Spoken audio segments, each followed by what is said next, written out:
Yo, what's up? What's up, people?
People with no Discord. Oh no, there's no link, Necro.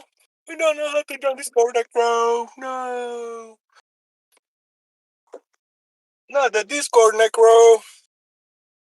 The the Demon Core, Necro. Oh my God. Not the demon cord. No, the sex cord. No, we're afraid. Oh my god.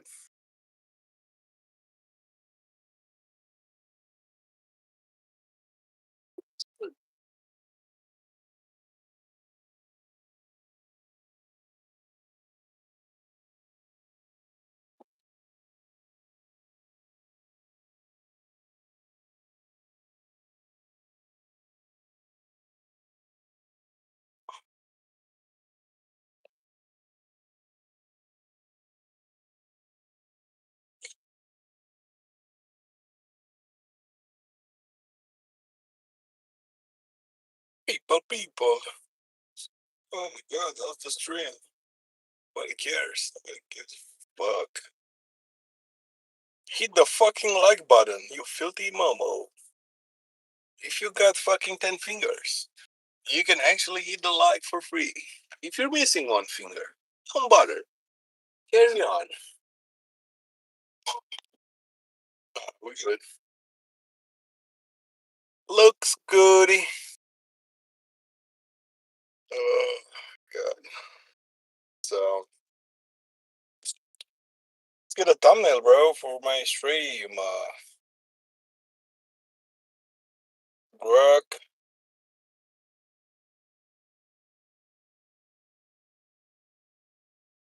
Uh,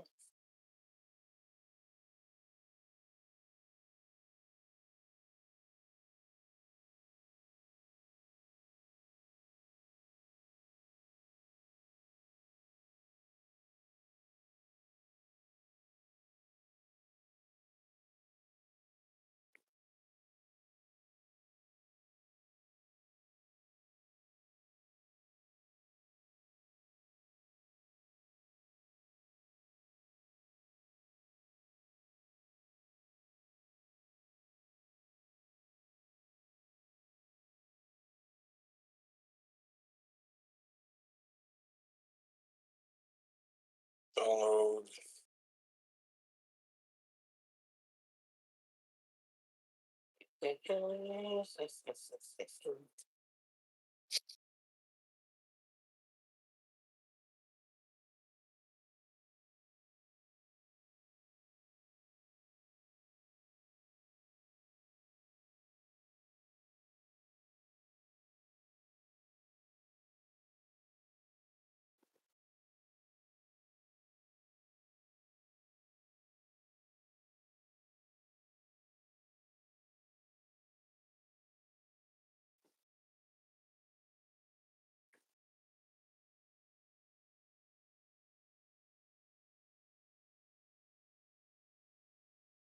Yeah, that's alright. I think that's good.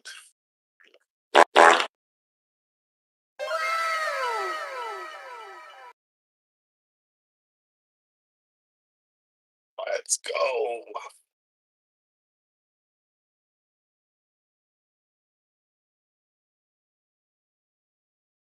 Let's go, man.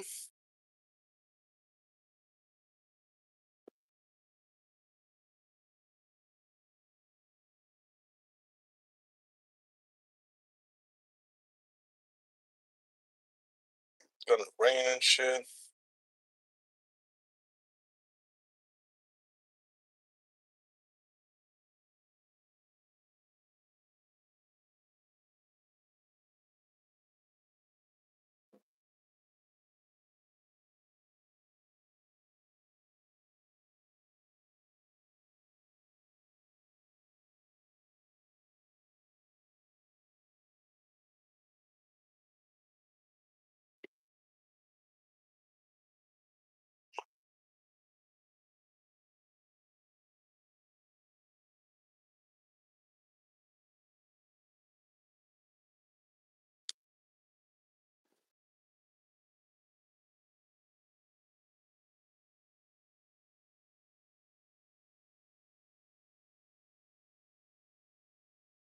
Oh, we're good.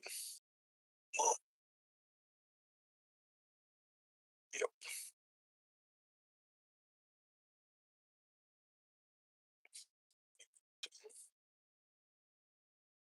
Fucking idiots. back, back on the tube. I mean, we're in Discord, of course. For people that don't know what Discord is, it's just a chat app. You can send fucking pictures, can talk with your friends. It's really not that bad. You know? People are like, people are going crazy, bro. Well, some people believe Discord is like Epstein Island and shit. I'm like, bro, it's not the same. Not the same. They're like, oh, all right, all right. Like, bro, it's not.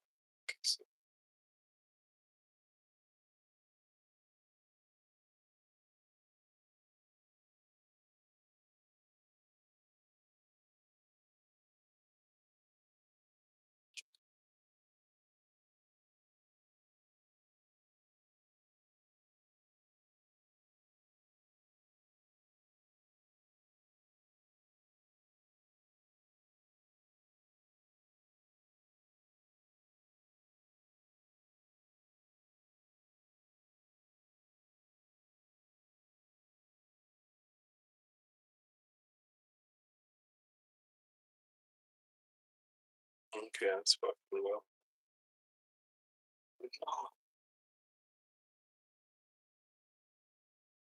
The join has been created.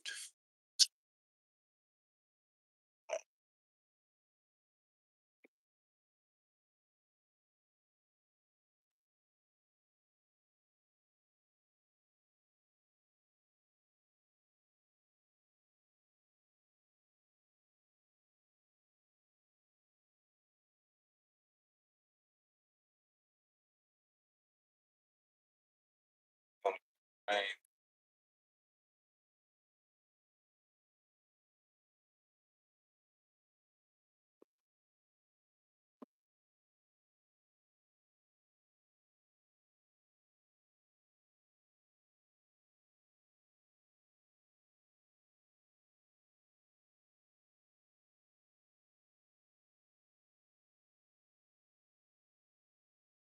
This guy just dropped his old sworn sword. Why isn't he picking it up? He can't be AFK, right?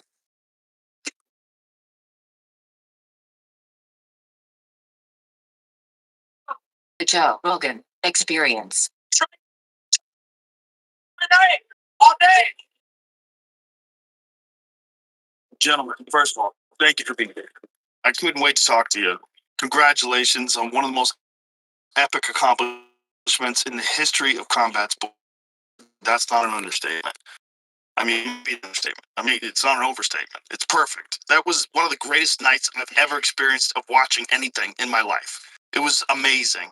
And have you cap it off and win the title when you're facing a guy that everybody thought was at least number 2 pound for pound. It was like him and Islam or number 1 and number 2. Mm-hmm. And some odds had you at 6-1, which I thought was very disrespectful. I thought like, this is crazy. Like 6-1's crazy. Like Ilya is really good, but so's Justin. This is kind of nuts. Like to have you win the way you won in front of the fucking White House. How does it feel? Oh, it's really not really.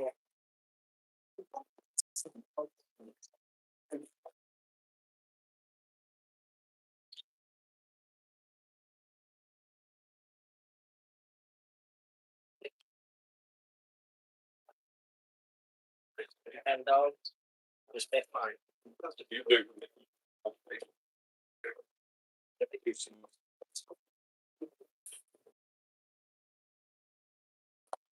I hello.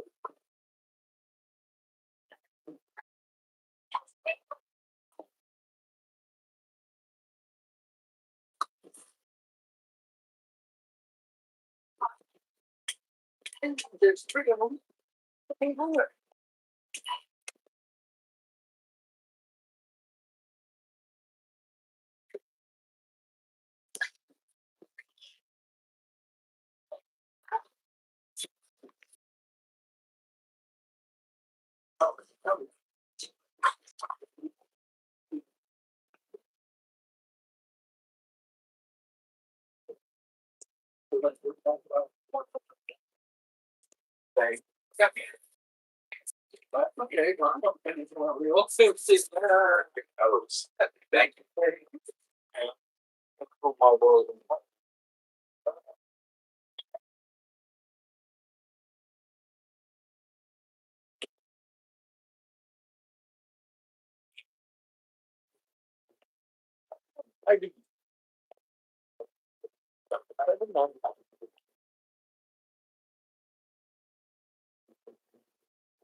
Position of I need to know when to tell them the truth, and I've got myself in trouble with that.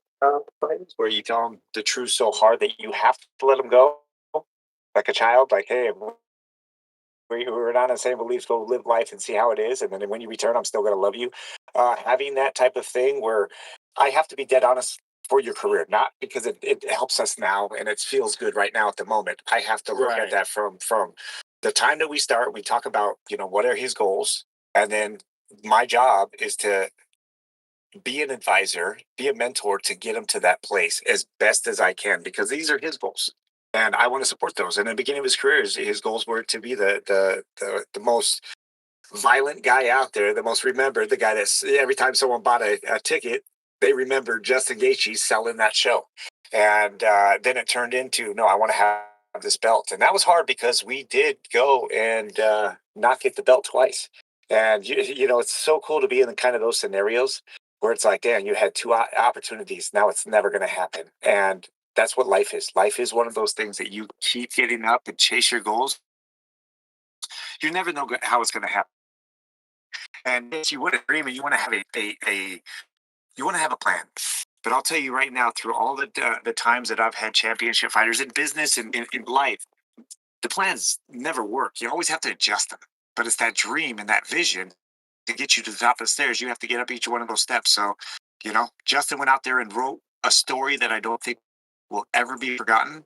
Did it one round at a time. That's what impresses me because his mindset. I love the mental game. I love to talk about the mental game. Even like Ilya. Ilya is a special guy with how he uses his mental. The secret. The if I see it, I believe it. It'll happen to a point.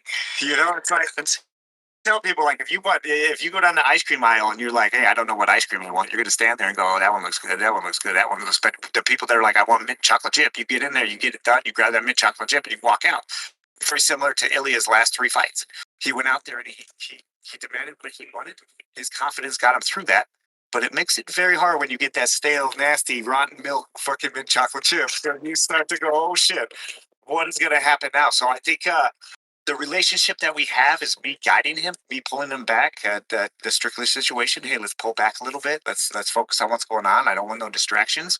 And having someone, and he trusts that I care about him. I love him to death. I love his family. Like our relationship is so strong, and I need that with my athletes. And I'm just blessed and 100. I say honored, but more importantly, humbled by someone who I've never worked mental with, who shows me different ways to the mental game of fighting, which I feel I'm very high level with. It's something that if you put yourself around people that make you better, this guy makes me better daily, and I'm very grateful for that. You said something about Ilya, about the fight, about having expectations. And you said you don't have any expectations when you fight. Yeah. That way you don't get thrown off. Yeah, I mean it's huge. I mean, my expectations come from my hard work. Obviously, I expect my body to perform. I understand that I've trained my mind to, and maybe the narcissistic tendencies in me love showing off and performing in front of thousands of people on that stage. That's what I love the most about this, and that's what my personality. Like, I'm very competitive. I want to win, um, but I'm never going to lie to myself, and that's how I've never had a coach in my entire career since 4 years old of wrestling have to pull me aside and talk about the mental aspect of competition, because it's always been so natural to me. I'm not sure if it's because they see that I'm doing good and that they agree with my approach mentally, or they don't understand what's going on, or but I've just always been so comfortable and so content with my situation of this is the competition, this is the game. I'm very competitive. I'm very petty. I take everything personal. And yeah, when I go in there with I have gone in with expectations. And I said it before the fight, Ilya, like I said so many true things to him, and I think it's such an asset to tell someone the brutal truth, especially someone like him, because it pushes them farther away from the truth. He was even if I tell him the exact truth and exactly what's going to happen, and you're making a mistake by having all these expectations, and when we go to round two and when we go to round three, and it's not going as you predicted it or wanted it to or expected it to, then where do you go from there? And I said the exact thing to him, and then that pushed him farther away from it. And I It's almost like you wanted to prove it wrong. yeah, he wanted to prove himself right. Yeah. And he was unwilling to be open to opinions, and because obviously I don't know him, he knows it better than himself. But I got here because I am coaching. I got here because I listen. I use everything. Like I posted yesterday. Every person, place, or thing that has happened to me or for me has ultimately molded my mind and my body to be able to do the situation that happened on Thursday night. And I path lost my wins, step backs, failures, accomplishments. I mean, there's so much to learn from it. Every day is a learning experience, and I constantly try to learn and be better. And I don't know why I'm able to perform like that. I think I just think it's who I am.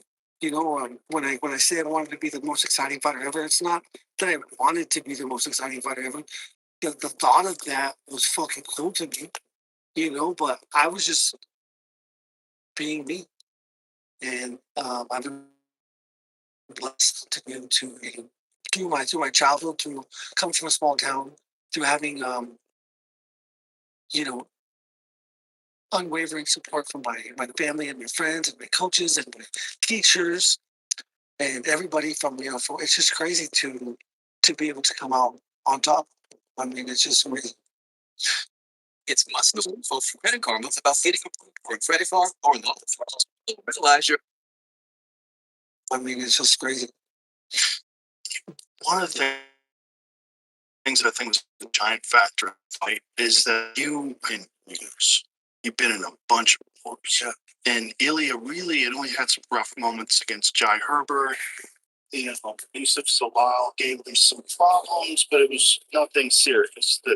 The wars that you've been in, these just down and dirty brawls that you've been in, you are comfortable with the back and forth. You're comfortable with enduring. You know that you have to break. If your body holds up, you're going to keep fighting and you're going to do it. I don't think you ever experienced that before. So when you didn't break in the second round, and I think you made a mistake. I think you're correct about that. You said you made a mistake by going to the round. I didn't hurt you to the body. I told Trevor yesterday. I think him hurting to my body was the reason. One of the main reasons I won. When he hit me, when I dropped, it wasn't the first time he hit me in the body. That was probably the fourth or fifth one. He had landed some really good shots. I think he probably sensed that I was in trouble and hurt, and I think that fact made him dump everything, because it was his last chance to take me out, and he almost did take me out. But when I went down, in hindsight, it's always easy to make these decisions in hindsight. But when I went down, he he's had way more submissions than he has knockouts. And so for him not to have that belief that he's going to be able to go down there, especially with the Khabib fight, especially with the Charles Oliveira fight, especially with all the negativity around my grappling, I think he would have been foolish not to, because I would have stood back up. I would have stood back up, and he would have charged forward, tried to finish me. I would have jumped on his legs. I would have pulled guard. He was going to end up on top of me no matter what. I wasn't going to sit there and trade with him again. Like, I would have, front rolled into grappling situations or whatever. I would have made him cover me. But I think me getting hit is what made him completely blow his, Shane Carwin-esque, blow his tank. Yeah. And, go for the win. And I think that was the choice he had to make because it was going to continue to get worse. I beat his ass in the first round. Like, it might have been close in the scorecards. I absolutely took the first round, but the amount of damage that I inflicted in the first round set up the rest of the fight. I do think it was a mistake, and you're saying what you're saying is so correct. But what I'm saying is from a standpoint of him demanding it, he's going to finish you in the first two. Understanding the damage that he was taking, he took big risks. He got in there. He kept his hands on your collarbones. He was landing really good shots. Yeah, the two body shots before that left hook to the liver. That the sound it made was crazy. That last one was clean. It was precise and deep, but you could tell it was already there. But if he didn't put that pressure on himself, and this is what I mean by mistake, is like when you come out, you have to know that you're going 5 rounds. And he knew that he had to unleash everything right there. If he would have been smart in that scenario saying, hey, we get 5 rounds, let me step back a little bit, let me do some damage. But also he's like, hey, let me get you out of there quick. Justin, can't grapple, can't do all these things what a lot of people think, which Justin's a great grappler. And what was so smart about you is when you get tired, that's where the worst decisions happen. That's one of my big things as coaching is we get someone tired and then we make them make bad decisions and then we capitalize on those mistakes. Justin was able to stay so composed here with being speared to the body. And when you take a liver shot, it is way different than the headshot. A headshot's like taking a shot with your buddies at the bar. It's like, hey, let's go. But you take a body shot, you're dying. Like your liver shot, you feel like you're dying. And Justin, all the decisions he made on the ground, from the triangle, from the armbar, from not being flat, so many good decisions were made in that scenario. And I do think it was a mistake. Obviously, there's so many different ways it can go, but those type of moments in fights are what make fights great, is overcoming obstacles. And he had set that up. He had said it. He's like, hey, I'm going to overcome anything. I'm going out there to put the worst thing out there. Like, what are you going to do to me? I've already been knocked down the last second of a freaking huge fight by Max. Like, you can't do nothing worse to me. And that mindset, I think, is something to take away for all the fighters out there. That always, I love how you say it.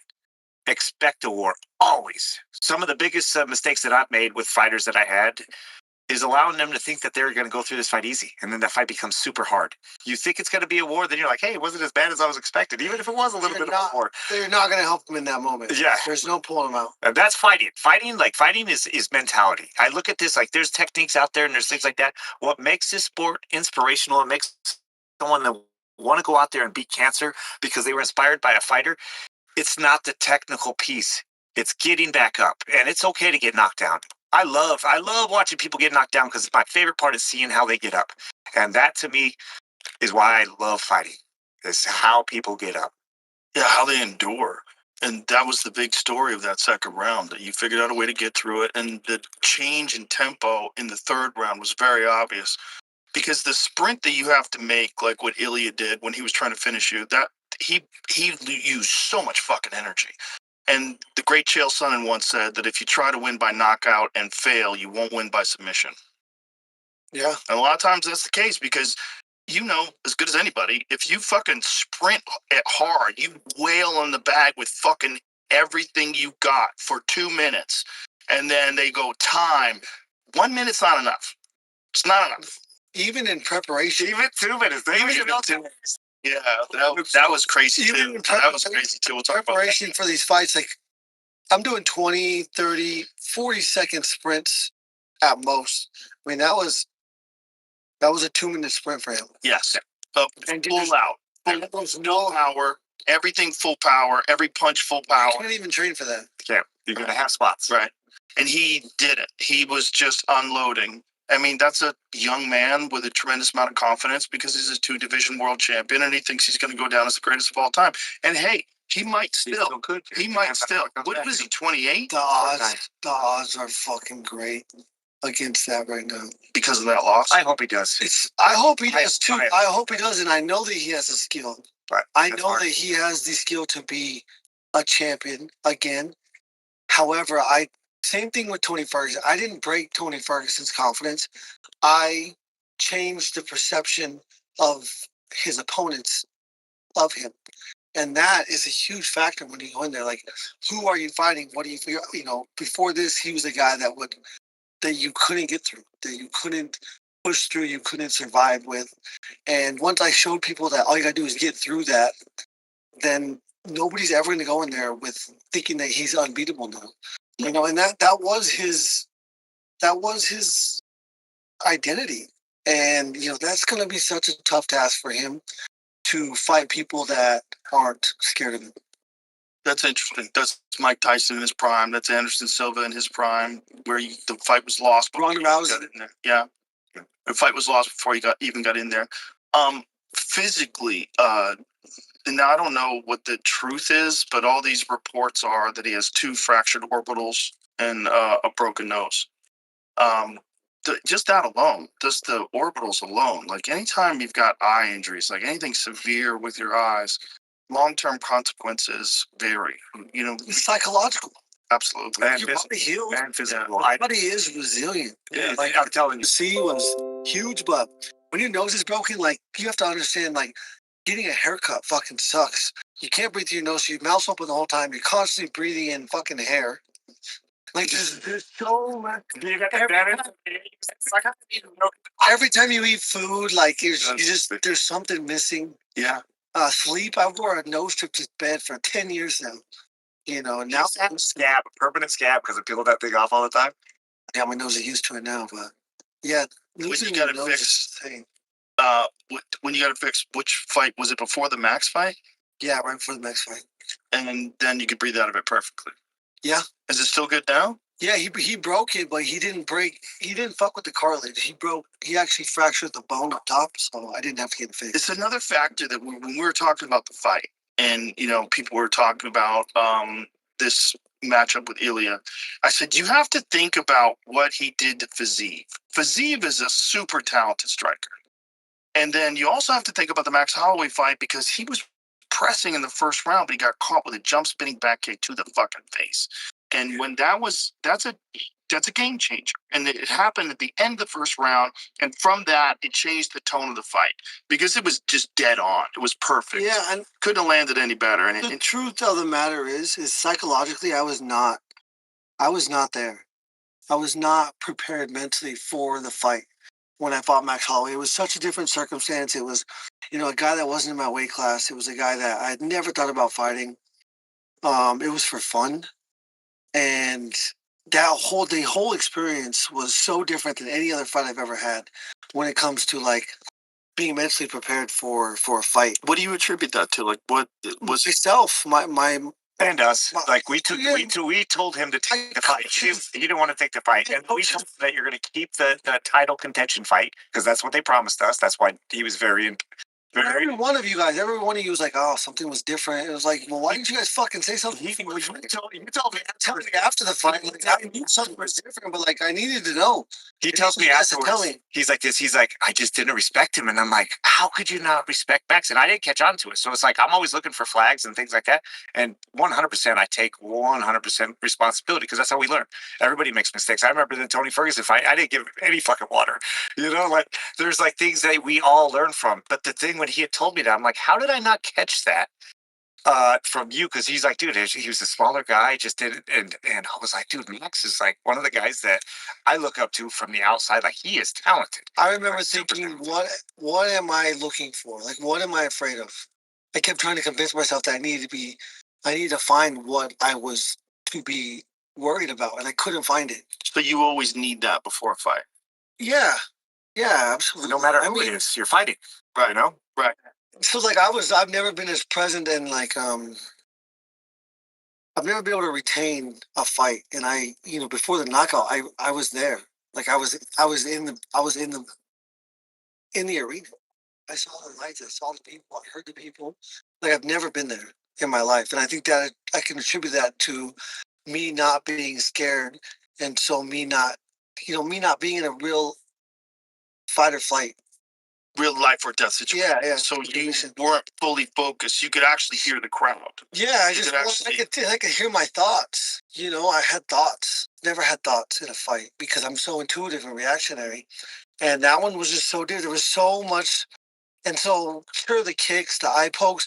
No, I think I couldn't have beaten that night with the mentality that I had. And that was my last lesson to learn.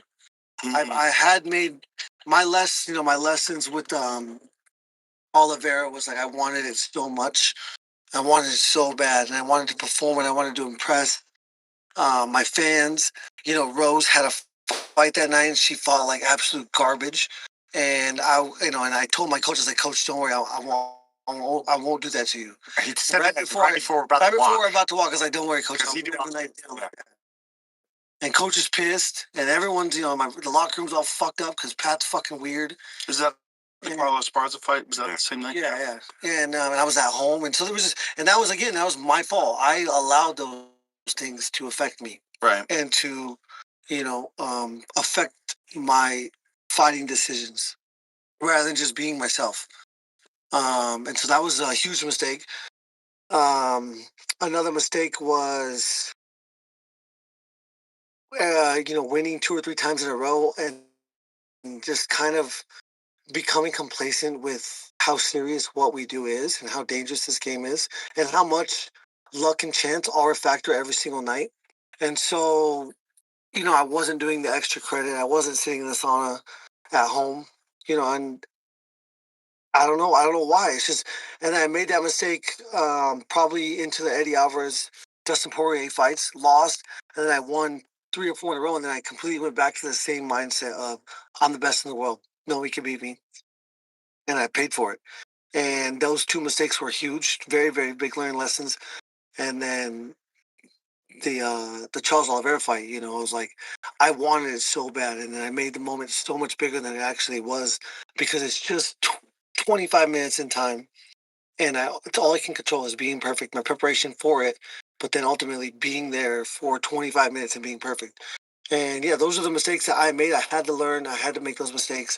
I would not change anything about my career. I think the farther back into my career you go, the more special this moment is. And I think in time, again, this is gonna age like my career is something special. The way that I did it, the way that I lost, the way that I stayed on track, the way that I, threatened retirement if I wasn't gonna get a title shot, the way I called my shots along the way, and the discipline I had. I mean, it's second to none. I've watched this sport my whole life. It's 1992. My dad showed me when I was a 4-year-old seeing it. I don't have a lot of great memories. I remember my childhood, but it's not like you have specifics. But I remember seeing it for my first time in my dad's bedroom. We were sitting there watching it together, and I was enthralled. I was like, this is amazing. I love this shit. Did you picture that? Him with like a baby bottle just squeezing it? I'll say that I was a diehard fan. I've been a diehard fan ever since then. And especially in 2001 when it came along, I was, probably in 7th or 8th grade, 6th or 7th grade, and just fell in love with it. And then, me and going into college, we'd go and hit at Buffalo Wild Wings for 6, 7, 8 hours, spend $5. Those poor service people. It's just amazing that you've been able to keep this ferocious mentality for so long. Because I remember when you first entered into the UFC, the Michael Johnson fight, I was so pumped for it because I was like, get ready, because this is going to be fucking wild. Because I had been a fan of yours when you were fighting, what was it, World Series fighting? And then that Michael Johnson fight was everything that I thought it would be. Fucking crazy. Just a wild ass fight. Crazy coming out party. Dude, I giggled so many times in that fight. Dude, when you went against the cage and you were like this, you like look back and you were like, oh, I'm looking for the shot. And you're like blocking off the thing. And then you come back with the right hook and then you let it back in again. And then you hit it with the right hook again off the cage. Dude, there's so many giggle sessions in there. I wasn't nervous because just, again, that's the way he fights. And I'm like, no one's going to forget this fight. Michael Johnson was swinging. I got him with that left hand a few times. Well, that's the same left hand he knocked out Dustin. His left hand is so fast. It is. So, Michael's power. Yeah, dude, and he was trying to win. I mean, he was going all out. You guys just emptied out in that fight. It was fantastic. And I was like, there it is. The 3-rounder to get off the backflip took 3 rounds.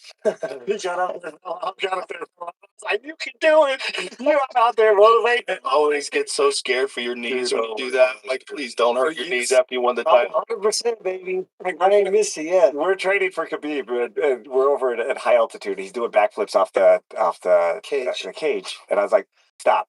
We'll do this after the fight. Yeah, he's like, hey, no more back. I was like, today's the day.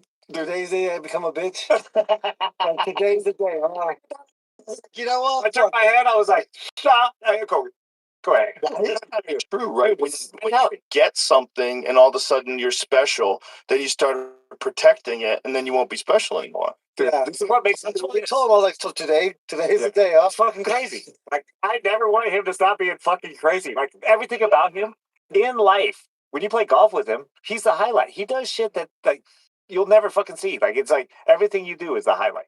Like, his life is like his fighting. He's fucking wild. So your mentality, you've never had to work on. I mean, obviously you've learned lessons along the way, but you've never had to like sit down and work on this mindset. It's always been something you inherently possessed. Yeah, I think Crazy. I think people just complicate things so much. Like, when you can truly understand that there is things you can't control, but it's not everything. You can only control what's inside of you. You know, you can only control how you perceive things, how you react to things. The work you put in. The work, obviously the preparation. Yeah. But it's I mean, there's so much, and I guess I always knew that something was coming, because no matter how far off the road, like, I've made mistakes. I've done. I was never thank God I was never an alcoholic, and never. But I could say I was probably a drug addict at one time in my life, and What drugs? I don't know. I have never told my parents about this, so I don't know. You don't have to. All of them. But it's it can't. And I know this is gonna sound stupid, but so I went to school for human services. I wanted to help people. A big part of that is helping people come off drugs, and I lost many, over a handful of friends, really close friends, from drugs. Where I come from, we're not far from Mexico, and we had the best. We had the best shit coming right across the border before it ever got cut up, and it was my life. Where I'm from is very boring, and so, like, you chase again. We have it so good in this country. We're always trying to create chaos in order to feel something, and I guess that's what I was probably doing. And in college is when I really, I was like, if I'm going to help people come off of drugs, then how can I ever even try to understand if I don't know what they're chasing? And so that was a part of it. And also a part was felt good, And so, once I did certain things, I knew what people were chasing. But then I always knew that something was bigger for me and better for me, and I had something to do. And so that was always, it was never a crutch for me. I was always like, that was awesome. I'm not doing it again. What is it in your head that where you always knew that you had something bigger? Well, probably my faith. I mean, I've been, my parents, the best thing they ever did for me was make me go to church every single Sunday and create a relationship with God through the word of Jesus Christ, and just trying to live up to those expectations. I knew, not that I was going to be a champion or anything. I just knew that I couldn't take the easy way out. When you're on drugs, or when you're living a lifestyle like that, then nobody expects anything from you. Nobody wants anything from you, and that's the easy way to live. Those Right. There's no pressure. No expectations. No expectations, no pressure. And I mean, it really is. I can understand how you can let that overcome the passion to live. And I don't know. I just think the passion to live because of my faith, has never outweighed my desire to feel good. I want to talk about the shift that you made in your career from being the most exciting guy in the world, wanting to be the most exciting guy in the world, being happy with performing to the best of your ability, whether you win or lose, to wanting to get the belt. What started that decision? It's weird because I don't remember a time or a day where I made a change, other than I'm not going to get hit. You know, in the Dustin Poirier fight and the Eddie Alvarez fight, I absolutely almost broke them.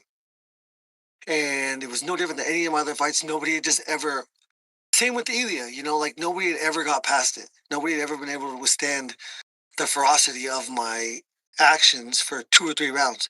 And then those guys did.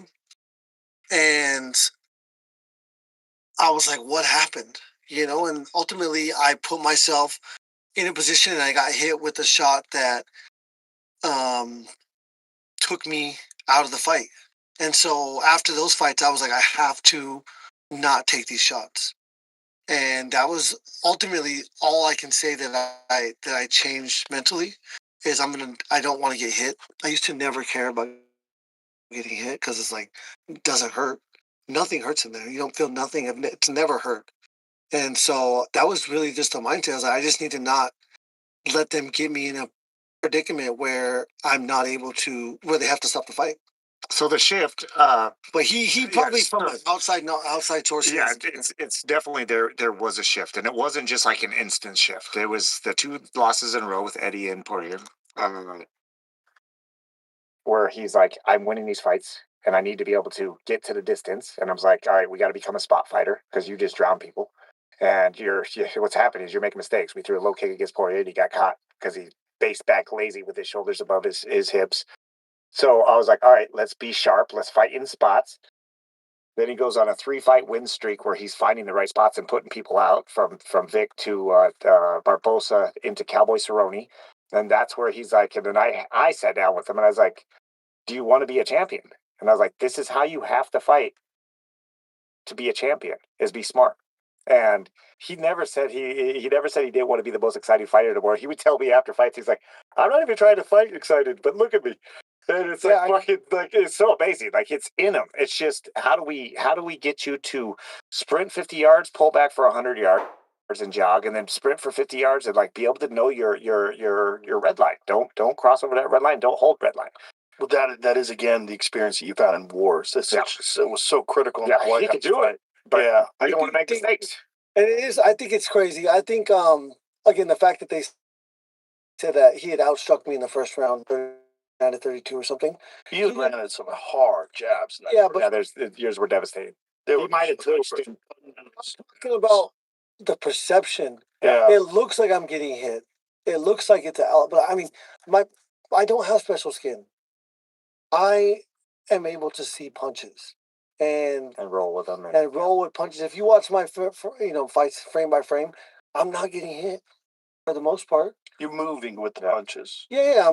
Be like water. Like I'm constantly, and intuitively making these calculations. That's the scoring.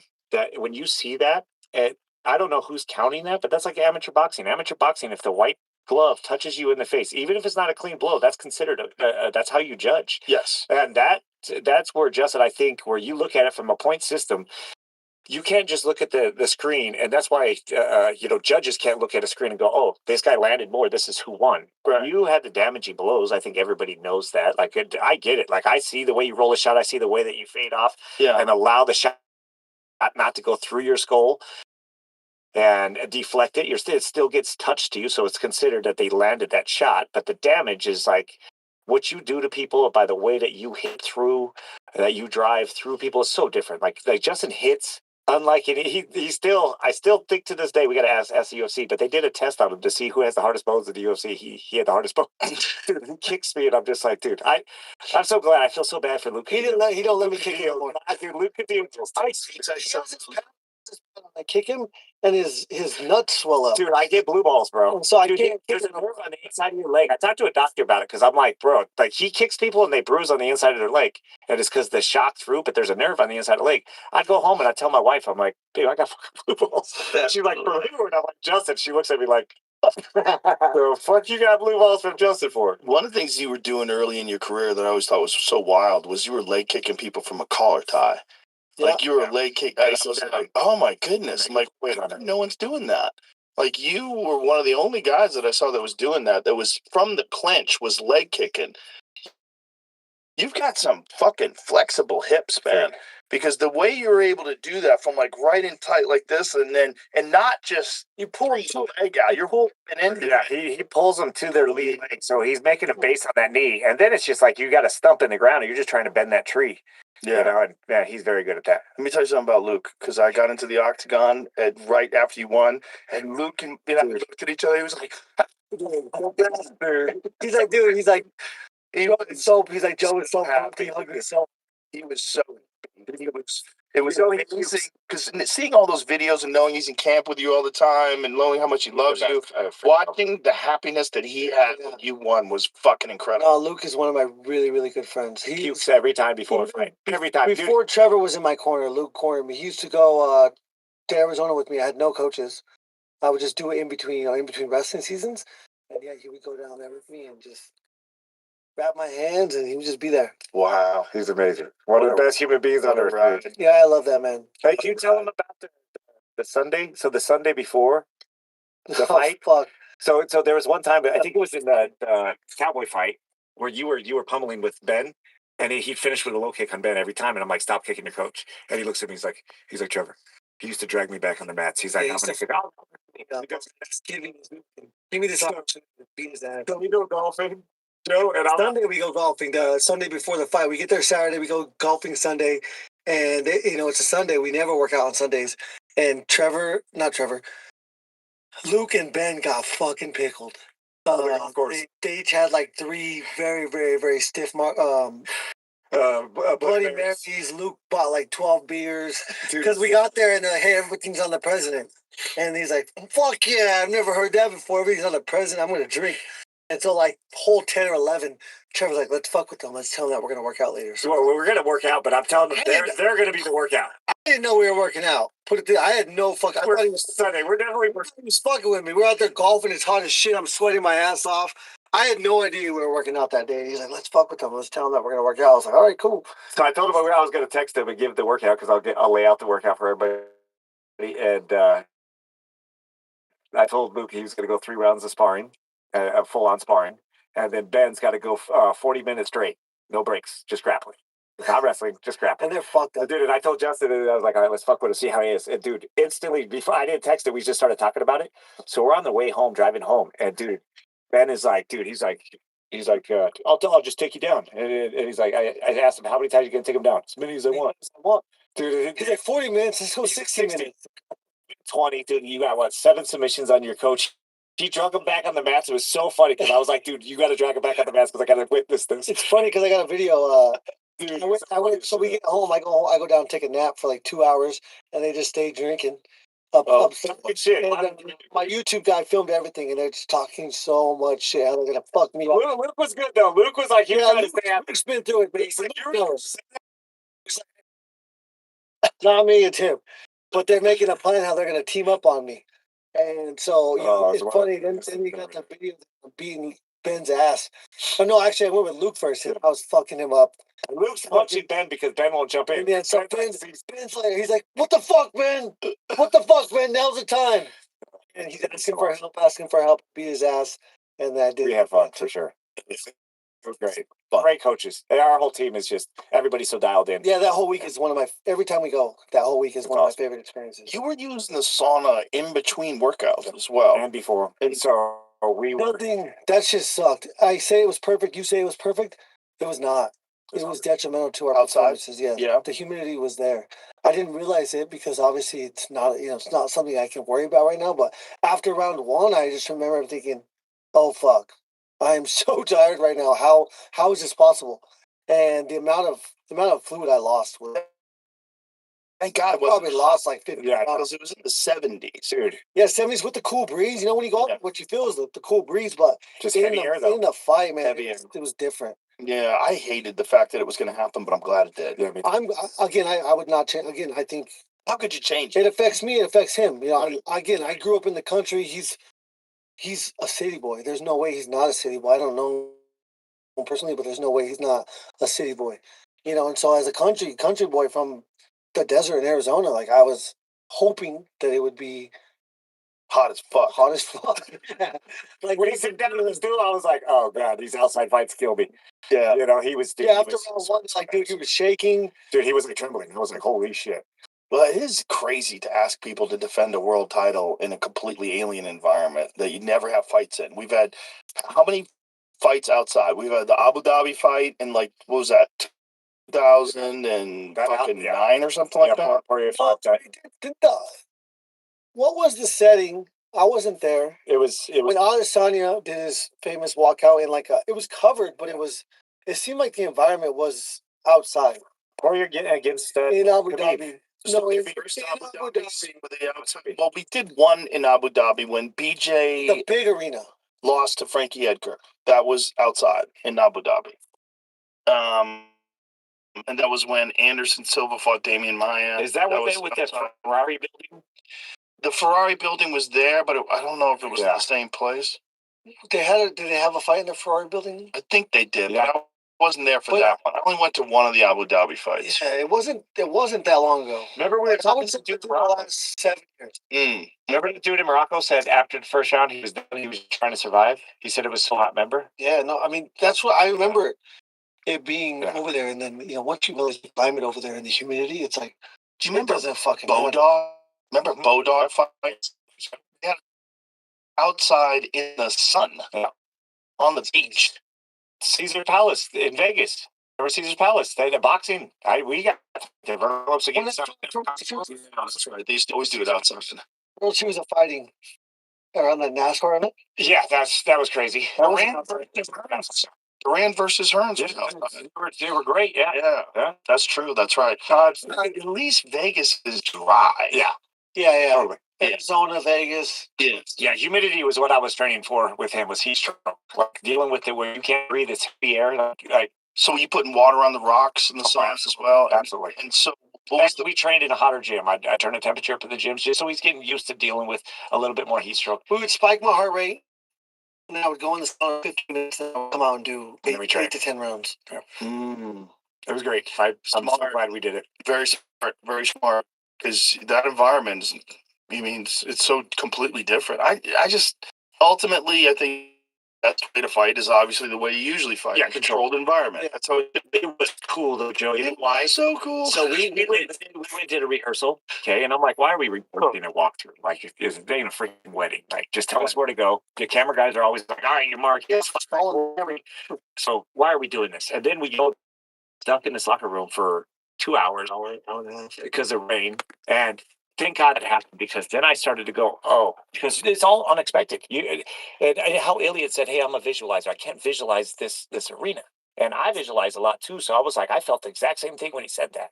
And that's when I knew, hey, these are going to be some huge unknowns. And I had told him that night because the rain was coming. Like, it was crazy how the storm split around because it was all bright red. I was like, this is thunderstorms. This ain't just.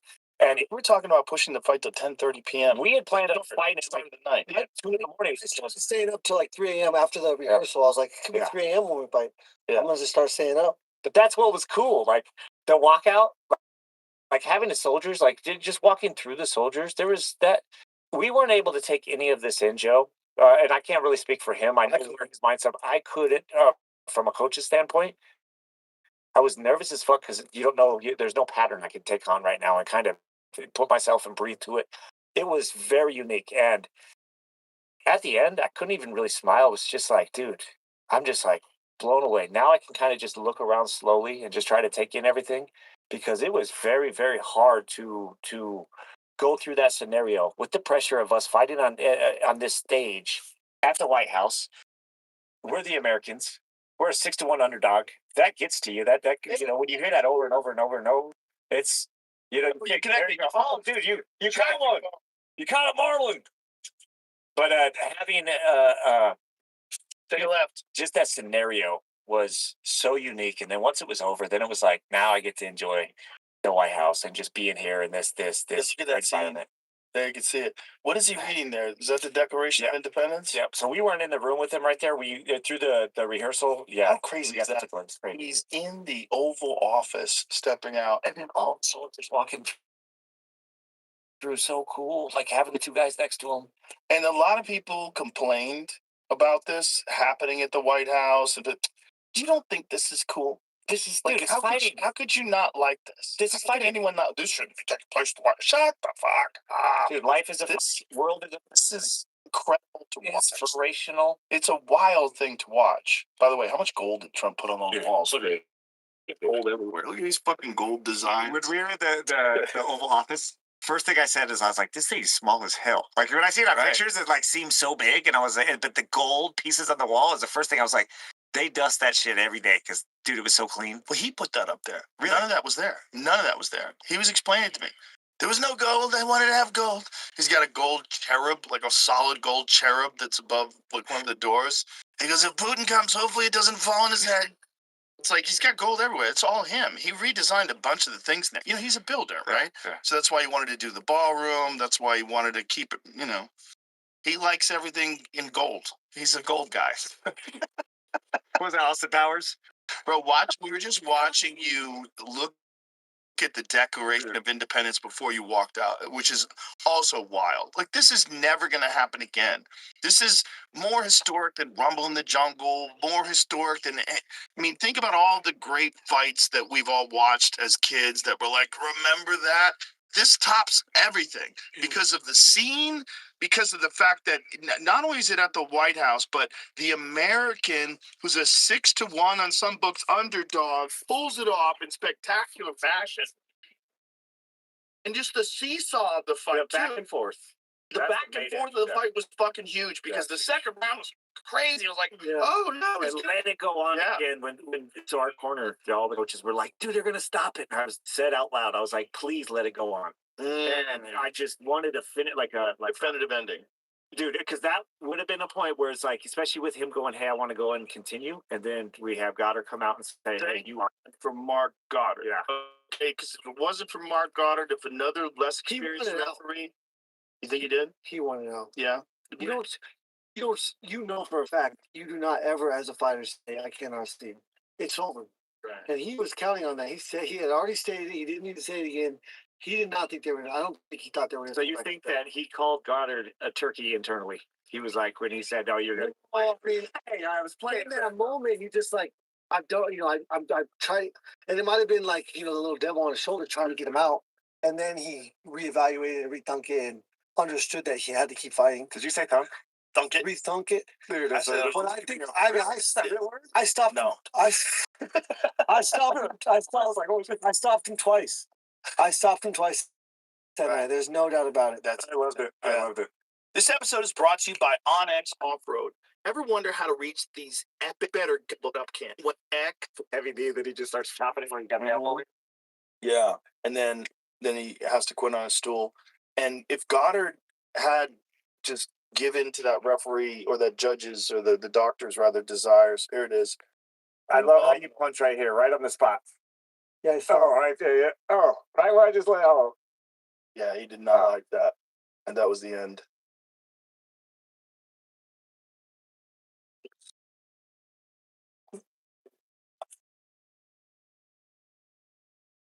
Crazy fight. I mean, It's crazy how different. So again, being a fan of the sport, I've got to watch. I would have usually watched this from, and yeah, it would have been the most fucking incredible thing ever. Being the fighter, you're really not appreciating any of that because you're so locked into. It's like golfing, like you don't know, but golfing is like certain swing thoughts, and nothing else can come in, nothing can creep in. And so, looking at the Declaration of Independence, I was looking at it, but I didn't take it in as this being the Declaration. I was sitting there, I was like, okay, gotta reset his feet, gotta control, gotta move left, can't get against the fence, and then those are the thoughts I'm having through the whole walkout. And so I'm really not taking any of it in as the show. or as the theatrics of it. Of course not. Watching it in hindsight, obviously, it's fucking awesome. There was something special about you warming up with the American flag around your shoulder too. We were watching that. There was something special about watching you shadow box before all this with the American flag on. I was like, if he wins, good Lord. If he wins tonight, it's gonna be fucking insane. And it was. Is the feeling of like joy throughout the building, throughout the grounds, like the happiness that everybody had seen, had been there to see such an incredible event and such an amazing cap to that event with your fight. It was just nuts. It felt like a whole arena to me. It was crazy for the amount of people that you could see. Here it is to backflip in front of the fucking White House. And he fell. Dude, he flagged me. It's gonna be a sick flag. That's a sick picture. I rolled out of it. Dude, hey, tell me what was it? Tell me what'd you use? Newton's law? Newton's first law. Object in motion needs to stay. I just stayed in motion. Stay in motion. The size of that fucking crowd that was outside. So you couldn't see this crowd, like I couldn't see this crowd. You know what? There. Hear them, dude, and you could feel them, dude. You could feel the energy. I mean, even though there was only 4,000 people, did not feel like 4,000 people. It felt like 100,000 people because all those people were behind us. Mm-hmm. You know, it was How many people were in that point? 85,000 plus. Yeah, it happened so fast. The size of the group outside was insane. Yeah, I mean, and they're watching on giant screens and freaking out like a concert. Yeah, when we were at the weigh-ins, it was like, dude, that's what I picture like Woodstock being like. Dude, I looked and I could not see the end of the people. Yeah, no, it was nuts. The weigh-ins were nuts. When we first walked out, I was like, holy shit, this is crazy. But it just shows how hyped people were for this event. Mm. You know, I mean, it was incredible. I mean, the UFC production team, they just knocked it out of the park. And then more importantly, you knocked it out of the park. It couldn't have gone better. It couldn't have gone better. And the most important thing was that you did have to overcome. That we did see a real back and forth, and we did see the skills that led people to believe that this guy is the number one pound for pound fighter in the world. I mean, his fucking boxing is elite. It is and like, I mean, my coach is a fucking genius. I mean, when it comes to like, again, it's really hard to. You always sound right in hindsight, but the strategy we had was so perfect to fight a guy like that. I mean, I think if you ask him right now, which way was Justin moving, he's gonna think I was moving right the whole time because my head is so heavy and I lean over to that side. But I was moving left the entire time, and he's so pointed that he's powerful here, but when you put him here, like nobody can push and sprint. Like he's not ever gonna take off sprinting that way as fast as he can. He's gonna have to gather and reset and then point and then go. And I constantly kept readjusting him, and it was so subtle. And that's what fighting is. It's subtle movements. But I mean, his game plan was and then his game plan, his mind, my ability, but really it's my athletic ability. Like if people don't understand how athletic I am, and I think that is what surprises every opponent I've ever fought is how, herky jerky, twitchy, how explosive, and how athletic I am. And I think that's the biggest asset that I have. Why do you think anybody be surprised by that at this stage? Why do you think they're surprised?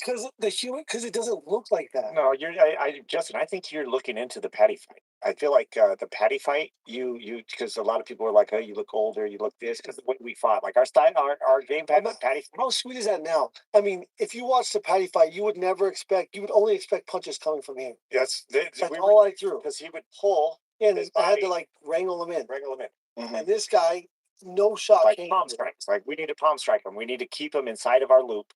And if you're throwing straight shots at Patty will disengage very long with his upper body. So he was throwing wild shots and then long uppercuts. Like stay on the outside when you're throwing the uppercuts because Patty's got very good knees coming in. So we can't get too deep with the head. Very simple plan, but it was like make it chaotic. As most chaotic as you could be. To be able to do that because Patty, his blitzing was very fast. He's a very good blitzer. He'll blitz past you and almost like running type of punches, like an old Vitor Belfort. But this fight is a lot different, where it's now elbows in. We have to be tight in these types of positions, And we need to step to his center and get on his back foot line or outside of his back foot line. And that was like a key factor to this one, is because Ilya is very front heavy and will bounce back and forth. So once he goes to this angle, we need to attack the rear shoulder. And once he starts to reset, now we're going to be able to jab. And stick the jab at the rear shoulder where your jab was landing. There's my favorite part, is the jab wasn't landing here where Ilya's got a very good slide. We're jabbing outside, so you're not doing inside jab coming under. You're jabbing from outside your shoulder, which is pushing him on his rear foot. And then once we started to pressure, my favorite part is the jab, pause, right hand. His left foot, Justin's left foot.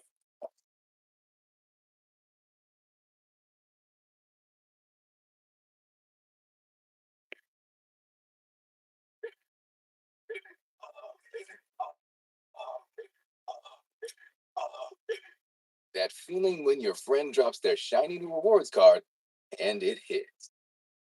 You should get a credit card. But what kind do you even need? No worries.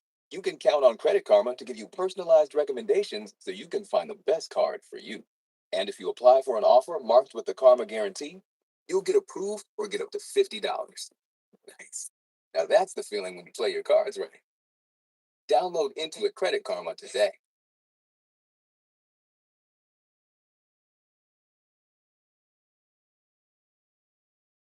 Foot when we go left to the outside his rear foot right there. He opened his lead foot and he got his foot outside, and that's also some case of right hand count. That was a giant moment in the fight. When that right The hand. sound of it was awesome. Oh, that was such a hard shot. Do that one more time, Jamie, and watch his lead foot after the jab. Now watch his left foot after the jab, outside the rear foot. Boom.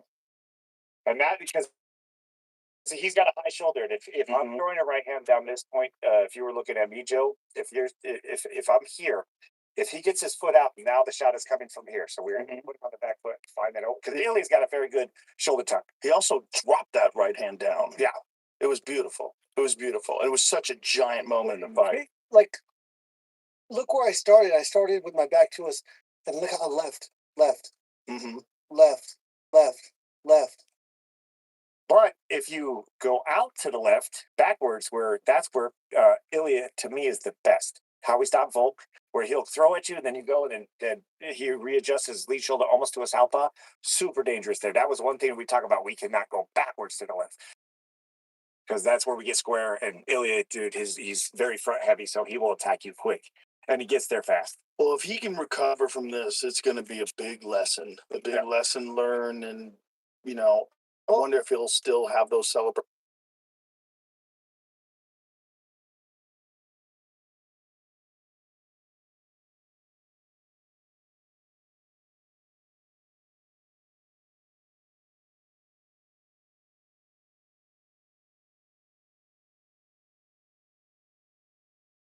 The night before.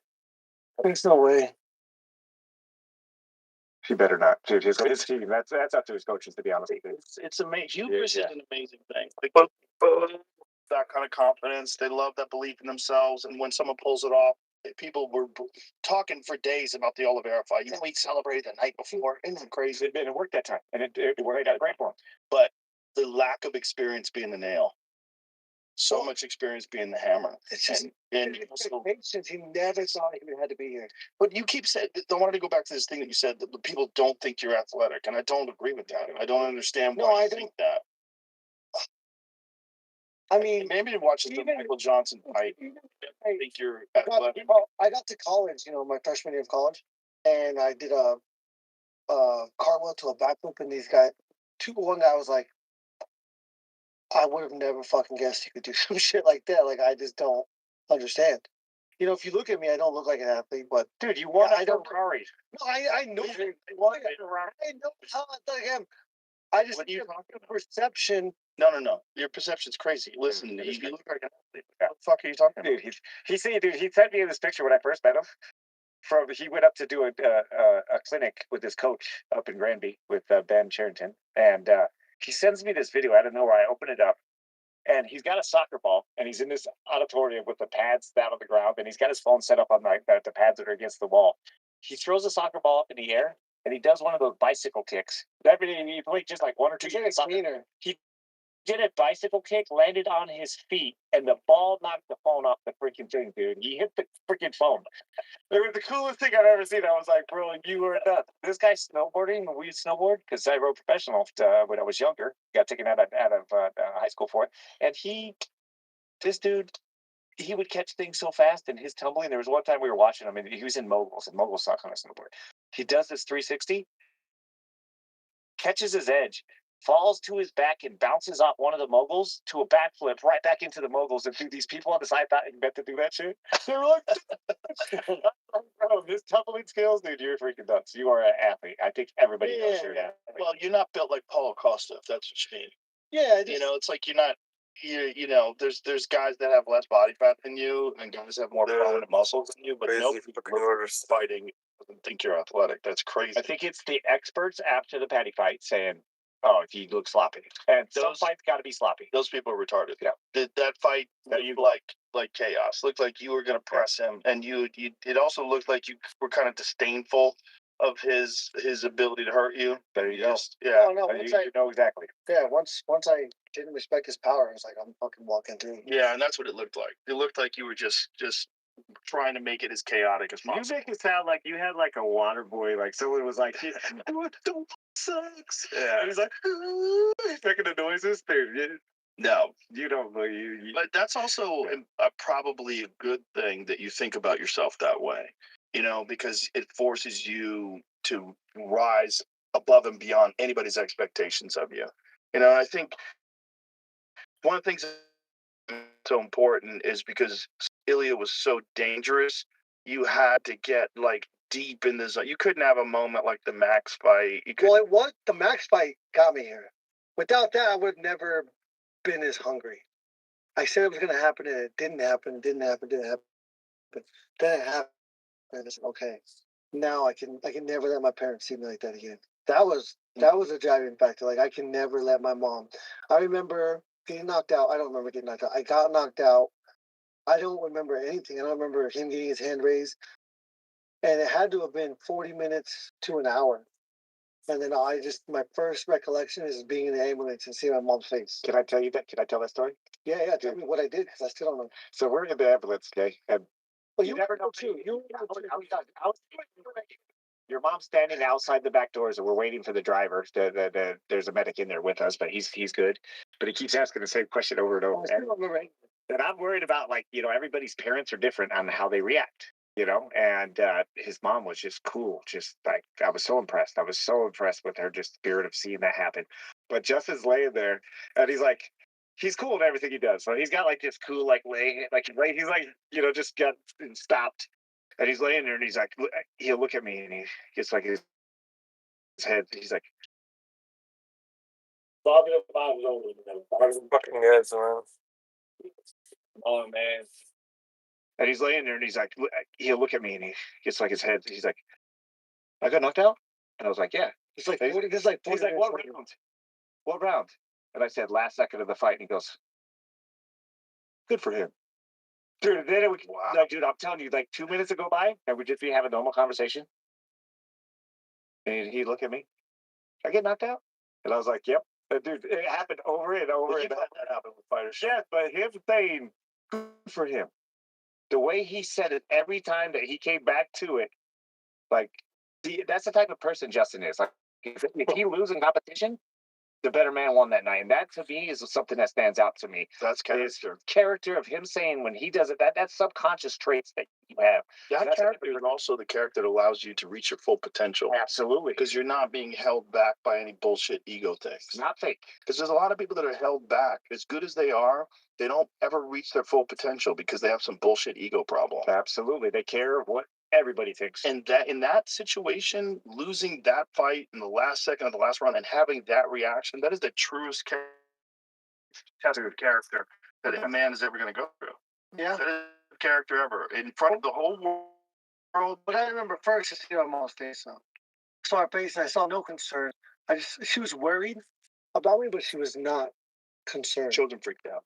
No, she wasn't freaked out at all. I was like, and that's when I never reset and asked if I had got knocked out again after that moment. I don't think. No. Once it happened for probably, I'd say you probably asked it 6 or 7 times, and then once, then we were cool for probably 5 minutes before we went to the hospital. Then you were totally cool.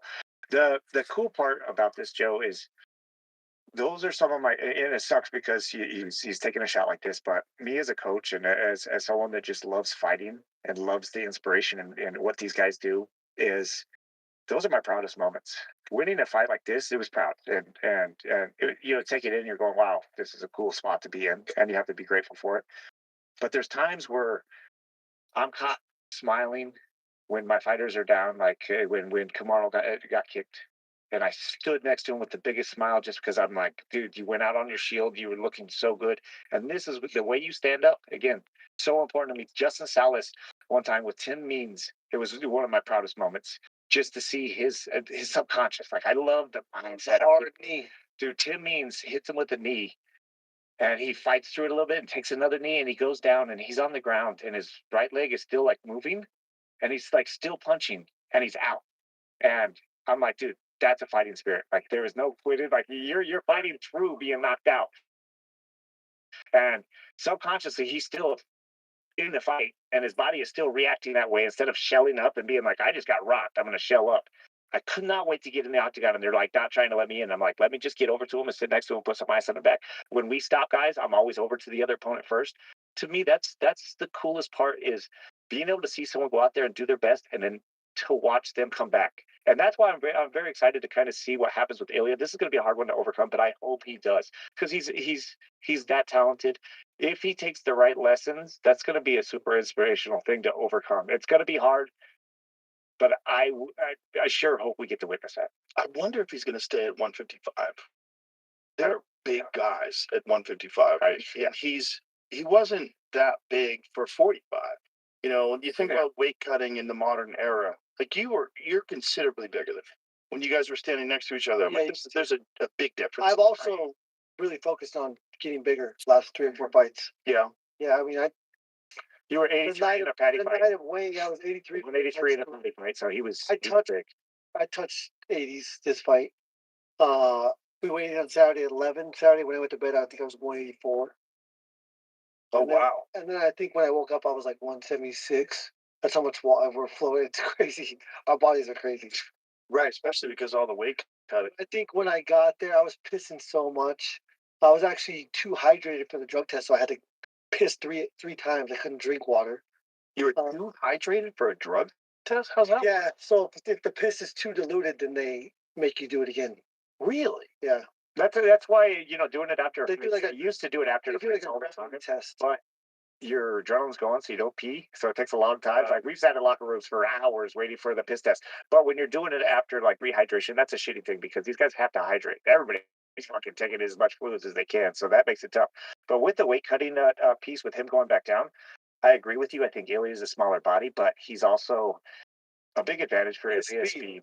And when you go up in weight, that speed is a huge factor. And if you see a lot of guys go up, like with Max kept his speed when he came up. Mhm. When he went back down, I think everybody was like, "Oh, he beat Max. He beat a drained Max." Yeah, I think that weight cut down to 45 for him was brutal. And this is where, from like a coaching standpoint, if it is hard for you to make it at that weight, I care about the longevity of a person. And I've seen guys get dropped with jabs because of bad weight cuts. Yes. And that going back down and that's to me the scariest part in this fight game. Well, I think there's two things we have to change in the fight game. One of them is weight cutting, two of them is your gloves. Hi, it's John Terry here, ex-Chelsea and England captain. Now, I was supposed to be cleaning these trophies, or at least getting a workout in today. And I have to be honest with you guys, I've done neither. I've actually been stuck in this chair now for over 2 hours, and it's all been Fight game. One of them is weight cutting, and two of them is your gloves. Absolutely. The weight cutting thing. Don't you think that we need more weight classes? Or I should say, do you think we need? No, I think there's many ways. I think you're going to have to have some type of a weight class, and there's different ways to do it. Like maybe you have where you can't go over a certain amount of weight after you make weight, and you weigh in a week out, where you can really recover because Guys are going to do it anyway. Just They are. See, I think for me, I want nothing to change. I mean, we are grown ass men and women, and we're making these choices. Right, but you can make 55 and it's good for your frame. Now, I'm not saying 25 or no, easy, but you can make it. You've made it over and over again. But like, think about guys that are in between. Yeah. Like, there's a 60 or 55 or like in boxing. 70 to 85 is crazy. 85 to 205 is bananas. And then 205 to 265, that's Those weight classes are already watered down. In a way.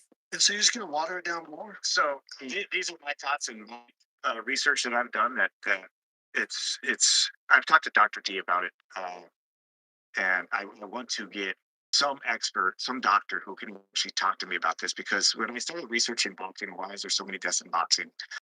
What stood out to me was almost every death in boxing in the last 10 to 15 years. There's every once in a while it's from a punch where they get dropped and they don't get up, and they get hemorrhaging.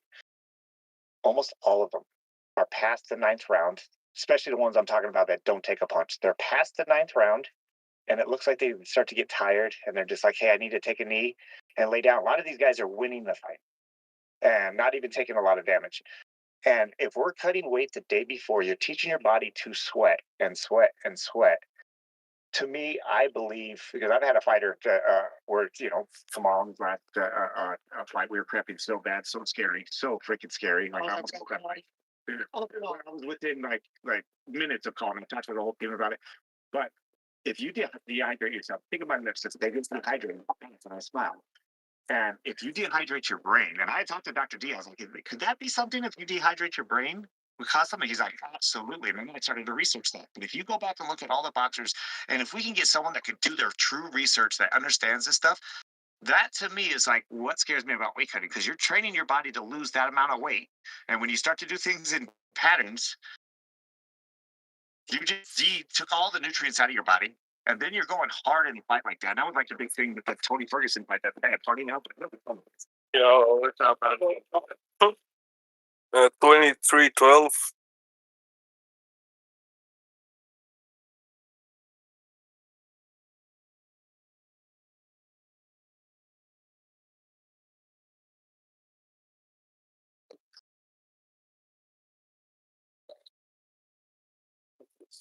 Oh, that's no CrossFit. Right? It's not that way wrong. Yes. Oh, yeah, that's it.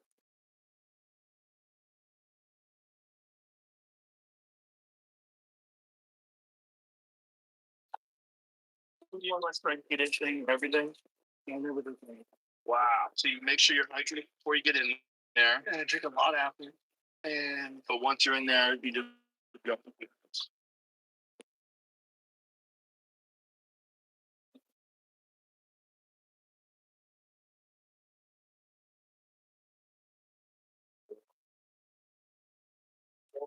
Easy one. Hell yeah, dude.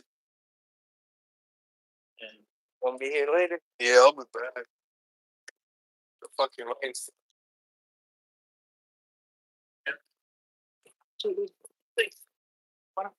Maybe you could give me a work and get more reps and more of this if you're rehydrated. But then the other thing is like, would you? And how much mental toughness are you getting by not? It's a crutch. And the mental toughness thing ultimately won you this fight. There is a lot of fucking human beings at the top level of the sport that would have folded in the second round. You did look the happiness to the Tony Ferguson. once, not for 1 second, did I contemplate this was done. No, I mean, that's how He you hit me, I was like, oh, fuck.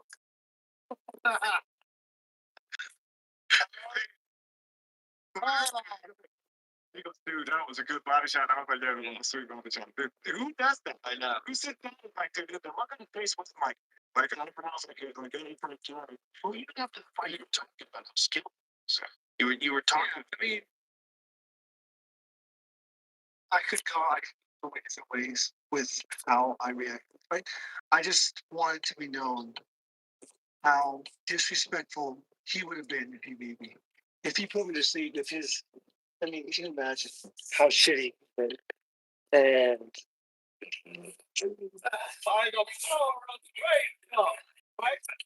excuse me, is this Snake Mountain? No. Oh, fuck, bitch. on your resume does that. Ooh, a photo. Groundbreaking. Literally. I'm here for the supervillain internship. Finally, up here, some lawyer. Oh, I agree that. Oh, so, thinking of someone. If the persona and the world would have been fucking. I was fighting for so much that night. You know, I'm never gonna let people. For one, I know how special what I've done is, and it would have taken all of it away with the loss. And I wasn't gonna let that happen. How about the people calling it these loaded gloves? Do you see the picture? Yeah, what a- there's Dude, so it funny. was so stupid. What a compliment. Did they not watch any of his fights? Yeah. People saying I'm juiced, what a compliment. People saying I got bricks in my fucking gloves, what a compliment. People are silly. You can't read the internet. There's always going to be someone saying something. I know, but again, I got here because I was petty. I read comments. I read comments. They fuel you? They do. They do. I've talked to Absolutely. them, told them not to do it because I'm like, bro, this fucks with so many people. Because we had the conversation outside. I can see it'll cause your mind to go crazy. And he's like, I love it so much. David Goggins takes haters and he records them on a loop and then plays it to himself while he runs. Yeah, I mean, that's crazy. I don't need to have it on video. I know. Right. I know what they're saying. I knew what they were saying every fucking day. Right. And that's, partly why I won. Well, it's, that Eddie Roosevelt quote about the man in the arena. Yep. That's what it is. It's like there's always going to be people on the sidelines that are talking about shit. It's impossible. Especially at the levels that you're fighting. As ambitious as you are, you can never make everybody happy. No. The pressure. It really is detrimental to overall what you're trying to achieve. And it's so hard. Well, you can't make everybody happy because some people are just not happy, period. It's not like you being awesome is going to make them to be. Yeah, but some people are not, they're not healthy. They're not mentally healthy. Their brain isn't right. They haven't done the right things in their life. And they see success as being somehow or another, it steals their own personal joy. Other people's success is bad because they compare themselves to other people and they realize that they suck. I love seeing good things happen for people. That's when Max knocked me out, I was like, good for him. I'm fucking imagine what he's feeling right now. Yeah, but because you have given everything you have, you've truly maximized your potential. You've made mistakes, you've made great decisions, and ultimately you end up winning the biggest fight of all time. No, to exceed, but that's why you can be happy for other people. To exceed your expectations from 2017, to exceed his expectations from 2011, to exceed my own expectations is, I cannot describe how special and how good that makes me feel, in general. That was my goal. Man, I always had a feeling that you were going to do some wild shit. And after the Tony Ferguson... You couldn't have said I was going to do this. No one could have seen this. There was a lot of conversations that I had with people that were counting you out. I was like, I think he can win this fight 100%. I said it on the podcast.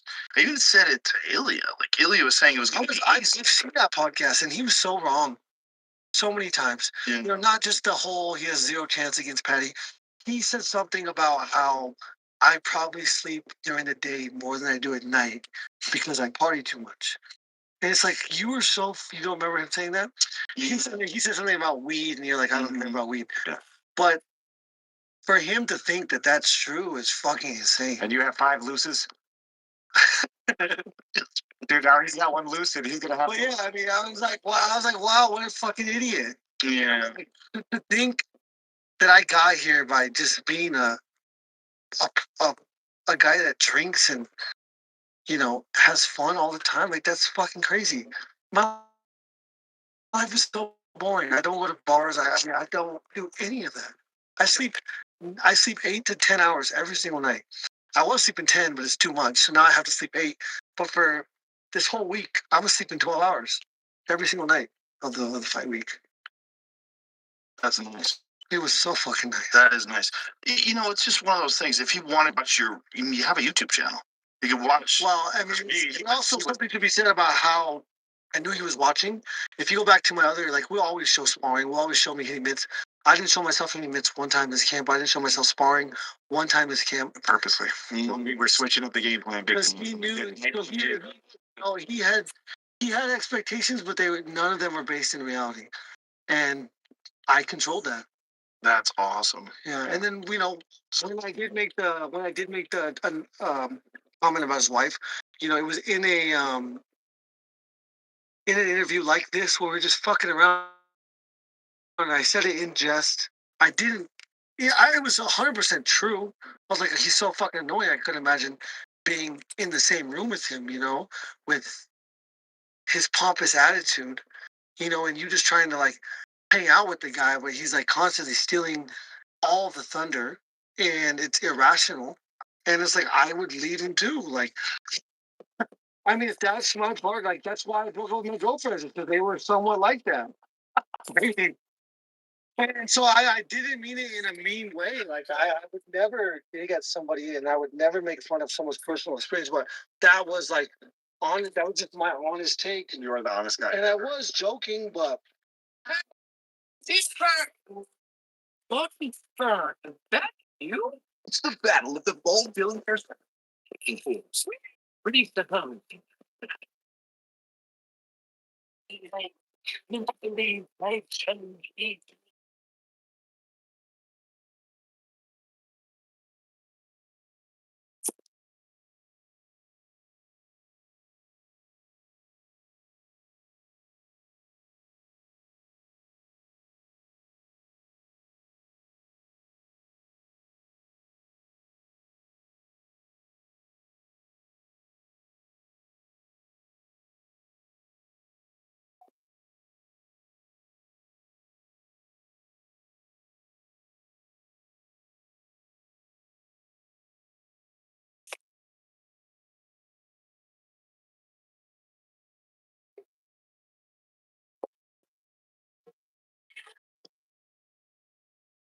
It's fucking weird, bro.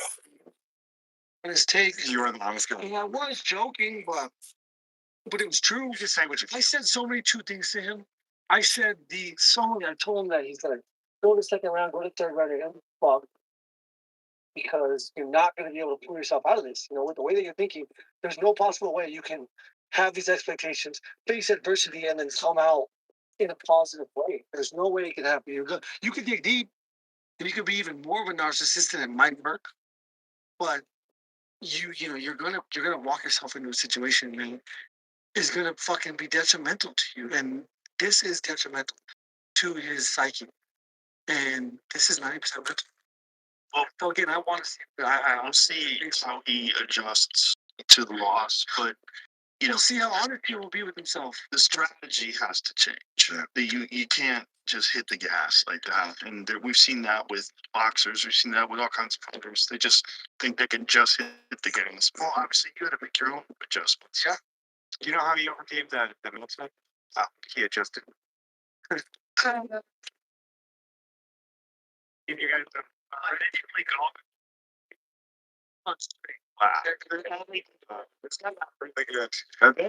Yeah, DC was raving about it. He's like, I've never seen anything like it. He goes, this guy's playing golf like he's been playing for years. It's crazy. He's really good at it. Well, that's the mindset that's coachable. That's very coachable mindset, competitive, and also objective. It's the same reason why you think you're not athletic. It's like you can look at yourself in a critical way and then see what adjustments you have to make, where a lot of people are delusional. Yeah. And then delusional keeps you from getting good at anything in life. You perceive, dude, you got perspective is everything. Like, how are you seeing things? And you always got to see it from the internal, not peaks and valleys like this right here. Like, we come home and even through the airport, we're like, there's celebration. Like, it is what it is. I mean, afterwards, like, he not praising, celebration at the airport. See what we did. No one was buying us drinks. Like, we got there a little bit early. In a fucking parade. I know, but I don't want that. I know. You don't. I don't want You don't. that. But I have to do it because I do need to take advantage. Like, I am the champion. It's crazy. Still can't fathom it. But I am the champion, and I need to be the champion. And be the champion. Enjoy being the champion for a little bit. And you need to look at yourself in the mirror and be Like there's times to sit back and have bliss where you're like, man, I freaking did it. Like there's times to really. I thought that would come. I mean, you run down fucking yelling out different brands of mayonnaise with no motherfucking clothes on and make bad decisions. You're like, oh, is that from? Oh, shit, dude, we did fucking 3/5 of fucking vodka. Are you gonna continue fighting? Right now, I'm planning on it. Yeah. You again, I don't have. There's not something natural in me that feels like it's over. So that's all I can say. So after a performance like that, Yeah, I mean, I'm obviously either way. No lies. It's the financial. Yeah, but I'm in a place where it's like I deserve to be compensated for what I have done. 100%. Not for what I'm going to do, or I shouldn't have to fight next to be UFC 300, UFC 324, and now this. Those are the biggest stages that the UFC needed somebody to do something phenomenal, and they picked me every single time, and I delivered. I wasn't the main event of UFC 300, but co-main event still stole the show, even though I lost. And so I think I need to be compensated for what I've done. That's where I'm at. So you're talking about in the future for like a next fight? Like, yeah, renegotiate. No, I'm not talking about the next fight. I'm talking about the UFC should make a company and give me equity in that company, and so I can build passive income like that. Like, I'm not saying that's what. Have you talked to them? No, I would. I've never asked. Luckily, I have a personal assistant now, so she asks for things for me. But I've never been the guy that asks for things. I wish people that were opposite of me that asked for things and get all kinds of things. I wish I was given those things without asking, because obviously people know that it's appreciated and I like it. But I'm not ever gonna I'm not taking this truck from fucking Armin. There's absolutely no way I would take a truck. He never shook my hand. Oh, this is Armin Tsarukyan. So we should explain that. So Armin Tsarukyan, he $1 million on Justin. His friend. And he won like 5-3, I believe. 7. 5-7? Yeah. So he's gonna buy me a truck. Well, I mean, I would never. Wow, now I just saw yours. Get a Raptor. I have a Shelby Raptor body. But I think now that I've seen your truck, that will be my next truck. Also, it has USA on the side. And it's the 75 on the Spectra Go.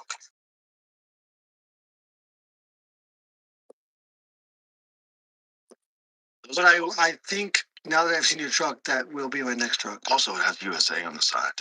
Yeah. You see that? You didn't do that, Ren? Dude, Tennessee's the shit. I want that.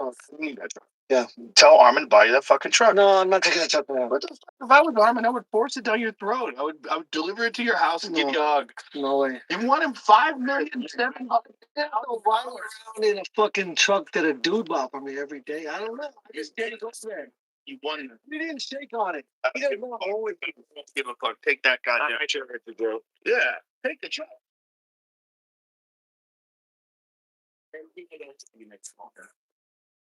That's possible. That's the guy. That's anybody else made the name. I didn't think that. I mean,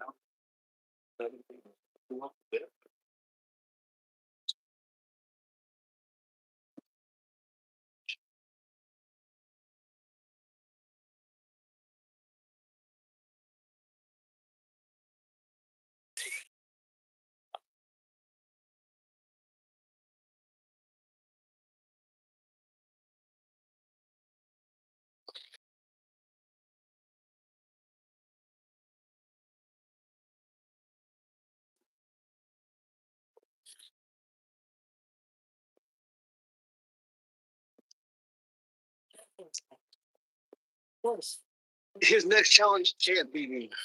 He needs to fight Patty or someone like that. Does Patty have a fight scheduled? I think same to me. Yeah. What's a tough fight? Yeah. Benoit's a Tough game. Yeah. Crazy game. It's a crazy game. It's the craziest game. I mean, think about where you were when you lost to Max and then where you are now. Just like think of the highs. It wasn't that long ago either. Was not that long ago. Now you got the BMF champ wanting to fight you. Mm-hmm. I have every belt. Right. I have three belts, 3 real belts, 2 interims, but those are fucking real belts. Mm-hmm. A real belt.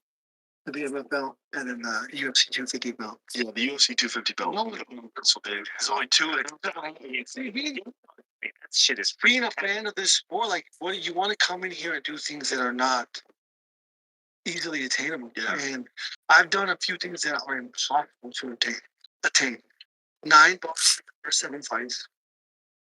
16 fights in the UFC. I probably 12 makes sense. Yeah. 10, and to be put in the main event of a UFC fight is fucking huge.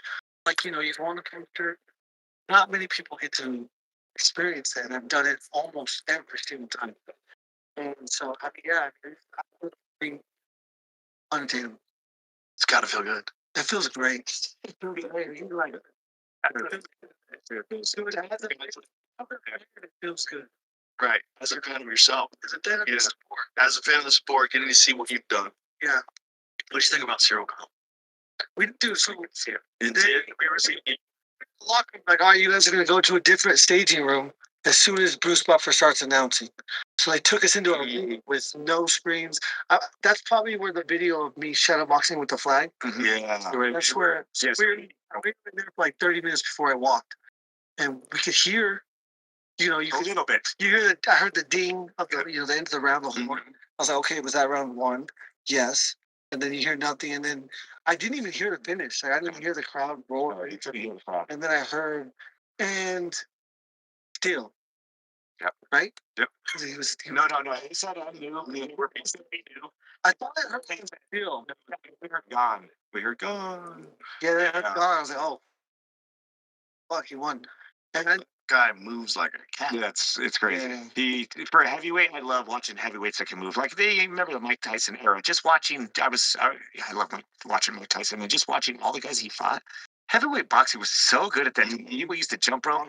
Now it's like I'm not going to say that all heavyweights are lazy, but you know my knees are bad. I'm a big person. Like those guys can move, and Cyril Gane is one of those guys. Well, he's the most. Most so fast. And Think about him as he started out as a basketball player. So think about basketball. It's all these plyometrics. You're constantly changing direction, moving and jumping. agility. Yes, it's all agility, and that translates so brilliantly to his striking style because you got a guy who's 248 pounds who moves like a middleweight, or moves like even lighter than that. I mean, really moves like a welterweight almost. He's fast and just very agile. And when you notice it, is like because you know how good Pereira is, and Pereira getting lit up on his feet like that, and then drop with a jab. It's like, boom. Yeah, Perfect time. and it's heavyweights. Like those are big dudes. Like, Yeah. and like obviously Pereira's put on some weight, but it's frame size. Yeah, It's you know, and Pereira's got a big frame, but it's there's levels. your body's been Yeah. weight for a long period of time. Like it's again that consistency. It's MMA guy going into boxing. The shorter rounds, but you're hitting sprints every round. Like it's a different. Like there's you have to do it for a period of time to be able to adjust to that. That's a different. Right. It's everything that you do. You have to slowly go into those positions. You can't just jump into it. And when you think about how big he was at 205, it maybe would have even been better for him to not really put on much weight. I agree, 100%. Because you know, like Cyril Gane's a grappler. And you got to be fast. Yeah, you got to be fast. Like your speed's a factor. It's a giant Yeah. factor, and he's got insane power. Yeah. I mean, his power's always been heavyweight. Absolutely, he's not going to lose this. He was so big. He was 251, and I was thinking, man, now it's like That feeling when your friend drops their shiny new rewards card and you realize you could use one too. Then you remember Intuit Credit Karma gives you recommendations personalized to you, so it's easy to find what it costs. Download the app to get started.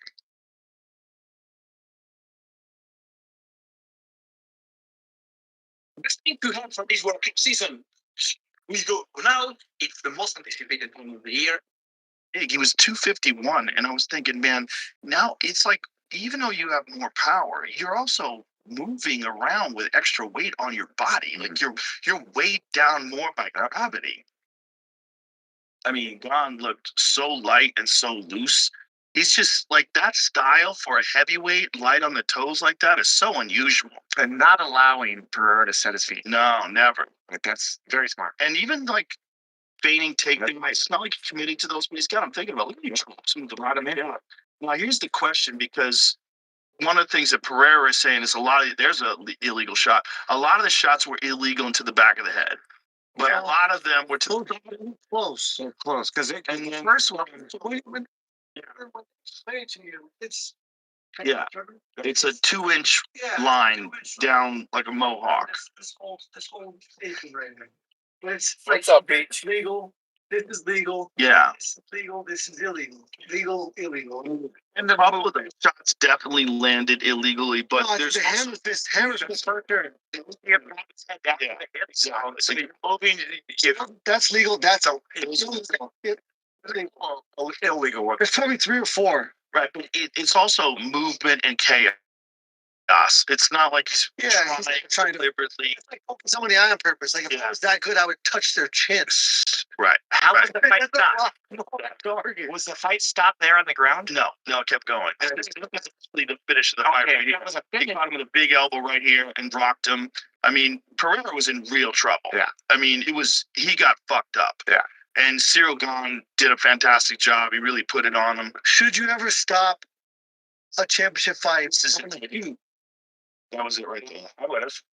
At that point, yeah. I'm not saying I haven't watched the fights. Here's the stoppage right here. You can see it. I haven't either. I'm just watching this. Yeah, that's. He loses humor with so many blows. Maybe he could have taken 1 or 2 more after that for sure. But Pereira's pissed off at Herb Dean, and he's saying Herb Dean should never referee again because he allowed those shots to the back of the head. I mean, you're in the moment. I mean, yeah, but that's natural for a fighter to do. Like, well, if the situation you want to bring, first off, you got to bring awareness to it, so they're not, you have to always be aware of, hey, I could have did better here. Yeah. That's how we all grow. So we need to talk about it.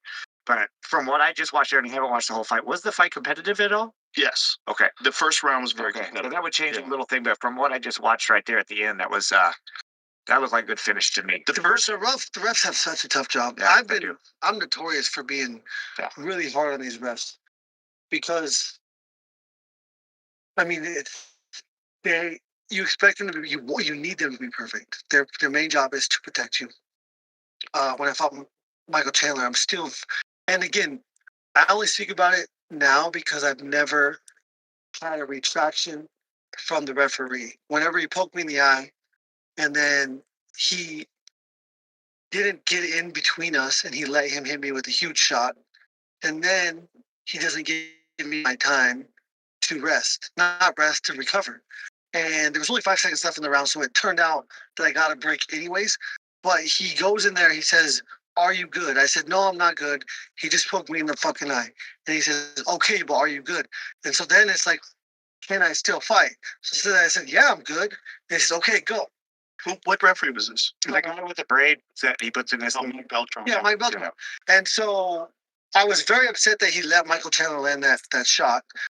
And I know why. He was so scared of the fucking heat we were throwing that he didn't want to jump in there and get in the middle of it. But his job is to protect me. And he failed.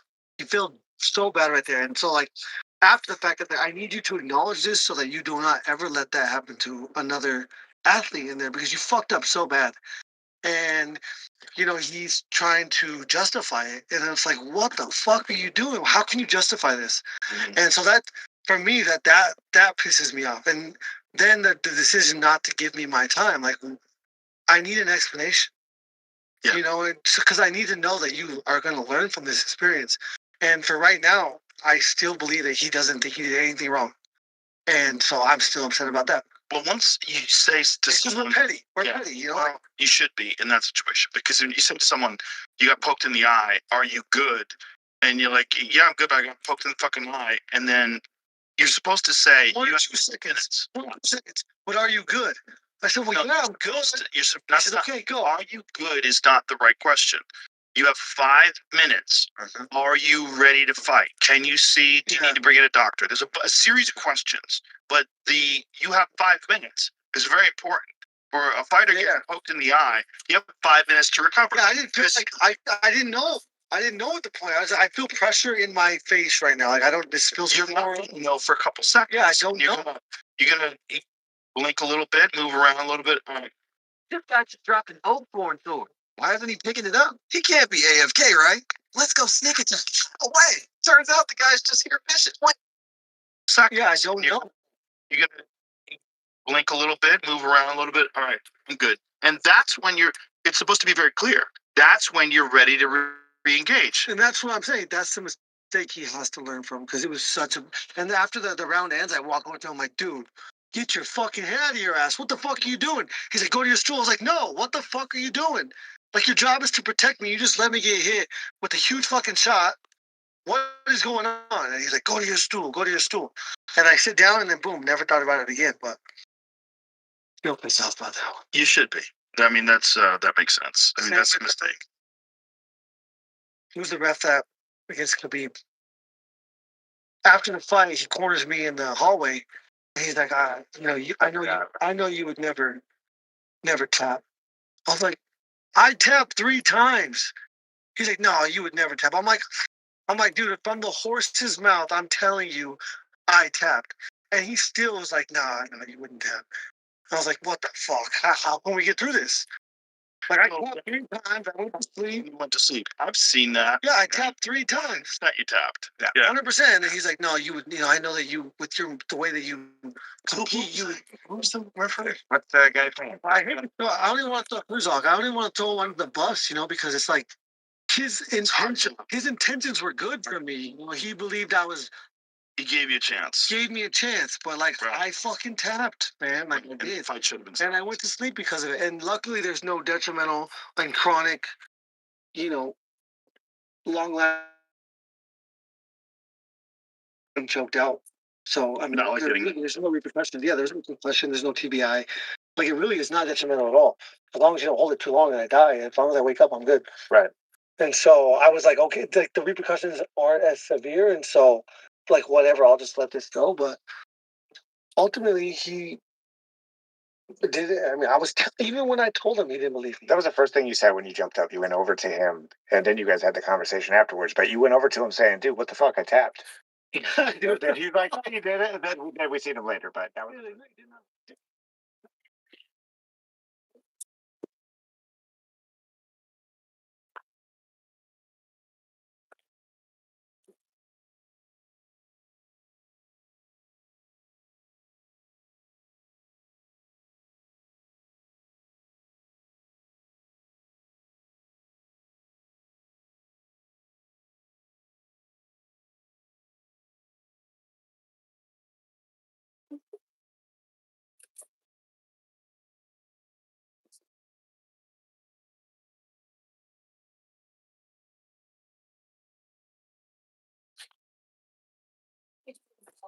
Hey, I got a delivery for room 404.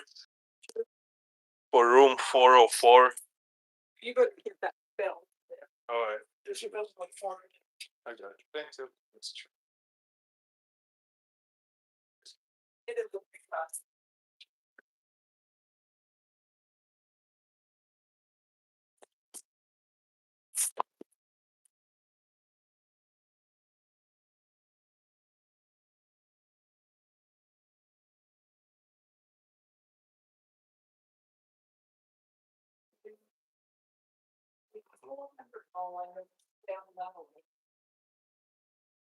Yeah, it's going. I have a Walmart delivery for 404, room 404. Yeah.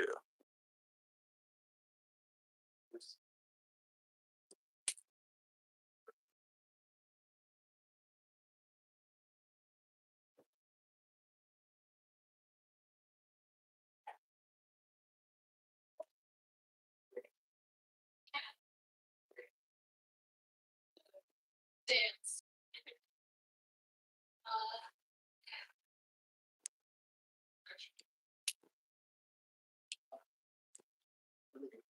Thanks to be hard.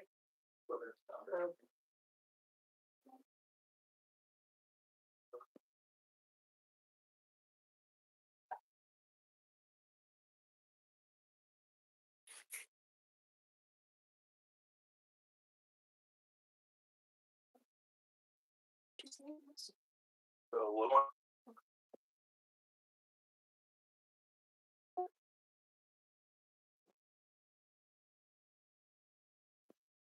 So,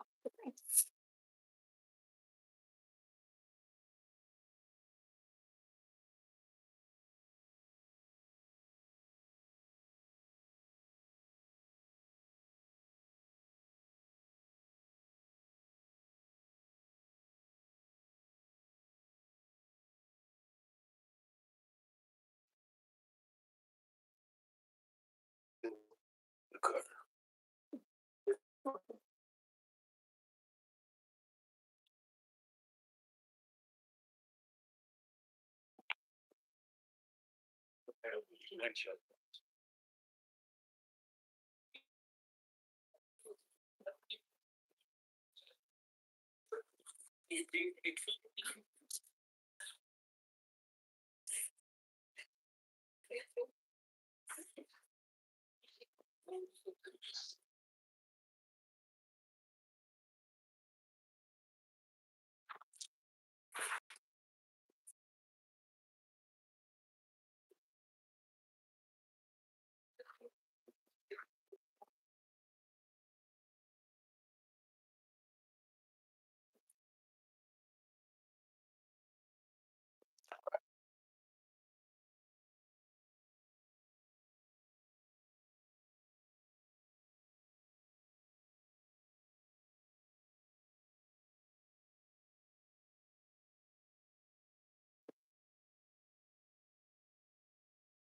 guess.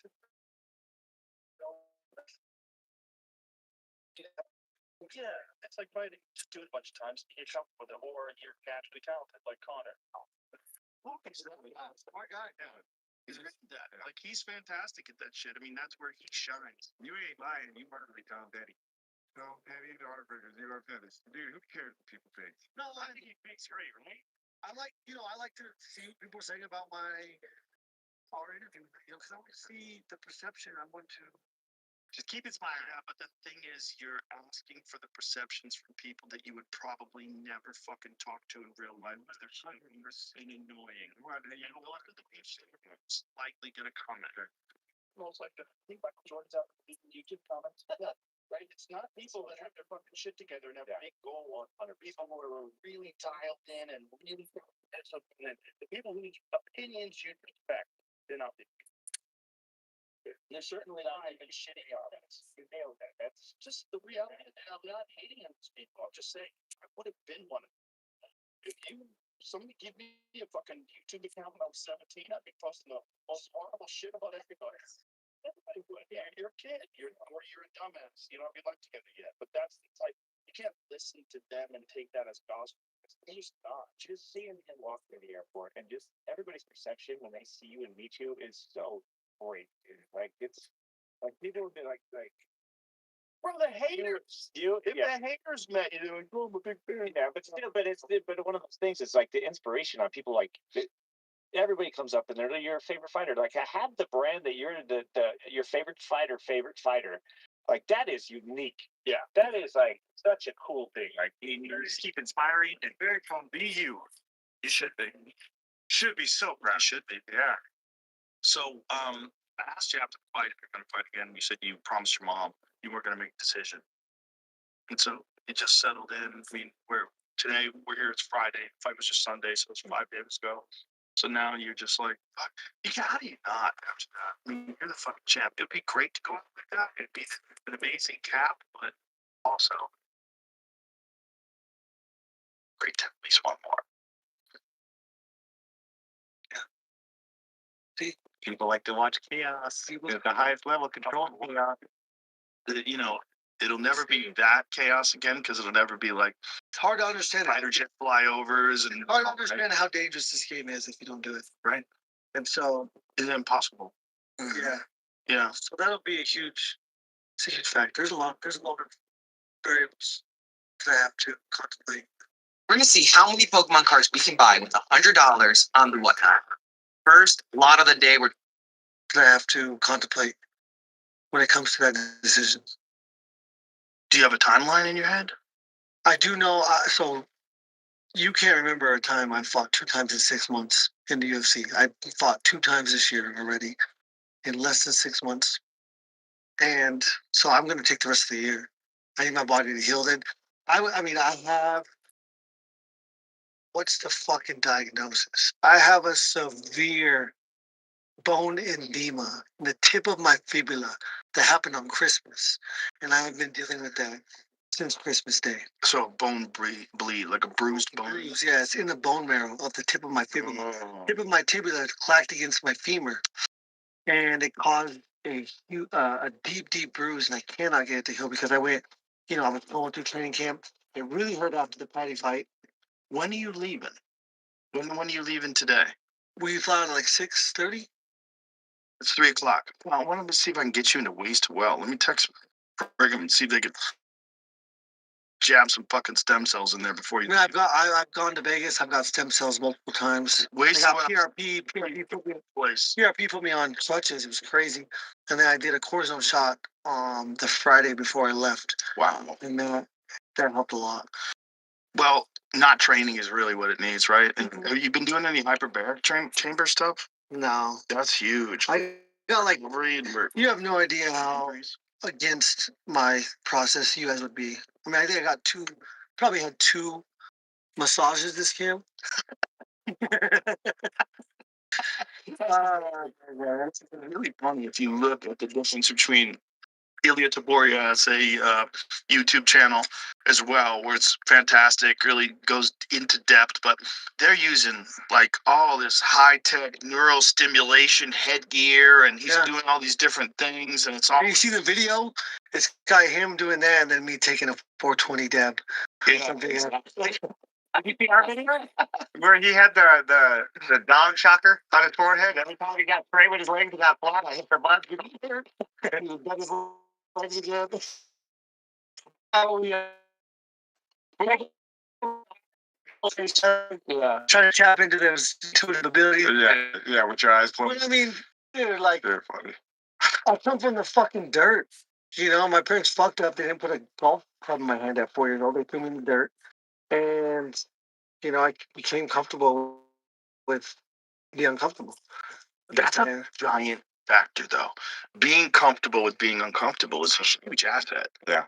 It's such a... It is. With everything in life. With everything in life. Wrestling is definitely is the biggest variable when it comes to my success. I mean, the mental side of it, like, nobody can...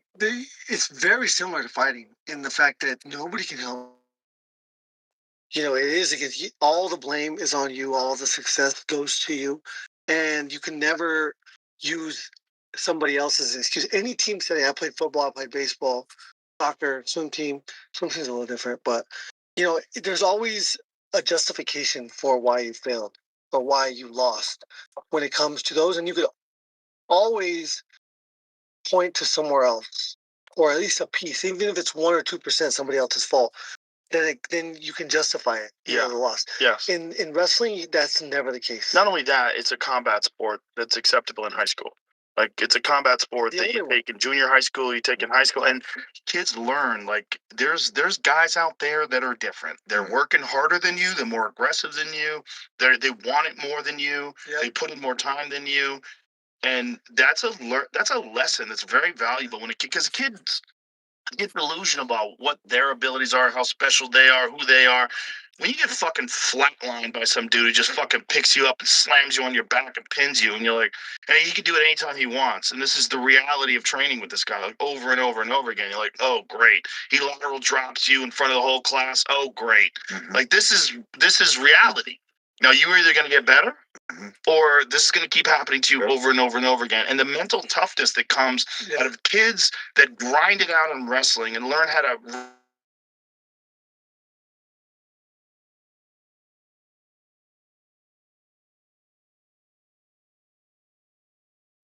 not MHM. Absolutely. Important thing. Business people, like I watched a study a long time ago. They said that the boxing and wrestling created the best employees because of accountability. Yes. And again, the cutting the weight, like, you're responsible. Like, that's what I love about Justin is what makes it so nice to train him is high level people. Like, I've had the luck to be able to train some high level guys lately, and I don't have to deal with any shit. Like, and if I hold myself accountable, then we don't have to have these deep conversations or get our feelings hurt, that we're just true to it. his accountability for everything is just there's nothing like it, and I credit that to his parents. His parents are just such amazing people, and the way that they had raised him to hold because he screwed up a lot as a kid. I told him if we were hanging out when we were younger, we got in trouble because he reminded me of myself, super hyper, so like making super bad decisions, but getting punished, getting grounded, getting not being able to go out late at night, like strict parents, and that being able to understand that there is rules in life and you have to be accountable. If you screw up, you got to deal with the punishment, and that is it comes from your parents. And I agree. I think my parents being such good people, so my mindset has always, since I was a kid, I have looked up. So the reason I take comments online and I read them, I've always looked up and given every single person I've ever interacted with the benefit of the doubt of being good. And whether it's what they're saying, what they're doing, their actions, everybody's been my role model. I've never looked at myself as a role model. I've always looked at whether, no matter what, if even strangers, like I trust that they're good, and that's where I start that's where I start everywhere from. And so reading comments online, like I truly take into account what I'm reading, and I don't know why, because I know it doesn't matter a lot of the times. A lot of these probably fucking 13, 14-year-old kids, but in my mind, they're 50-year-old, men with experience, and I just try to use as much of the readily available information, comments, words, action as I can from a place of like I feel like a child in a sense when it comes to like interacting with people. And I don't know why that's how I take it or that's how I do it, but it makes everything, a little bit better, and I'm not as disappointed as much because like once I learn that they're not good and they can't help me, then I don't be like, oh, that's a bad person. I'm just like, okay, I'm not gonna have that experience again. Well, that's a good perspective. It sounds like you use it then. And listen, everyone's different. And if you can handle it and you don't get mentally ill from reading comments, dude, you're a rare person. We had many conversations. I went to school for human service. I love to help people. You have no idea how much joy it brings me to assist people, to make people's life better, to lift someone's spirit. I mean, that is what makes me feel alive. It's must know info from Pen Karma about getting approved card or loan. Most people don't realize you're. I mean, that is what makes me feel alive, and that comes to my faith, and to my parents. My parents are such good people. They deserve so much more than most parents because of their actions and their example that they showed for me. And yeah, I'm just so grateful to be the person that I am because it makes life easier. Life is easy. Life is so easy when you're not concerned about what people think, when you're not worried about things that you can't control. Well, it's also easy if you're a good person. But I couldn't be a good person without the example of my parents. You have no idea how good and naive my parents are. And when I say naive, it's in such a good way because they haven't done the bad things that most of us have done. And I failed it. And the last time I ever did drugs, I woke up in an ambulance. And I'm pretty sure I died. And I was like, I will never do that again. My parents knew that was it. Elder on 2318. 2318? Yeah.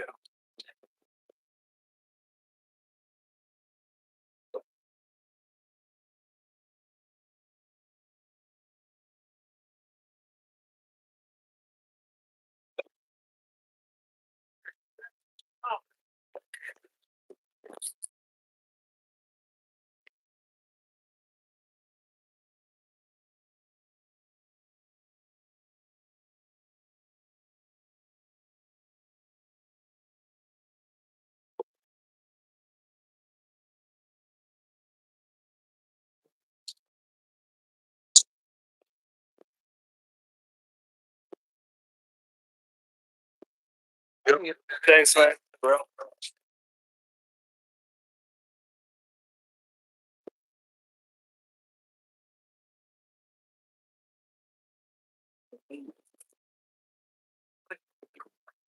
material going through. It's going to cut. That's the outside.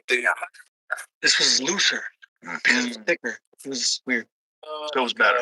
Better. It's better for that feeling that all fighters Better get for when they- comfortability. Yeah, like you have no idea how uncomfortable we are when They're always like pulling on the glove to pull it back. It's like getting the wrap too tight and you get those little things between constantly it. pulling on the pony here. But you make it harder. But this guy's a genius. He can fucking make anything. So Hunter reached out to me 4 weeks ago, and said he wanted to ignite the conversation again. So we'll see where that goes. But from that first position that we were in, a lot of things happened. And a great thing, I always told you it was going to be timing. Timing's everything, and they did the right thing and tried to make what we had spoke about.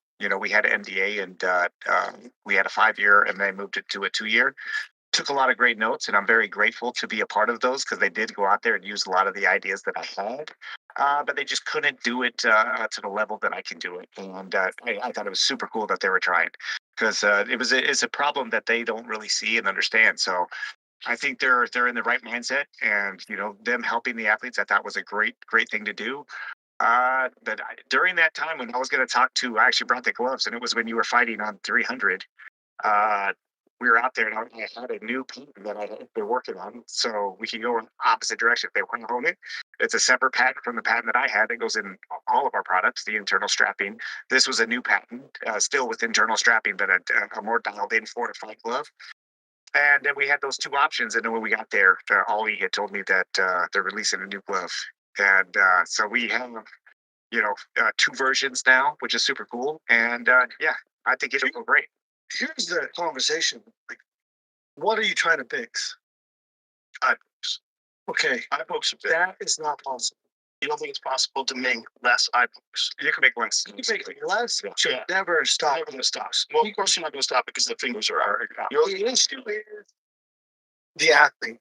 The issue is the comfortability of the athlete and the performance of the athlete. That is where your ambition has to lie when it comes to making the glove better. Because the gloves we're finding it now are fucking terrible. You have no idea. It's hard to make a fist. You have to use your entire muscle of your arm to make a fist. And so by the time we get to the fight, this is already Your forearm. exhausted. And then the pressure in between your fingers is like something you can't replicate. Let me ask you this. Do you think it's possible to make something that's like a mitten? Something that covers over the tips of the fingers. You would have fucking 80% less eye pokes. I do think you could do that in time. I don't think that change is hard for everybody, Joe. And it's a huge change for grapplers and things like that. But you're a grappler, so you're a grappler. Most people are going to say, well, that's going to affect this or my certain lock or they try it. But again, it would enhance it. The problem would be like rear naked chokes, like getting the hands on the head to get more thickness. Like it's regular gloves are a problem already.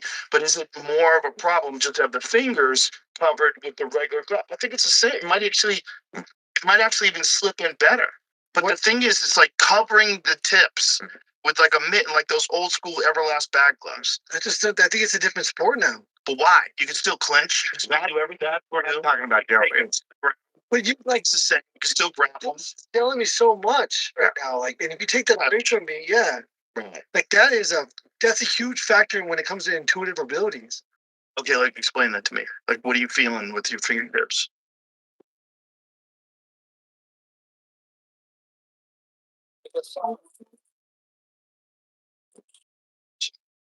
That you think would be missing? Well, it's not the fingertips. When it's my hand, like he moves away, he moves any direction, like I can make that read. And now he's farther, now he's there. Right. And I think if you're going to take touch away from us, that would deter our intuitive abilities.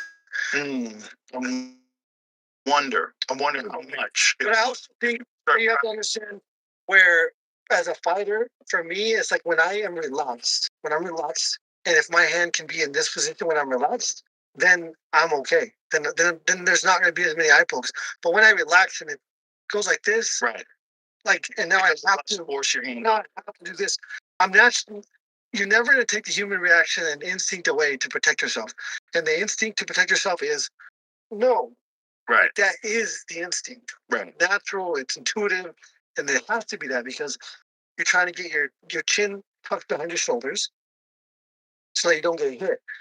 But the uncomfortability and like the strenuous effort it takes to make a fist is fucking stupid. It's stupid, and this is the difference between your gloves and the current UFC gloves.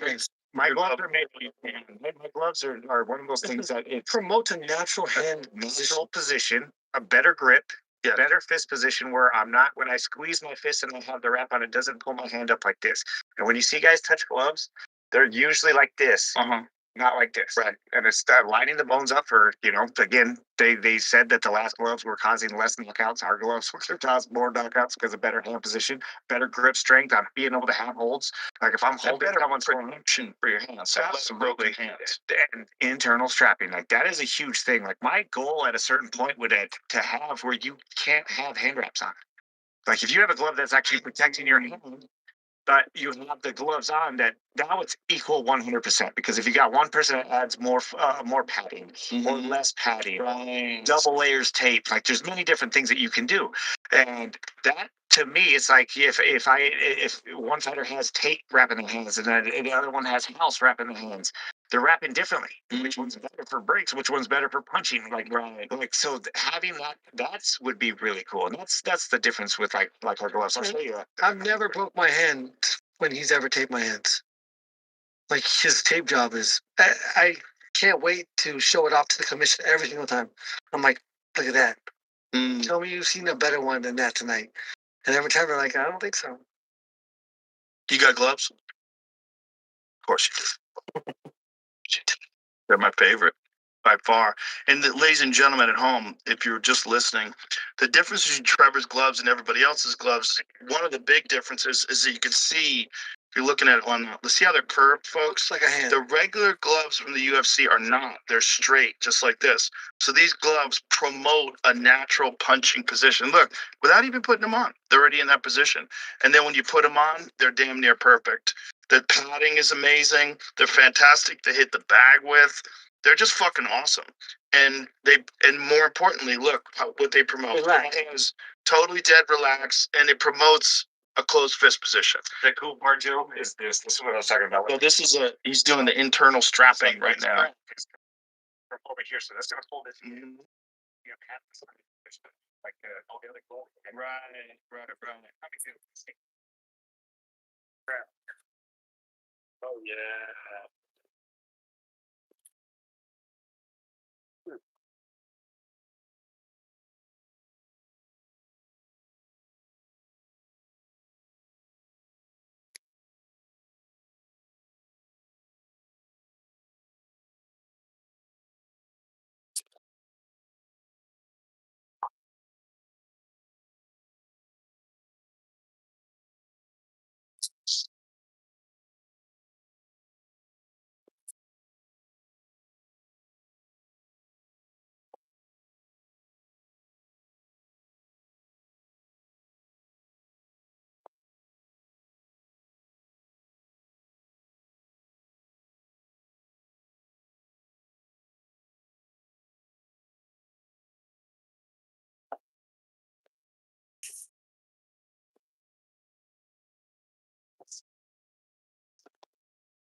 That I didn't know that you could do deals all these different ways. They'd say what they wanted to do. I'm like, yeah, that's not. Bro, this feels so good. It's so better. It's just much better. It's like When you push it, you go.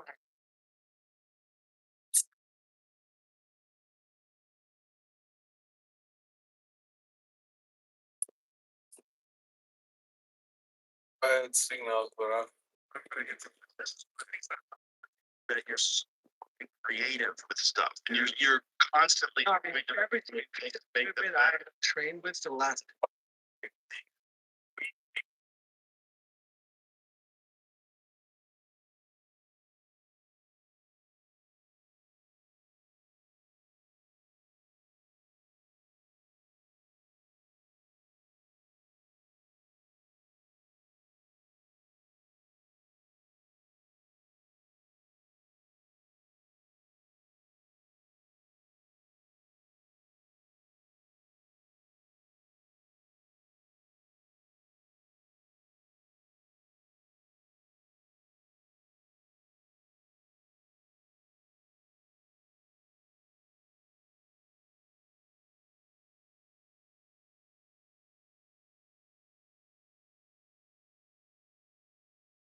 Somebody else. So that is your training. Yeah, that's what I trade in. Yep. Nice. I hit pads in that. Never wore hand wrap once. Oh, that's fantastic. Everybody.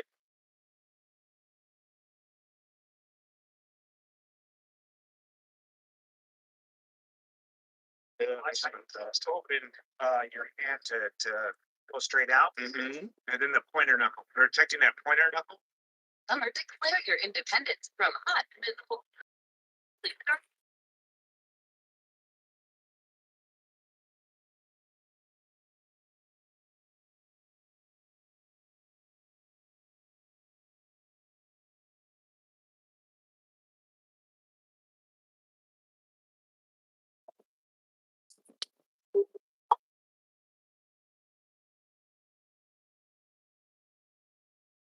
Smack is in here with cooling batteries. Protecting that pointer knuckle is so big.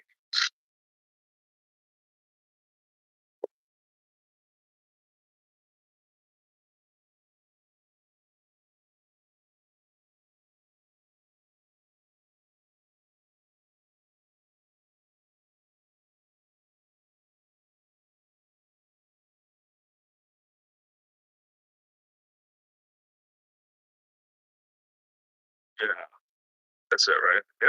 Oh, it's so nice. And then you open, you can still grip. You can still grip, but your fingers like in the door knocking. This is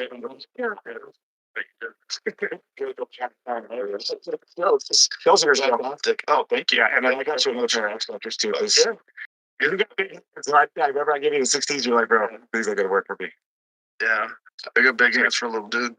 Unusual. Yeah, we'll get it done. But I mean, anytime you want to. I'm so happy. I'm so happy you're gonna get it done because I pushed for it so many times. I brought it up today and I brought it up to everybody. I was like, listen, what the fuck are we doing? You guys spent $1 billion trying to make these new gloves. You got rid of them in 3 months. Because if this could sound bad, that's because they've never thought about the fighter. But they did. They tried. They tried. They didn't fucking try. They did. You know how much money? I'm not going to tell you how much money they put up. They did, dude. Give me the same exact fucking price. What did they say? They hired a company that works on. But what did they change in their gloves? But they don't know. They took the ideas. At least they tried. They did. I will give them 100% credit. They did try, but I remember seeing the gloves when they tried and going, "These suck. These are not as good." I'm like, right away, I was like, "Feel uncomfortable. I hurt my hand." Yeah, Travis. Yeah, what the fuck are we doing here? No, these are good. These are good. Get them. The best gloves exist. They're already made. Like, there's only a few people out there that are willing to like really get creative and redesign and engineer gloves. And that's when someone does it to the extent that you've done it. Like, God. So, Joe, when you think about that, that's where I think I fit in well with this because I want to evolve with the company. And if we change one thing, like my first thing I want to do is help a performance. I don't want someone to hurt their hand where all of a sudden I hurt my hand on the top of your head and I'm just left-handed now. And everybody just, there's no pay-per-view now, but I pay to watch these fights. And now the guy that I wanted to see fight can't continue because he hurt his hand. Right. So we fixed that problem. We fixed longer, better grip strength for the grapplers who are going to need to have wrist control when throwing shots. I want to help athletes perform. And as we go, let's slowly develop and test with the athletes and find out because it's about the athlete. It's what works for them. And when we can get gloves on people and try something like you were talking about, that'll take time. You have to train it and go, oh, I actually like this better. There's some pros and cons. There's pros and cons to everything. Right. So it would take time. And that's where I'm passionate about because let's find a problem and let me think through solving it. But I need to know what that problem is. We send anybody to your website. Is it Onyx? Yeah, ONX Sports. Onyx.com. Yep, a lot of people spell it with FY. The best shin pads. Thank you. You have the best equipment. It's fucking phenomenal. There it is right there. That's the website. Onyx Sports. It's fucking fantastic stuff. I mean, it's really obvious that it's a high-level coach who's developed all this shit. I mean, everything you make is top of the food chain. The best tester in the world, man. I fucking break everything. I cannot break these gloves. I cannot break these gloves. I have to switch every like 6 months because I wear the palm out so much. I don't ever want to hurt my. But you got 2 or 3 sessions of training every day. Like that. For a typical person, these gloves are going to last well over. Corey had his shin guards for 4 years. I had my shin guards for like 3 years. Yeah. And when you think about the amount of damage that 3 years entails, that's pretty incredible. So much leather and foam. Yeah, you're so much fucking cool with sweat. Everything's getting broken down and moisturized and then drying out again. Crap. That's our bags that were up there, dude. We got connectors for the shin guards and the knee pads on the outside, so all your equipment's on the outside of the bag to dry. Oh, yeah, that's really cool too. So just trying to rethink how things work. So that's what I love about the way you approach things. You're always like fixing the problem. I can't stand when we're not even working on kickboxing and someone's kicking, and it's because they're fucking gear. You know? That's the worst thing about fixing my nose. There's Fucking smelling people are like, oh my God. You know how to do it. Those guys are that's a real problem. It's a real problem. And those are the ones who always give you fucking cooties too. Oh, Right? so nasty. Yeah, it's nasty. Listen, Justin, I'm so glad you're not going to fight to the end of the year, like for whenever. Just enjoy that, because that was a fucking masterpiece. Yes, sir. It was beautiful to be there. I mean, I felt so American. Hey, I felt so. It's something to represent this country because we're such a melting pot. Yeah. And I think I have done it. I think I achieved that. And so I'm very, very proud of that. Dude, you did it in spades. You did it 5 stars. It was fucking phenomenal. It was one of the greatest events that any sporting event has ever put on. I mean, maybe the greatest sporting event in the history of the world. I said it before. This is going to be like some Miracle on Ice shit. It was, man. I know. It really was. I knew I had the opportunity to do something special. You did it, and then here, uptown. Yeah, I want to see the family. That was so cool. So look how cool that is. Yeah, so look how cool that is. That is so amazing. That's so fucking amazing.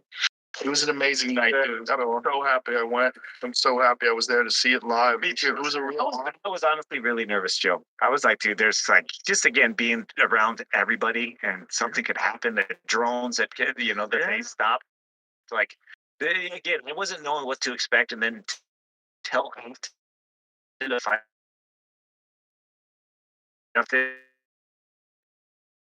How fucking legendary. I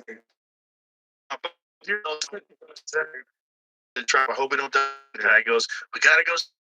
I go, I mean, like, everyone will remember it for the rest of eternity. Sign me up. That's not the way it went. I think it went. Way better. Way better. Thank you for coming here. Yes, sir. Congratulations. Masterpiece. Yes. Both of you. Let's go hunting. I want to go hunting. I just got I'm going to shoot an elk. I saw on first elk this year. On the Go Hunt website. Yeah. Antelope hunt. Yeah. Yeah. You see almost 1,000-yard shot? Dude, look at that. Winds do not stop moving. They can see us forever, and they just kept going. And we were on shoot. We couldn't get prone, so we had to. You're every hunt. You're like, I'm going to get a prone position. I'm going to shoot from. We cannot get in a prone position, so we're on shooting sticks, trying to manipulate the sticks, and we were not ready for it. Misses from 140 yards. Dude, the story was so this thing goes to 1,093 yards and he hits it in the head, drops it. And he's like, what the fuck, Luke? How? How do you hit that shot and miss 100? This is, look at this. Wow, that's crazy. 1,092. Did he shoot? No. I don't even know if he hit it. I mean, it was yeah. Like in the neck. It was, 1,000 yards. Here, the center of the fucking target. Well, in these crazy prairies too, the kind of wind drift you're dealing with. Dude, and they can see for miles. These things do not stop moving. I pulled this card on Courtyard. It just came. If you're a card collector, you know exactly how this feels. You're dealing Dude, and they can see for miles. These things do not stop moving. They evolved to get away from cheetahs. There used to be North American cheetahs. Yeah. And so North America, this is all before the Younger Dryas impact. So it's like when somewhere around 11,800 years ago, 65% of all North American mammals went extinct. And there was an American lion that was bigger than the African lion. And then there was a cheetah. And these fuckers, these guys evolved to get away from cheetahs. So they can run like 55 miles an hour. Forever. When you them, they look prehistoric. Their eyeballs are way out here. It's crazy how good a decoy works with them. Oh, the tortoise too. Guys walk right up on them. Yeah. Get a motel. Mhm. Just walk right behind that. Walk right behind them, and then you can. That's how archery hunters do it a lot. Because you have to get alive. Yeah. Very tough to sneak up on them. So But smart. you ever bow hunt? No. No, but do you want to learn? You would love It's it. not that I haven't issues. So I shot an elk and did not recover it, and I told myself that I will never go archery hunting unless I have the time and effort to be 100% ready. Yes, right. And so right now it's just right. Well, rifle's always going to be the most effective way. It's still an awesome way. Cruise whitetail in Arizona is my favorite hunt. Oh, really? Okay. Now with people these days. That's a fun hunt. Those are tiny little guys. Tiny and Great goats. I grew up there, so my buddies their whole life have looked. We could go out there, we wouldn't find shit. Right. They're fucking everywhere. Well, You can't find them. Yeah, They they're call them the very- gray ghosts, Yep. and my buddies can find them. And it's such a fun hunt. Yeah, it's a great hunt. Well, Arizona's a great hunting state too. You have some of the really best is. elk in the country. Yeah. Oh, Dino cannot. Congratulations. Only Dino cannot fucking fight or hunt or do anything. Fucking Dino. Cannot even fish for a cornbread in Arizona. What the fuck?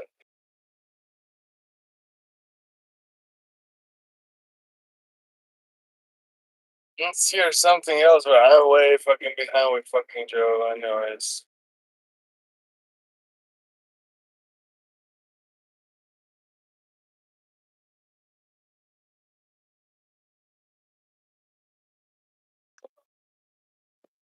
The Joe Rogan Experience. All right. Very nice to meet you, man. You too. Nice. Thank you. And thanks for doing this work because you want to talk about a subject that's confused so many people. Is the sun good for you? Is the sun killing you? Why does it give you vitamin D if it's bad for you? Interesting. Why do people get skin cancer if it's good for you? Yeah, it's super complicated, and the messaging has not sort of admitted that, and that was a big impetus for the book. What was your opinion of sun exposure before you started writing this? So I had inherited the conventional wisdom from the institutions that it was really bad. At the same time, I'll admit that my instincts were that maybe it wasn't as bad as they were leading me to believe, because whenever I was in the sun, I felt good. And I live in Vermont. By the time winter was reaching like month 6, I felt bad, right? Right. So I was like, there's more here than we're being told. Yeah, that was my wife's opinion. She's like, sun can't be bad. It always feels good when you go out there. I'm like, It's a little more complicated than that, but that is the instinct. Like, it feels great when you're in the sun. Like your body wants it. Your body wants it. I mean, we now know that it literally triggers the release of opiates in the brain, sunlight. So, yeah, your body wants it, and your body rewards you when you get it. So what is the issue? Well, let's go back to the beginning. So you had this idea that sun exposure is probably giving people cancer, and sunscreen is good. You need to wear sunscreen, stay out of the sun. So when you started going into the research, what made you shift your opinion? So it really started for me like 7 or 8 years ago. I was on this like science journalism fellowship. So I was just doing research, and some of those studies hit, the one about opiate release in the brain, and other studies showing that when light hits skin, cognition actually improves. Like your metabolism cranks up a little bit when the body feels sunlight coming in. And I thought, that's interesting. That's all good stuff. Then I came across a couple other studies that seemed to indicate that sunlight could lower blood pressure, which was really interesting. So then, I still had the sense sunlight bad, right? So then I remember just like Googling, like, so how much does sunlight like shorten your lifespan? And like the punchline is sunlight seems to extend your lifespan. So when I hit that, I was like, why are we not hearing this? So that was the beginning. And so what is the problem? Like, what is the issue with sunlight? Like, when you think about skin cancer, what are the confounding factors that lead to skin cancer? Are we completely aware of that? It's more complicated than we thought. So sunlight does increase your risk of skin cancer, but depending on the type of skin cancer you're talking about, it's not necessarily like a linear relationship. So yes, in general, too much sun increases your risk of skin cancer. But yeah, the question is, what are the confounding factors? How important is skin cancer compared to these other things? If sunlight reduces your risk of other diseases, how does that weigh against the risk of skin cancer? So it's not the type of thing that can, be done in a 30-second PSA. Right. So sun cancer that does cause skin cancer, or excuse me, sun exposure that does cause skin cancer. What is causing? Why is it happening? So ultraviolet light, which is the most energy intense part of the solar spectrum, when those photons of light hit your skin, they go inside, right? We absorb all wavelengths of light to a greater or lesser degree. And that super high energy ultraviolet light, if it hits a DNA molecule, it can mess up the DNA molecule. And then that can lead to mutations and skin cancer. Then it can also indirectly cause skin cancer by creating what are called reactive oxygen species, which are free radicals, basically. So it energizes these atoms that start to steal electrons. So ultraviolet light, your free radicals.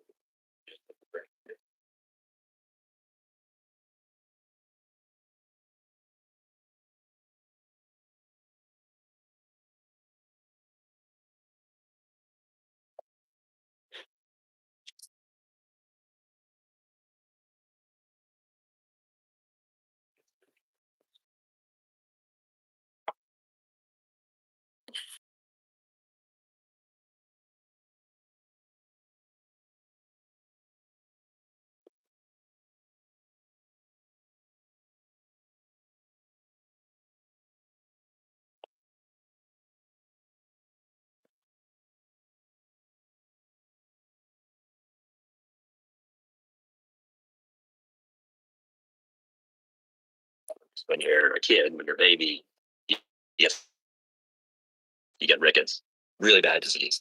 And it was in the Industrial Revolution, kids started getting rickets. Farm kids never got rickets. Then suddenly, kids are working in factories. They're living in cities that are choked with coal smog. They're living in tenement buildings. They're never seeing the sun, and they all start getting rickets. Late 1800s. Is nutrition a factor in that? Vitamin D. It was all vitamin D. At first, they thought maybe it was vitamin A, but it turned out that was how vitamin D was discovered. Was some doctors figured out that it could solve rickets in kids, and then they figured out that if sun hit skin, that's how we made vitamin D. Then they figured out. They figured that out. They tested. They did some tests on dogs. Actually, one of the guys figured it out. He had a hunch that that's what it was. Like, they noticed that kids in the country wouldn't get rickets and kids in the city did get rickets. So like, I wonder if it's sunlight. So then a guy took dogs and this is, I think, Scotland, stuck them in a, they actually thought it was dietary. He stuck them inside in this little warehouse and fed them oatmeal, which is what everyone in Scotland ate at the time. And the dogs got rickets. And he thought it was the oatmeal. He's like, okay, so something about diet. But then he got lucky because he had deprived the dogs of sunlight. And that's why they got rickets.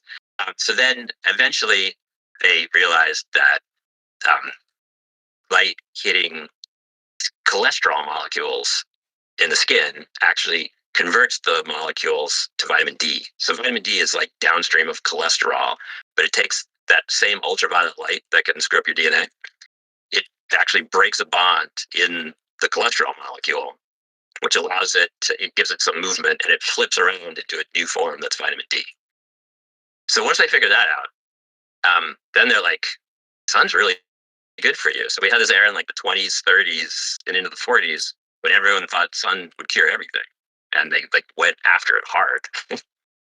Really? Yeah. Parents would send their kids up into the Alps in the 20s to institutes for heliotherapy. Kids would ski around in their underwear, take classes in their underwear. There's awesome photos from this era. The instructors are in their underwear in the mountains outside in Switzerland, teaching the kids, and everyone looks really healthy, right? So there's kind of this idea that you couldn't get too much light. So people are literally burning themselves on purpose for health. Is that the issue? Is burning the giant part of the issue? Yeah. So to give it away, now it looks like for melanoma, which is the most dangerous type of skin cancer, it's associated with burning strongly, but not with like gentle, moderate, everyday sun exposure. So, how much of a factor is skin type? Like people that are pale or have freckles and red. How much factor is that in skin cancer? And can they mitigate that by like gentle, slow exposure, like a little bit here, a little bit there, and slowly build up? Yeah, huge. Like skin type is kind of everything. People who have really dark skin basically don't get sun-induced skin cancer, almost never. And the the authorities don't tend to talk about that because they want things to be, they want to have like these one-size-fits-all recommendations. But those recommendations to basically always avoid the sun are written for the super fair people, especially if you have red hair, orange freckles. Then you actually have a mutation in your melanin gene that makes you super susceptible to skin cancer from sunlight. So if you've got that phenotype, lots of moles, red hair, freckles, you do have to be really careful. And you can only do so much. Like you're not going to tan that much anyway. Your melan's just different. Everybody else, yeah, you're much less susceptible, and you can tan. You can make more melanin pretty easily through tanning. Wonder what, if any, effect. Have you ever heard of that? I can't remember the name of the peptide, but there's a peptide that people are taking now that causes their body to generate melanin, and they get really dark. Yeah. It's really weird. Yeah, and I don't know what's going on there exactly. It seems like that peptide is maybe making you. There's things called photosensitizers that make your skin super sensitive, like you just absorb solar radiation really well then, but not necessarily in a good way. And that can make you make tons of melanin to try to compensate. So I wonder that peptide might be triggering like melanin as a compensation mechanism for extra protection from sunlight, or maybe it's just making melanin happen like independently of sunlight. Did you put it into perplexity? All right, here it is. Melanotan,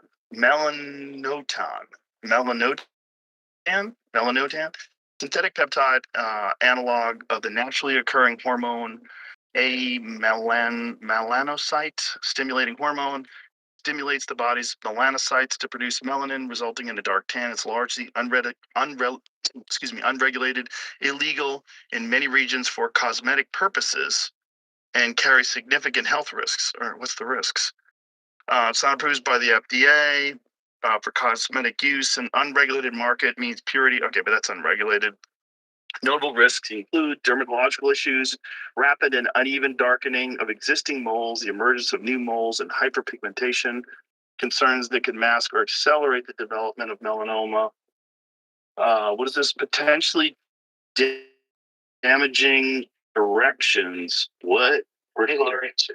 Oh, that's right. This apparently gives people raging erections. Why? Prolonged, painful, and potentially damaging. Imagine you get an erection that goes so hard you redline the penis. Medical and dermatological organizations strongly advise against the use of melanotan because it's unapproved. There are no clinically established safe dosages. Well, weird, because that so alpha MSH, the thing that it is mimicking is that's how your body makes melanin. That's how your body's supposed to do it. You gotta see the before and afters because they're kind of bonkers. I've seen some people get super. Well, the problem is it's Instagram. You never know what's real. That's that guy got a little tan. Let's see if there's any. Okay, look how pale that. See, but that's not. How do we know if that's real? It's just like there's like a light on. Right. And then he's in a fucking dark closet in the last picture. Before and after I've seen. Is there that one right there?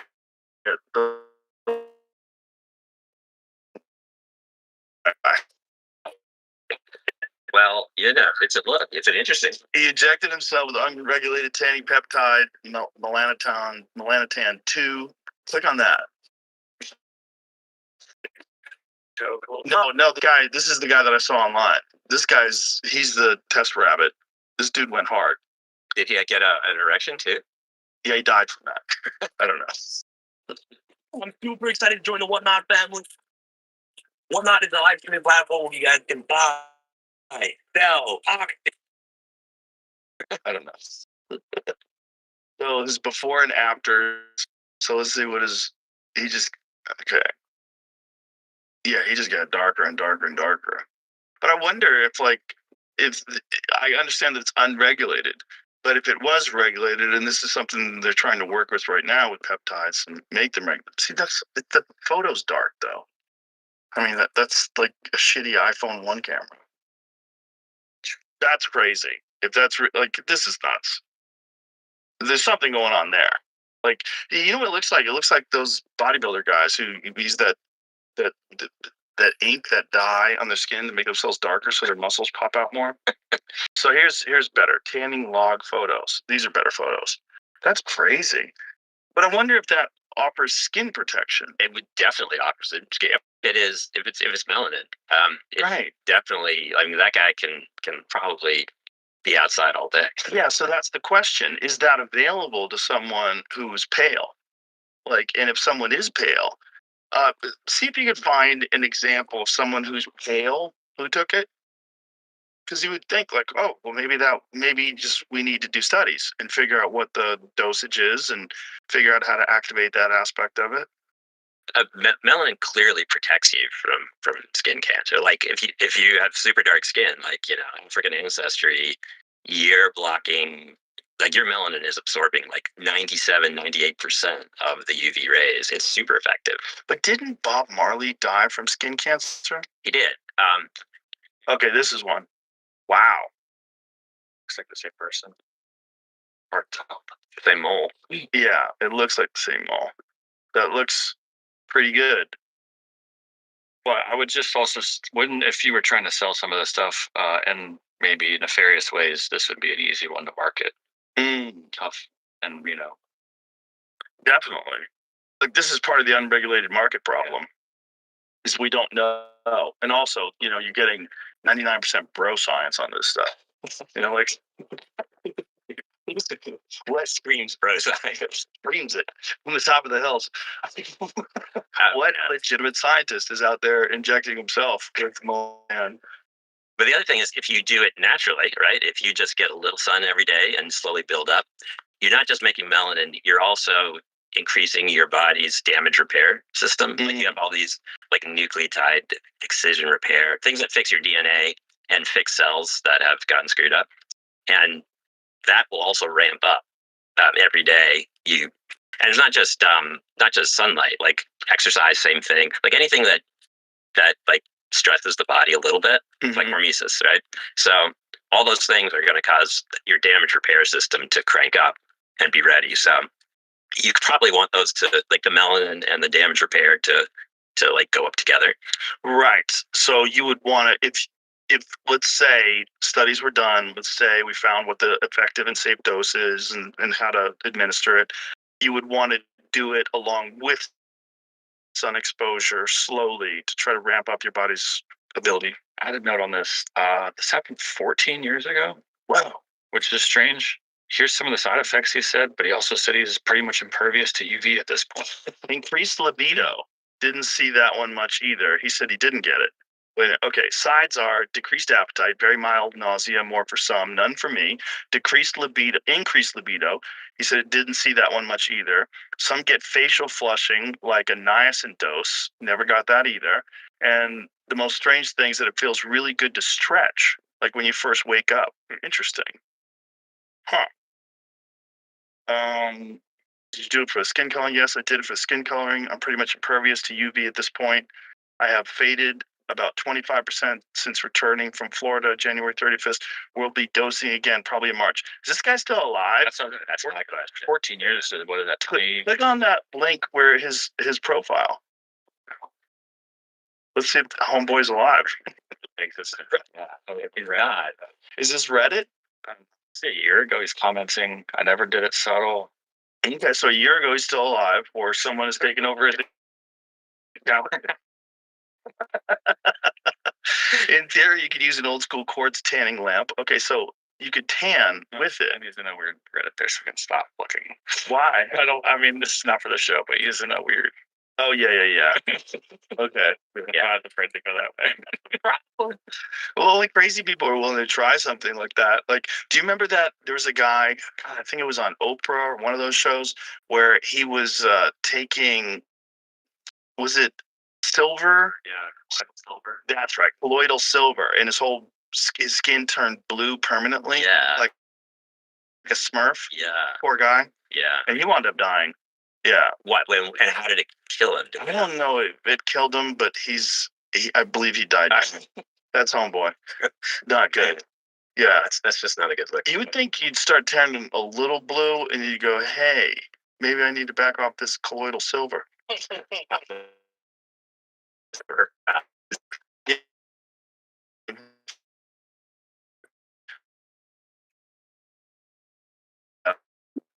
It's just been a nice chocolate, like a bluish chocolate. I mean, he looks delicious. I'll say that. Yeah, this is Argyria, the rare disease that turns people blue, caused by a buildup of silver in the body, which discolors the skin. Wow. 2013. He died from unrelated, whatever that means. I mean, anybody's taking that much colloidal silver, you're probably making a lot of other mistakes. I mean, yeah, like You're a risky dude. it's so many options. Monty Burns, is that you? The battle with the bold billionaires we've all been winning. This episode is brought to you by Ketone IQ. Here's something cool. Ketone IQ and make it a kind by Melanoma that's not die of skin cancer. / Rogan today on his toe. And that was a kind of melanoma that's not caused by the sun. And everybody gets it, no matter what race you are. Everybody gets it at the same rate, which is quite uncommon. They know it's not caused by the sun, but it complicates things for people because people are like, I got melanoma on my toe, and they think it's from the sun, and they're like, how did that happen, right? What's melanoma doing down there? But so it does. No melanomas are caused by the sun. There's most probably are, but it gets really weird with melanoma. It's associated with burning, with like intermittent sun exposure, like you work in an office all year and then you go to Cancun and get fried. That's a pretty good recipe for melanoma. History of sunburns also, that will double your risk. Chronic exposure, where you have an outdoor job every day, lower than average risk of melanoma. So it gets weird. Like landscapers have outdoor workers have a lower incidence. Wow. Yeah.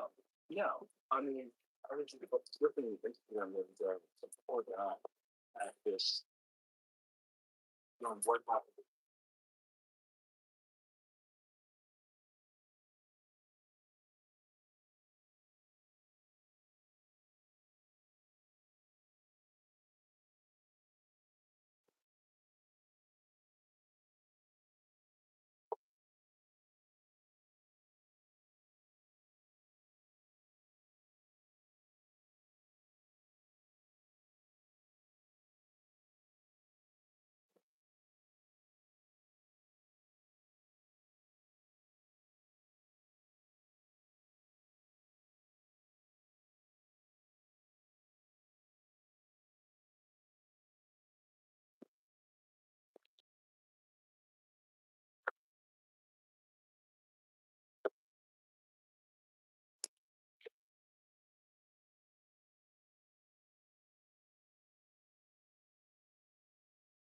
That sucks because I fucking cooked myself as a kid. Same here. I grew up in Florida.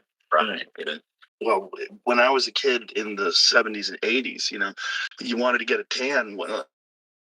especially when I lived in Boston. It was cold as shit in the winter. When it got warm, you're a Vermont guy. Yeah. You got out there, you're like, I'll put baby oil on. We fried. Totally. I was just looking at some of those Johnson baby oil ads from like the 60s and 70s. Oh my God. Yeah. Yeah, it was basically cooking lube.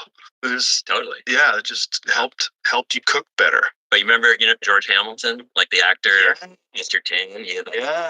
He was all about that. I just the other day, I was like, how's he doing? 87 and ridiculously healthy right now. Really? Yeah, he's going strong.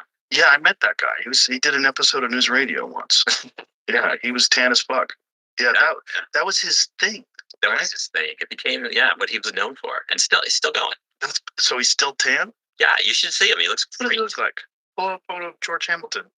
I mean, great for an 87-year-old. Yeah, look at him, still tan. How does he? And shiny. What a weird thing to be known for. He's the guy who gets tanned. You know what I'm saying? I mean, try to remember a role that he played. That's true. I think he was Dracula in some bad 1970s like comedy. Look at that. That's a tan right there. Right. So how was he getting it though? Like I remember when I was a kid in Boston, a lot of people use tanning beds, especially in the wintertime. And they still do. Like those are actually like on the rise, and they seem to raise your risk of melanoma for sure. There you go. That's how we did it. Ah, look, he's got a reflect a tan thing. So he's just out there getting sunlight all the time, and he didn't look bad. That's that's a weird one. Right? He claims he's never had skin cancer, I think. Well, he probably was doing it so often that his body was prepared for it, right? Look at that photo of him with that lady in the corner. Yeah, look at that. That's nuts.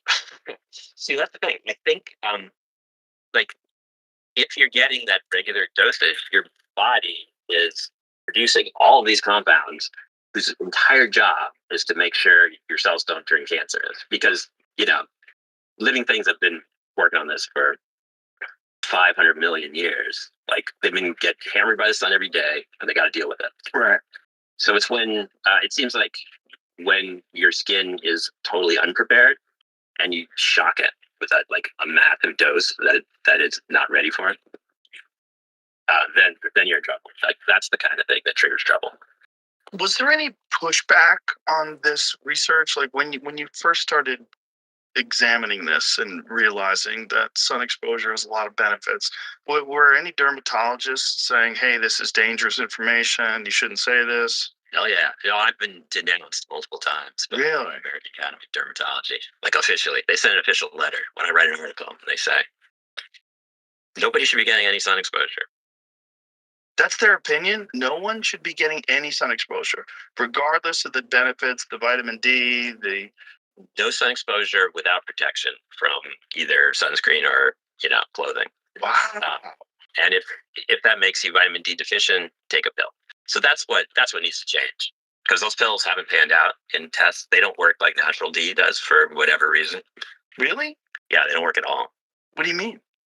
So everyone thought, like back in the 80s, 90s, scientists started noticing that people who naturally had lower amounts of vitamin D in their blood had higher rates of all the classic chronic diseases. So I started thinking, okay, vitamin D, it's like a magic pill.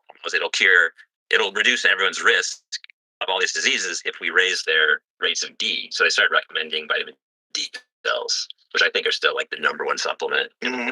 I take it. So then they did all these clinical trials to prove that it would help. Huge clinical trials, tens of thousands of people, follow-ups that went for many years. None of them showed a benefit.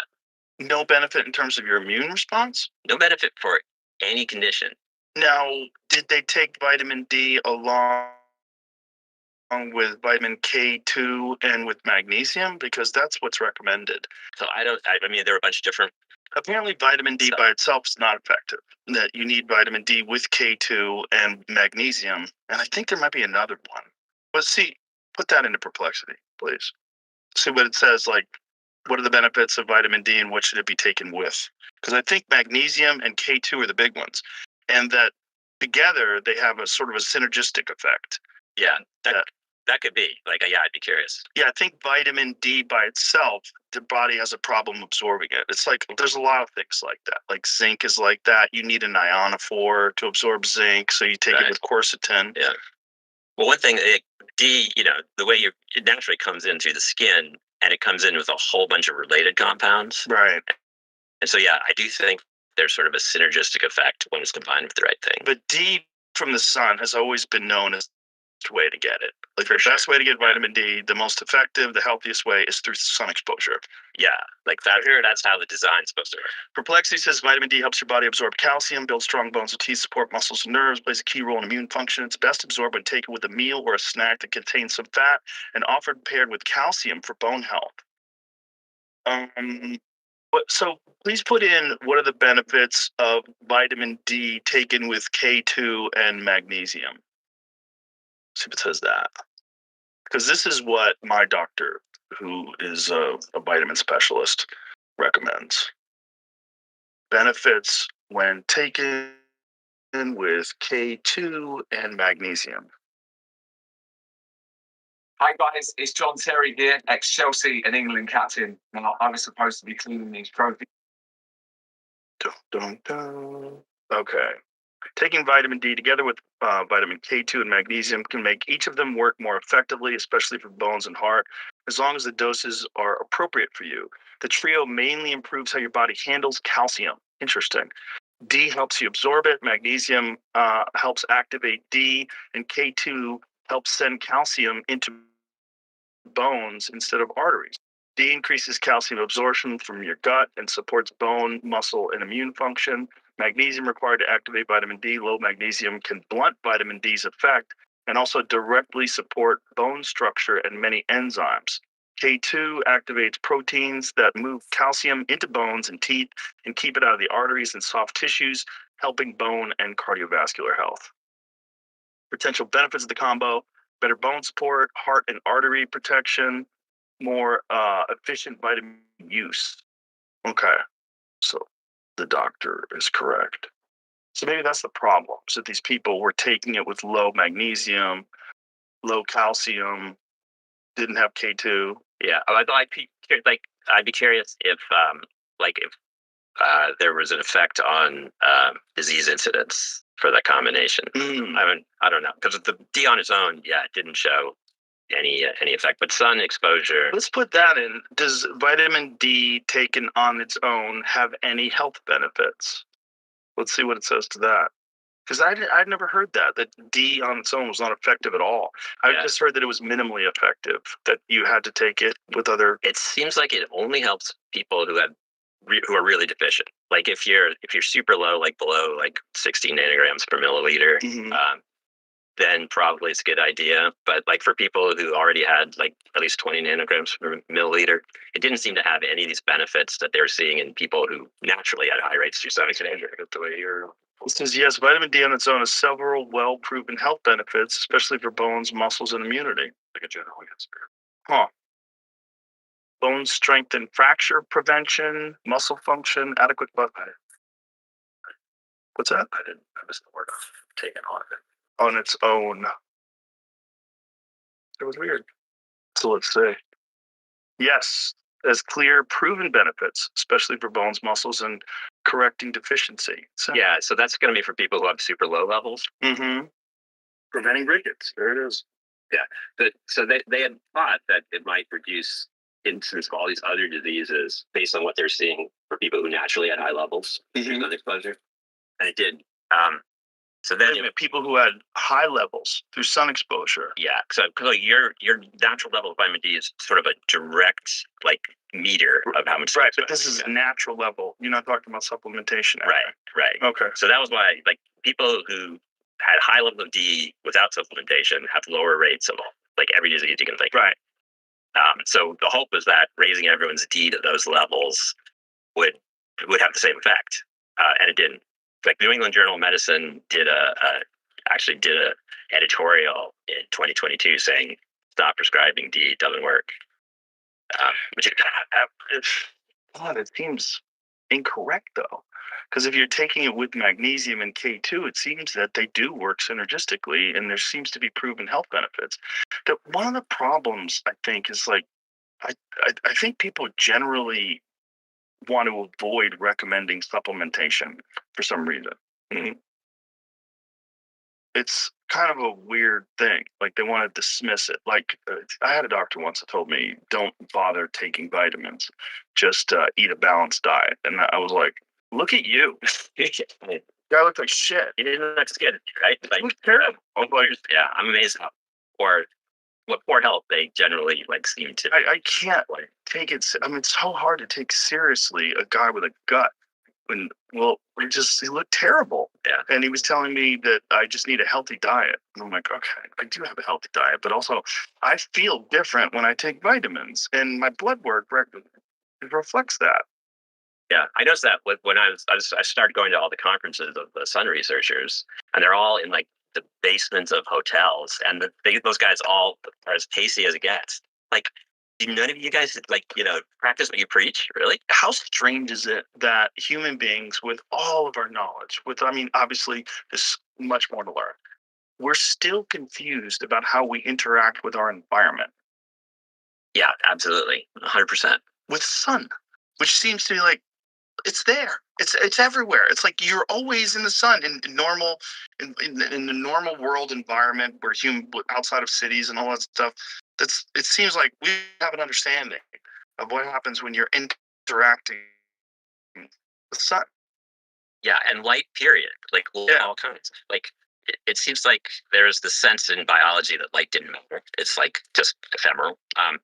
Which, the quantum physicists 100 years ago understood that light and matter are just like two halves of the same coin, right? And that light totally affects the behavior of molecules. We're made of molecules.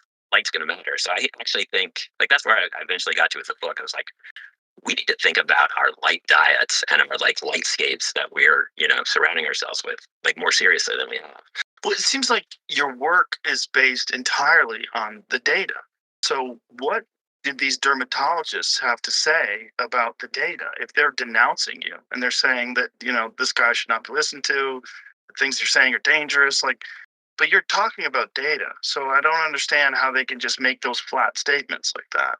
Right. And I think we just need to have a conversation about the data, and, there's no like right answer ahead of time, but they don't their job is to prevent skin cancer.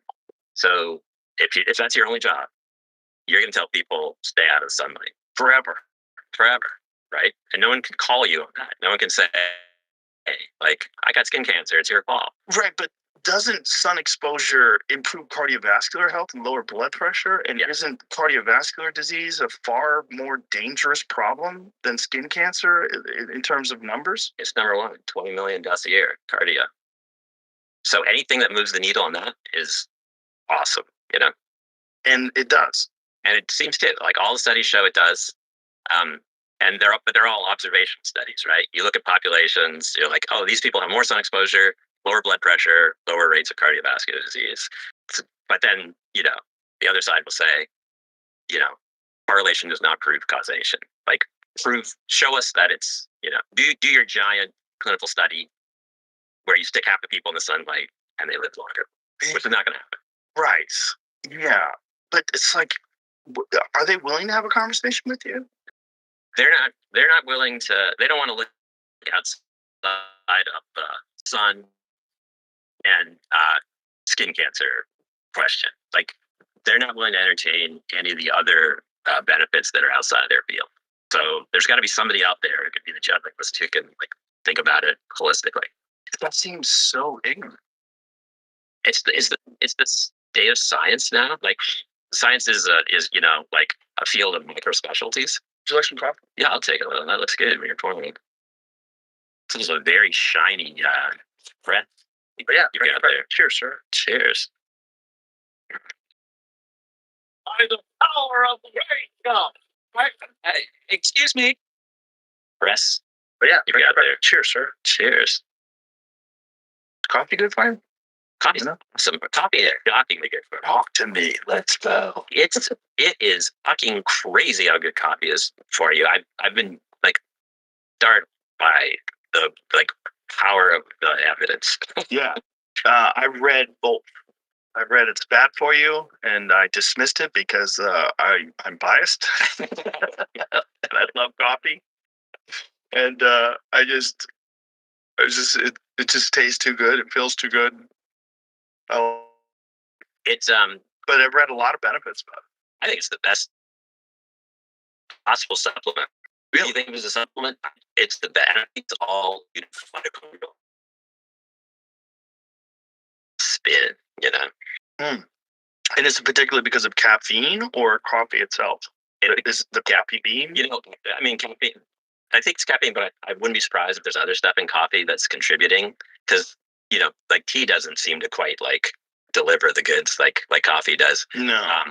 But caffeine is actually the plants are making it to kill bugs. Right. Because it makes the bugs' mitochondria run out of control, and they basically like blow up.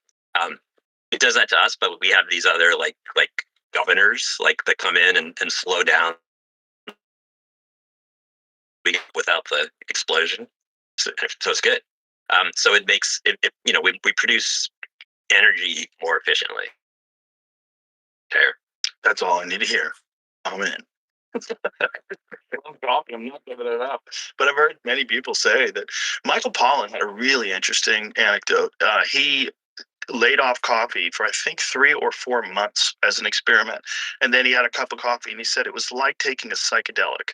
Yeah. He said I just felt so amazing, and the effect was so profound. He said I really wanted to do it only that way, where I only take it very rarely. But then I fell right back into He went right back. Yeah. I remember that article. It was great. And also he said none of the caffeine researchers touched the stuff. I'm like, not good. But yeah, he went right back to it. I think he's a proud coffee drinker. Yeah, he is. He went right back to it. But so have you had any conversations with these dermatologists that are denouncing you? No, but I'd like to actually. I think are they willing, or have they ever? They have so far really avoided. Like they just say, we're not ready to look at any of that research. So weird. I think it's going to change. I think actually, like I said, I think light medicine is actually going to become very important in the next 10, 20 years. And dermatologists are kind of positioned to be like the leaders on that stuff because skin is the primary interface with light for our bodies, and they should be experts on all this. Red light therapy is a big thing now, and dermatologists are doing that, even though the evidence isn't great for that. But I think there's probably something there. But they should basically, I think they need to be thinking more about all of these different wavelengths of light as healing modalities and how to,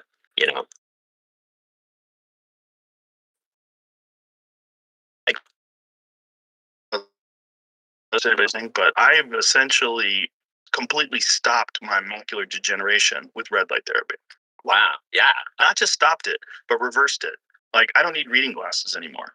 I've been using a red light bed for about 2 years now. And from the time I started using it, within about a month, I started seeing benefits. And so Gary Brecka was on the podcast and explained it to me. And so I went out and bought one of these really expensive, it's like a tanning bed, this thing you lie in. And I do it 3 times a week for 20 minutes. So all over? Yep. Naked. Just lie down in there. And I keep my eyes open. And I went to a tanning bed once, but not a tanning bed, a red light bed once at a health clinic. And they were like, got to wear these goggles and make sure you close your eyes before the light goes on. I was like, okay. I did all that. And apparently there's some benefit that even when blindfolded, it increases your vision. Yeah, for sure. It's and again, I think mitochondria are part of that answer. There's a guy at University College London, Glenn Jeffrey, who this is his whole field, optometry and red light, and he has shown in multiple different animals, including humans, that red light improves mitochondrial function and improves vision. Yeah, I mean, I'm 58. And for me to be 56 and saying I'm fucked, I had these fucking things everywhere. I had all of these reading glasses. I had them all over my house. I gotten up to 3X. These are the cheap Amazon ones. I had a nice pair, but I keep losing them. So I went out and bought cheap ones. They seem to work. And it was just fine for looking at a computer, reading my emails, reading my phone. And I needed them to read my phone. I don't need them anymore. like at all. I don't use them anymore. My vision's not perfect. It's not as good as it was when I was 20, but it's way better than it was when I was 56. And I think so. The in the eye, the mitochondria in the eyes have to fire faster than any mitochondria anywhere else in the body. The eyes burn through energy like no other cells. Because it's like, it's kind of the toughest task. It's like they got to go super fast. So those mitochondria need to be on top of their game, and it seems like red light benefits that in particular. It seems so close-minded that these dermatologists aren't willing to say, maybe we're looking at just an insufficient amount of data. Maybe we're looking at this wrong. Maybe the whole thing is much more nuanced. And maybe there's benefits if done correctly. I just don't understand why they're not. If there's all this data, which clearly you show in your book, that there's a tremendous amount of data, why? So there's this saying attributed to Max Planck, who's this quantum physicist. Science advances one funeral at a time, right? So I think we got to let the old guard die off a little bit, but I guarantee there's a young generation coming in who's gonna be really interested in light and how they can use it. Oh, certainly. Well, I think there's so many conversations available online now from actual researchers and people that have put in the time and put in the work and explored things from this position that hey, maybe the old guard are not correct. And the data seems to show that that's true.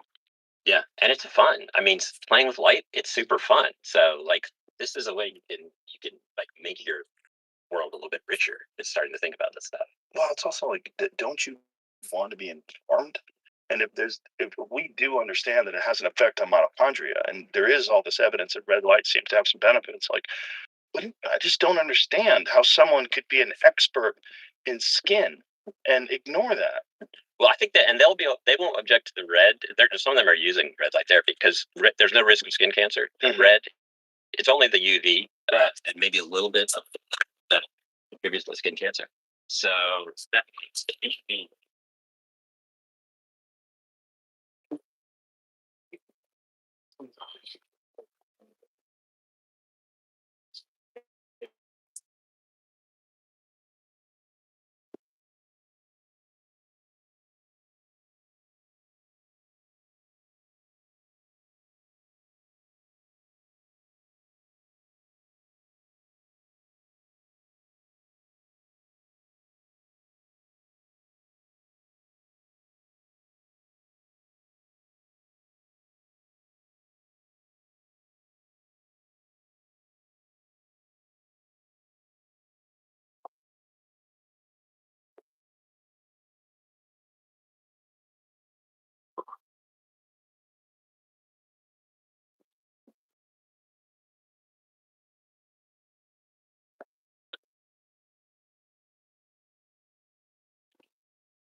Yeah, it's a very small data set that shows that there's negative outcomes to the sunlight, and so you just throw the baby out with the bathwater.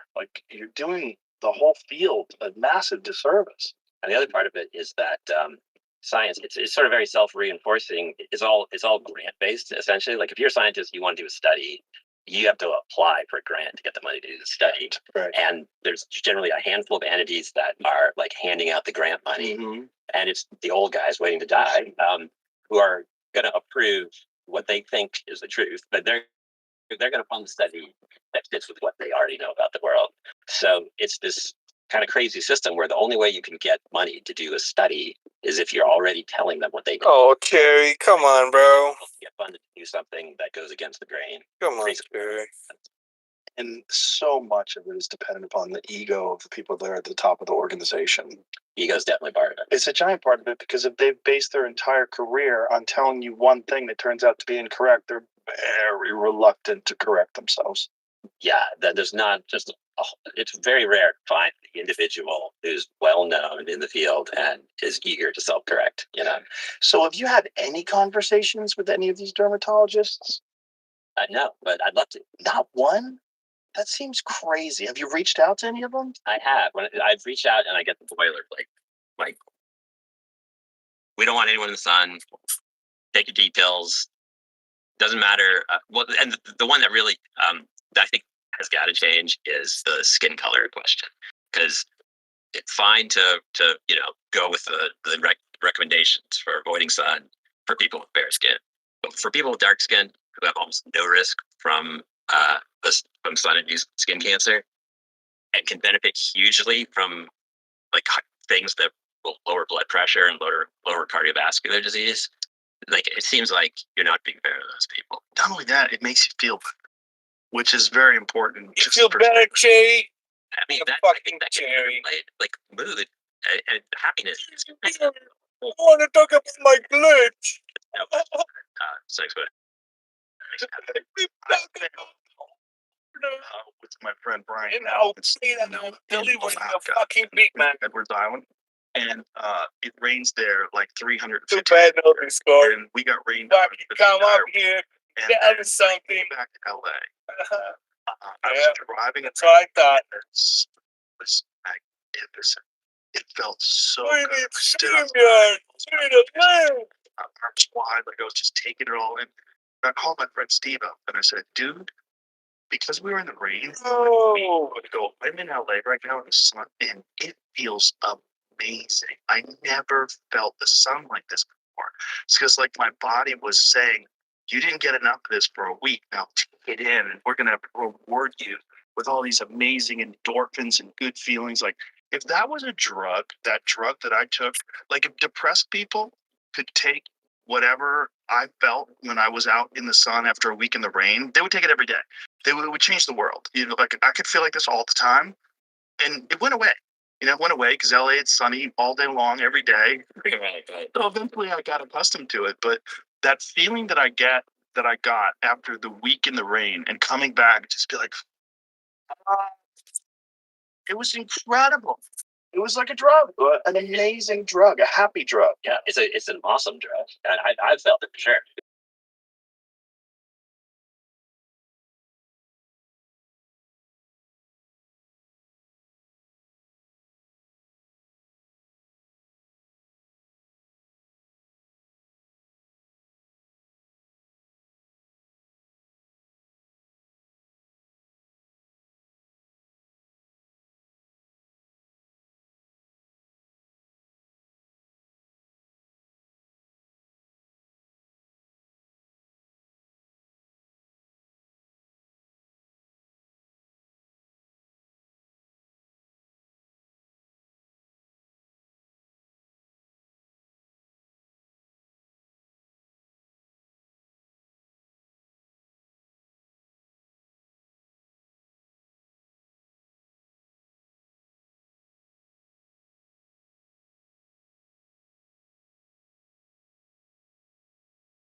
Damn, you don't need shower anymore, bro.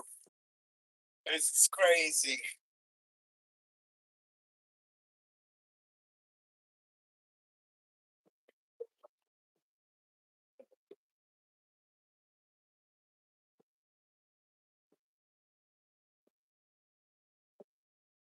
I leave Vermont and I like have something in LA. I'm just like, why is everyone not just dancing on the streets? This feels, you know? But the problem is Los Angeles, they're so used to it. Yeah. They're so spoiled. Everyone there is so spoiled weather-wise. It's the perfect weather on Earth. It's incredible. Yeah. Especially if you live in like Malibu, where it barely even gets hot. So you're dealing with that cool ocean breeze and it's sunny every day. You know, like, oh. Yeah. But how about here? Like, do you end up spending a lot of time outside here? Or? Oh yeah, I do. But I'm outdoors all the time. I work out outside. I do a lot of farmers carries outside. I practice archery, so I shoot my bow outside every day, and I love it. I feel better, even when it's hot out. I don't mind because I'm really kind of accustomed to it because of sauna use. I use the sauna every day. I'm pretty religious about it. So my body's really acclimated to heat, so it doesn't really bother me that much. I just bring a big jug, a 64-ounce jug of water with ice and electrolytes, and I just drink that while I'm out there. Yeah. So I shoot my bow for an hour and a half, 2 hours in 105 degrees, and I'm fine. I love it. I actually love it too. Yeah. Like as a kid in Florida, we'd play basketball after school for hours, or in summer it'd be 105 degrees, and then you just kind of turn the hose. You stay in the mouth for quite a long time. You know? Yeah, I mean, it feels great. It's just you have to make sure you're not dehydrated, and you have to make sure you don't burn. That's kind of all it is. Yeah, exactly. That's all it seems to be. But we do see like truckers that have you ever seen those? You're talking about that famous photo. Yeah.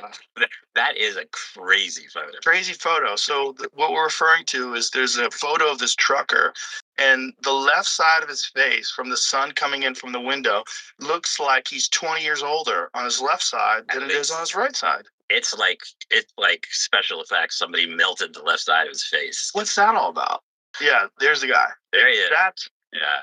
literally nuts. Yeah. That's literally nuts. Like left side is just sloping off, basically. His left side looks like 100-year-old man, truck driver face. Years behind the wheel driving a truck. Damage typically limited to the left side of the face. So it's literally called truck driver face. Yeah, and now so that photo and that study got used to like scare the shit out of a lot of people, try to keep them out of the sun. Especially people that are vain and don't want that fucked up wrinkly face. This episode is brought to you by Paleo Valley. You guys know it. Paleo means take this.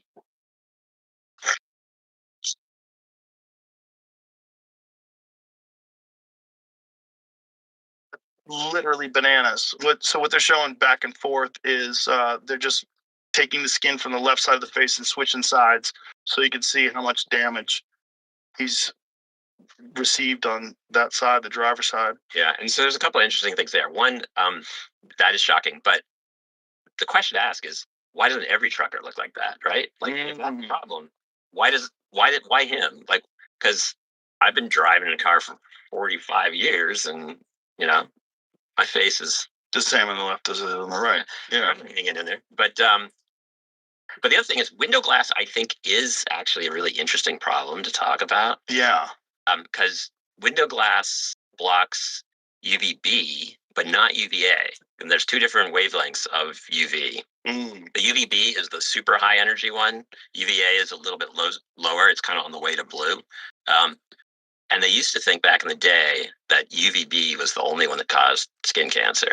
And those old sunscreens that we used in the 70s and 80s only blocked UVB. Window glass blocks UVB, blocks only part of the UVA. So anytime you're driving or you're hanging out in a window in your house, you're getting a bunch of UVA. You're not going to burn because UVB is the one that causes burning. But you're still going to get a bunch of UVA, which they figured out like in the 90s does cause skin cancer. Oh, wow. So sun through the windows. Sun through the windows. Is not as good as sun outside. It blocks the UVB, but the UVA comes through, but you'll never have a burn reaction because of it. But you might be getting damaged. Yeah, and so like In the U.S., people get slightly higher rates of skin cancer on the left side of their body. In the UK, they get slightly higher rates of skin cancer on the right side of the body. Because they drive on the opposite side of the road. Yeah. So window glass is slightly. It's like 52-48. It's not huge. Okay, but it's statistically significant. Statistically significant, yeah. Huh. So do you think it's this guy's particular genes? There must be something weird about that guy. Right. Well, how many instances of truck driver face do they have? Well, I just Googled the condition, and it's only him coming up in the photo. One lady, but she clearly doesn't seem to have the same issue. There's a lot of truck drivers that have been doing it for 50 years. That's the same thing. Oh, that's not real. Is that real? It's a different thing. She's got something's wrong with her jaw. Oh. But it's coming up as the same condition. Unilateral so she had some sort of cancer that made its way into her jaw? But I would assume that more cases would pop up, but it's literally just him. So that's the thing. It's the real question is, what's up with that dude? Yeah, interesting. Different truck. That's not this. I don't think that's the same guy. No, it doesn't seem like the same person, but it might be. It's hard to say. Yeah. But different lighting. But so the thing is, those sunscreens that were acting kind of like window glass in the 70s and 80s and even into the 90s before we got the broad spectrum sunscreens, they're blocking the UVB, so you weren't going to ever burn. And that's what SPF actually measures, is how many more times you can be out in the sun without burning. So if you got, but it's based totally on UVB. So if you got SPF 30, in theory, you can spend 30 times as long outside before you start to burn. That's a long time, right? But all that time, UVA is just pouring into you. And they now know that UVA is the one that probably is most likely to cause melanoma. Oh, that's crazy. Wow. So sunscreen. Now, I use a natural sunscreen when I use it at all. It's the stuff that's like beef tallow based and has zinc in it. It's very white and obvious. You know, it's the spray stuff goes on clear. You can't even tell you have it on. Yeah. But it's very effective. But I'm always like super hesitant. I'm like, what's in that stuff that we're going to find out 15, 20 years from now? Like if it can block the sun, so it's a chemical and you're spraying this chemical on an organ, which is your skin. Yeah. So your skin's absorbing it. I'm like, what's going on there? And they used to say, oh, no, it's not absorbed very much. And then the FDA, CDC did studies a few years ago and discovered that it's absorbed at very large amounts. Like yes. It turns up at high doses or higher doses than they would like it to in blood, breast milk, urine, you name it. And what specifically turns up and what's dangerous about it? So they're suspected to be hormone disruptors, all those classic chemical filters like oxybenzone. There isn't much proof that they're dangerous in the amounts used, but they definitely are absorbed at much higher rates than we thought. And the FDA has refused to approve them as safe, pending more testing. Ooh. And nobody's done the testing. Oh. But they're about to get phased out anyway. Like just as of a couple months ago, the government changed the rules and is going to let in, for the first time in 30 years, new ingredients, which they've been using in Europe and Asia and Australia for decades. And the sunscreen companies have been asking to use them and haven't been allowed to. But now they're finally going to get to use one of the main ones. And what are these ingredients? So it's called like Bemotrizinol or something. There's another one that you see in Europe called like Mexeril 400, but they're way better. Like basically, U.S. sunscreens are a generation behind everyone else because in the U.S. sunscreens are regulated as over-the-counter drugs. Bemotrizinol, yeah. Bemotrizinol, highly effective broad-spectrum UV filter, blocks both UVA and UVB, approved by FDA, so over-the-counter sunscreen ingredient in June of 2026. Oh, wow. So this must happen. Yeah. Celebrated for being highly photostable, doesn't break down the sun, transparent on the skin without leaving a white cast, and gentle on sensitive skin. So this is RFK Jr. stuff. Yeah, this one looks really good. So this other stuff that has been in there, why didn't it get examined if Europe and Asia and all these other places were using these different versions? Yeah, they all bailed on it long ago because it was all we had. And That drives me crazy. Yeah. Well, so it's because FDA. So in the U.S., sunscreens are regulated as drugs, counter drugs. So you have to do all this safety testing if you want to get a new ingredient in. Everywhere else, they're just cosmetics, so you can use kind of whatever you want with more minimal safety testing. So the companies wanted to use this stuff in the U.S. forever, but the FDA said, sure, just do the testing. But they didn't want to do. It was too expensive to do the testing. They would have to test it on animals. They didn't want to get the blowback on that. There are a bunch of reasons that they weren't willing to. Also, I think they were a little scared what they might find. So anyway, so our sunscreens have not been nearly as good as what's used elsewhere, in both in terms of performance and like maybe safety suspicions. So that's going to change by the end of this year. It's going to get better. Well, that's good. Are there, with the traditional sunscreen ingredients that we used to use, is there any negative health consequences of using them that they've shown? Like, is there any diseases that occur more readily or more frequently? Not that have been proven. There's like toxicologists are a little suspicious about some of them. Like they've definitely been shown to mess up car, right? Like people who Yeah, that's one of the things they found after COVID, right? They used to think that it was the warming of the environment. This was one of the things that climate change people used to say. The climate change was destroying the coral reefs, and then it turns out actually it's all these people that have sunscreen all over their body, and they jump in the ocean, and they're essentially poisoning the reef. Yeah, I mean it's all of the above for sure. But yeah, sunscreen at that kind of concentration, you got a bazillion snorkelers in the water can definitely mess up the coral pretty bad. Yeah, wasn't there some sort of a study that examined what happened to the reef after COVID?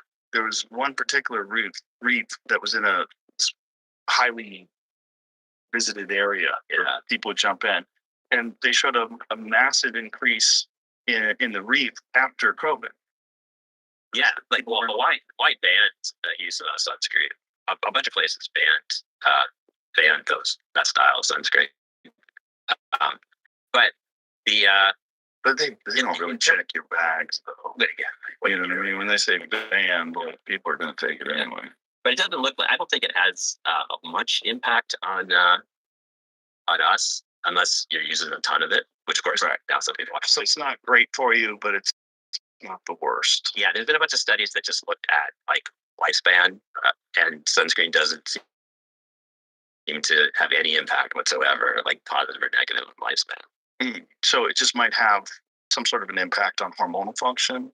Yeah, it could well.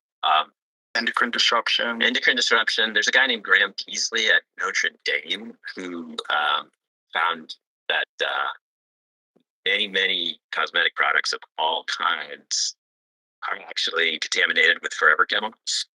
And it's even if they don't have it on the ingredient, like anything that's like water resistant or super smooth is quite possibly going to have forever chemicals in it. And some of it is actually coming from the plastic containers because those get, they basically get like chlorinated with this like chlorine gas before they get anything in them, which is supposed to make them like a little smoother than inside of the containers. That actually leaks forever chemicals into the product, whatever's in them. That's what you found. Yeah, that makes sense. I mean, this is a problem with hot coffee when you drink it out of a paper cup. Very similar, yeah. Yeah. People don't realize like the paper cup is not capable of keeping that liquid. Yeah. It would turn to mush. Yeah. The reason why it doesn't turn to mush is because there's essentially a condom around the side of the coffee cup. And, Paul Saladino broke a coffee cup down to show what it looks like on the inside. You're like, oh no, you're pouring hot liquid into plastic, which you're never supposed to do. That's also like most coffee machines. Like a giant percentage of coffee machines have just plastic everywhere. I got rid of mine. That's why we use French press at the studio, and I use that at home too. And I have one of those little aero presses to make an individual cup of coffee. Yeah, it's like the plastic is a real problem, and heating it is terrible. We know that about water bottles. Like you're never supposed to drink out of a water bottle that you leave in the hot sun in your car. So now picture that bottle of sunscreen that's sitting in your car, right? Cooking, and leaching into the material. Yuck. Yeah, not good. People don't think of the skin as an organ. And I was explaining to a friend of mine the other day, he was using a hand wash that fucking hand sanitizer stuff. And I'm like, yeah, I don't think that's good for you. I'm like, I think if you want to wash your hands, you should just use soap and water. And then I read this article about it. Like, well, yeah, that's a toxic chemical. Like hand sanitizer, when you're using it every day, you're essentially exposing your skin, your organ, to this. Like, what exactly is in hand sanitizer, and is it bad for you? Because I remember this article, but I just like went over the headline and briefly started reading it, and then I had to do something, and I put a bookmark to it. I was going to go back to it later, and I never did. Oh, okay. I thought you were going to say like something happened to the bookmark. No, I never went back to it. But I remember during the COVID times, everybody was just like hand sanitizer everywhere. I'm like, I just don't think that can be good for you. I mean, anything that's antibiotic, right? Anything that's killing biological life, probably you want to be at least a little bit hesitant with. Mostly alcohol. But even alcohol going through your skin like that. Isopropyl alcohol, sometimes used instead or with ethanol, similar levels. And then this word, benzalkonium chloride, in many alcohol-free products. All right, but see if you can find articles on the dangers of using hand sanitizer, because this is what I had read briefly. Just say, yeah, that's what it's saying. Overuse. I know a guy's got OCD, and he's hypochondriac a little bit, and he uses hand sanitizer all the time. It's kind of crazy. And a friend of mine, without knowing, went to look at his house because his house was for sale. And he's looking at the house. He's like, "That's a very nice house." And he opens up the closet, and one of the closets was filled with hand sanitizer. And he got so freaked out, he didn't want to live in the house anymore. He's like, I don't want to buy this house.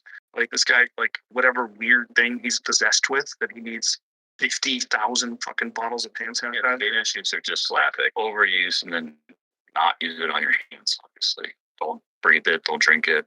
Right, only use it on your hands. Yeah. But Jamie's right on the skin. Skin biofilling can be really important. Like there's they call it the gut skin axis, where your skin microbiome and your gut microbiome like chatting all the time, and you can change the composition of your skin microbiome based on all kinds of stuff, like products, sun exposure, everything you do. Probiotics.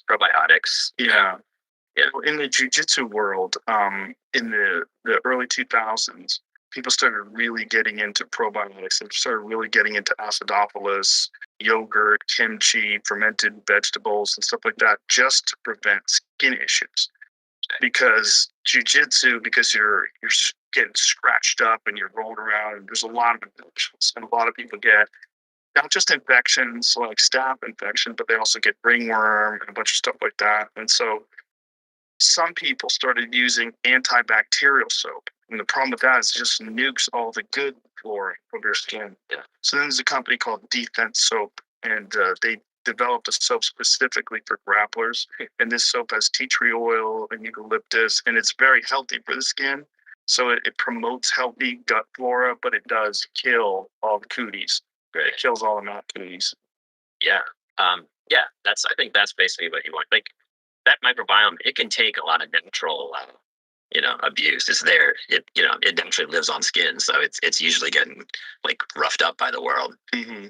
But yeah, chemicals that are too strong can take it out. And the gut flora is important as well. It's like you got to think of the whole thing as one sort of ecosystem. Yeah. Your whole body, it all works together. And if your gut biome is all fucked up and you don't have healthy gut flora, it can affect all sorts of different issues. And yeah, it shows up on the skin for sure. That's well known.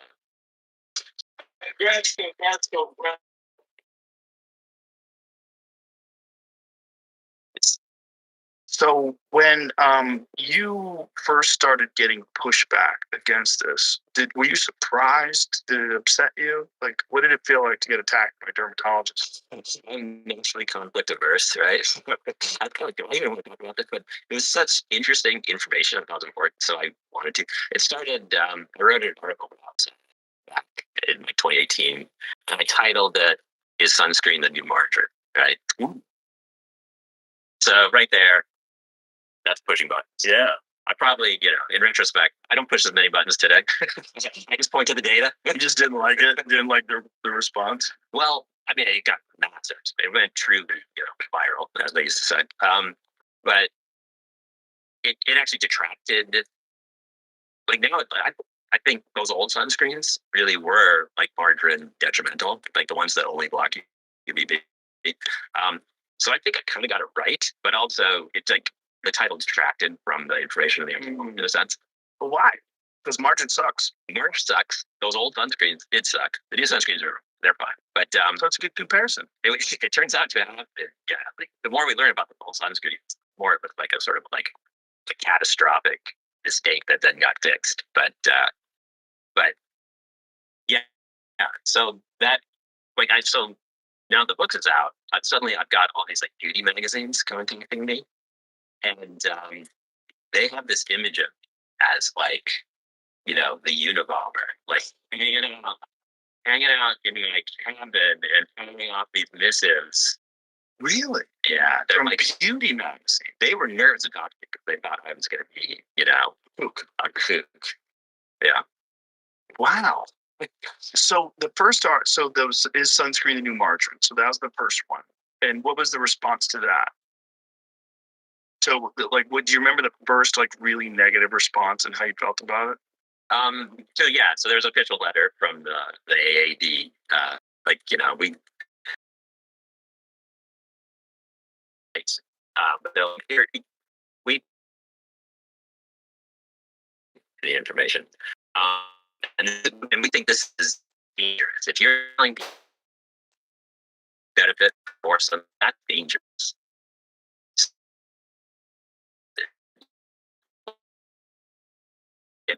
If we put in our heads that exposure to any sunshine is dangerous, we're not seeing the forest or the trees. We've lost the thread on this one. So I did a bunch of other articles. I did an article that focused specifically on the skin color issue. Like, do we need to stop telling people of color that they need to protect themselves from the sun? And then I did a couple more recently for the Atlantic, just on like what should recommendations be? Can we do recommendations that are not one size fits all? Well, skin color in particular is one of the best signs of adaptation to environment. And that's how human beings were able to get vitamin D from the sun in a place like Scotland. When people moved there, they got pale as shit. 100%. Completely makes sense. Yeah, and you can track it. It's like, like the gradations of lightning go with that move northward. Yeah. So you can tell. Like, white skin is like a desperate attempt to get enough light in a screwy northern environment. Right. But when those people that have ancestors from that screwy northern environment moved to California or Arizona. Australia. Yeah. Well, Australia is real bad, right? Because there's all the people that used hairspray in the 80s.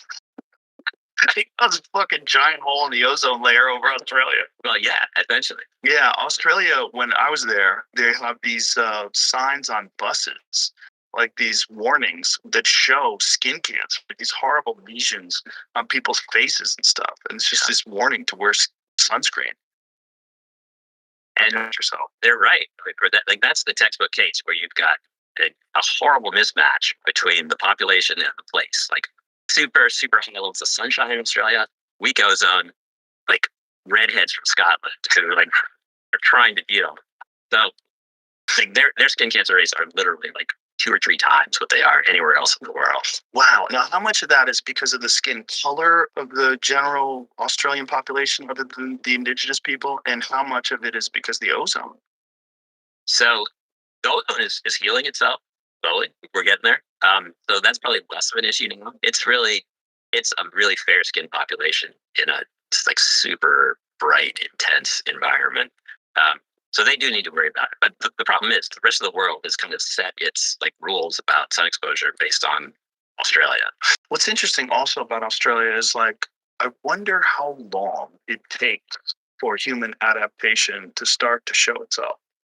Like, do you think like in 100,000 years from now, people that live in Australia will be dark? Well, David Reichen did that great episode with you, right? Did you have David Reich on? David Reich. He's the Harvard ancient DNA guy. Did we? No. So he just came out with a new study like 2 We months. had so many people on. I haven't remember at all. I can't either. I was like, I didn't hear what I heard. Anyway, That'd be Lex. it just that movement started a few thousand years ago. Suddenly, like that pale redhead gene came out of nowhere and like skyrocketed. So it can change pretty quickly when the environmental factors change. Really? And That's only a few thousand years old. The redheaded gene, yeah. I mean, it was kind of lingering quietly in the background, and then like maybe that's why gingers get so much hate because they're just brand new. They are like the next new thing, kind of. But yeah, 4,000 or 5,000 years ago, it suddenly explodes in popularity, but in a very particular place in Northern Europe. And most likely as a result to the environment. Yeah, for 100%. Wow. So I wonder how long it's going to take. I wonder if we could go into the future if the same population lives in Australia now. Well, except here's the weird thing. Like, so Australians versus UK, right? Similar genetics. Australia, super high rates of skin cancer because of that sunny environment, but also way better lifespan than in the UK. Really? So skin cancer is a factor, but that sunlight is actually benefiting Australians more than it's hurting them compared to the UK.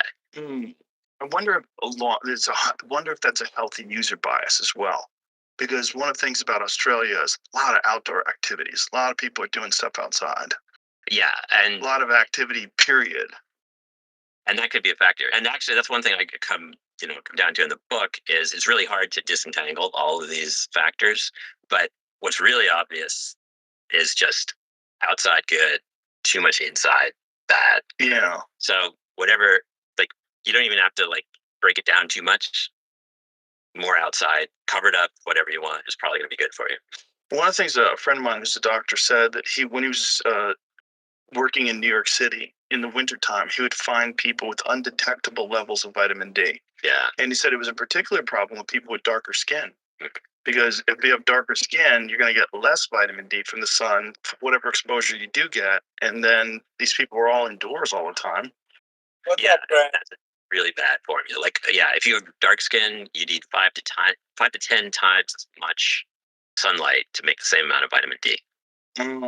So you're really, if you have really dark skin, you're kind of designed for a very bright, tropical environment where you're outside all the time. Outside all the time, you can handle 12 hours a day of sunshine. And in fact, you're going to benefit from it. You get moved to a really dark environment. That's not going to be good for you. So you probably need to compensate in other ways. It's going to be very interesting when genetic engineering reaches a level where we can turn those things on and off in people. And how do people react to bare-skinned people all of a sudden getting dark? Well, we are one race. We're the human race. There's a bunch of different ancestors where people came from different areas where they adapted to different environments, but the reality is we're just human beings, and we all started in Ethiopia and we spread out, and that's just what we are. We are the result of whatever environment our ancestors evolved in. Yeah, totally. With skin tone, it's clearly like very, very specific reactions to that environment and trying to figure out what's best in each situation. But there's so much racial identity that's tied to these characteristics of your appearance and where your ancestors are from. It's gonna be very weird if all of a sudden you could people get dark, thick, curly hair, and there used to be gingers. I wonder how people are gonna react to that. I mean, it's coming, right?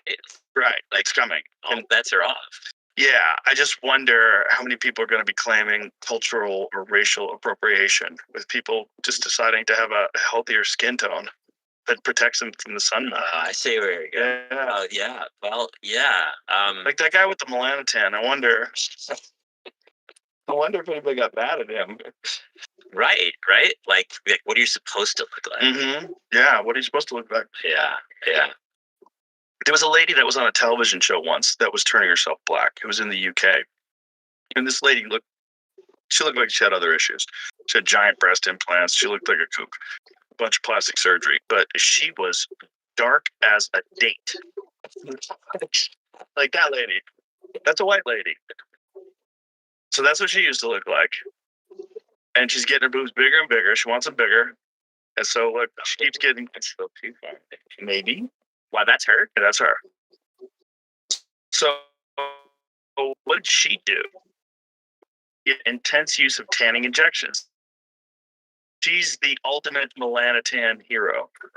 Wow. I mean, that lady got like Cameroon dark. Like, look again back to that video.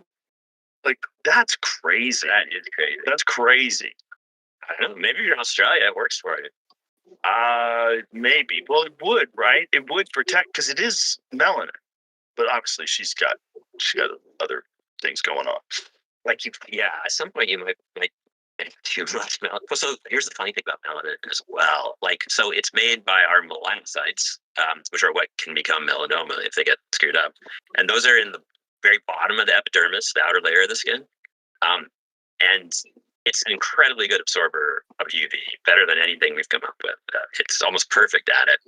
But what you want when your skin gets hit with sunlight, that melanin that's just been produced is at the bottom of the epidermis where the melanocytes are. So it has to migrate to the surface, and then it kind of looks like little umbrellas. Like it'll like cover the nucleus of the cell and protect it. So you get these little like umbrellas, a line of umbrellas on the very top of your epidermis, but it has to migrate up because of sunlight. If melanin is lower in your skin, then it's going to absorb all that radiation farther down, and actually it can cause more free radicals deeper in the skin. And what would cause it to be lower? So it starts lower, right? And it only goes up in response to sunlight. Oh. So if you're never ever in the sun, and you suddenly go out and get hit by a bunch of sunlight, your melanin's going to be down too low and can actually create free. It can exacerbate the problem. So this lady might be exacerbating the problem if she's just getting the melanin that way. So yeah, I don't know because I don't know about this specifically, but you probably you don't want to just be like messing around with melanin, like she is. Oh boy, that's interesting because like the melanotan stuff, I have heard about it before, and I never really looked into it, but the idea kind of makes sense that if you can make your body. Yo, Monster, what's up, bro? What up, man? I'm about to do some shopping at the fucking store for myself. Just chill for a while, for a little bit. And the fucking tornado warning again. Oh. Yeah, we didn't have tornadoes, but we had crazy ass thunderstorm all night and all day until just about an hour ago. Yeah, like every day lately. It's just flooding right now. It's just a bunch of rain. But yeah, I don't know. I'll take a break. Gonna get some food in case I'm gonna be stuck. We'll be back.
Oh shit.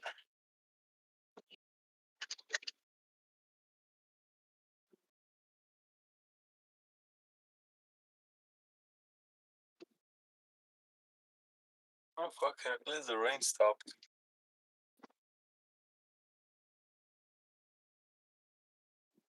What the fuck is wrong with this weather lately?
Yo, if Dino's still in the chat, bro.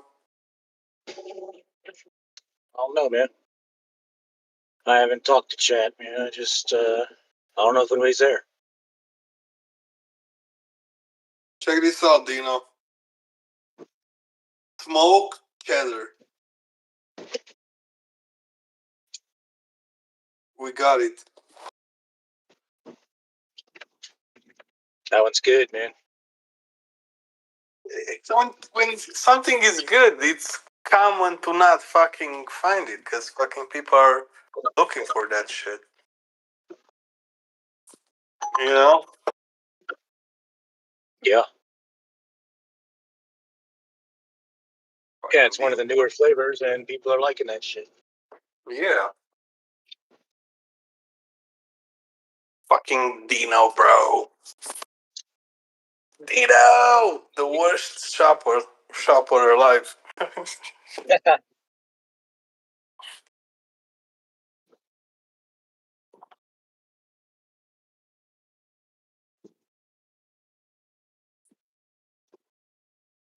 Poor Dino.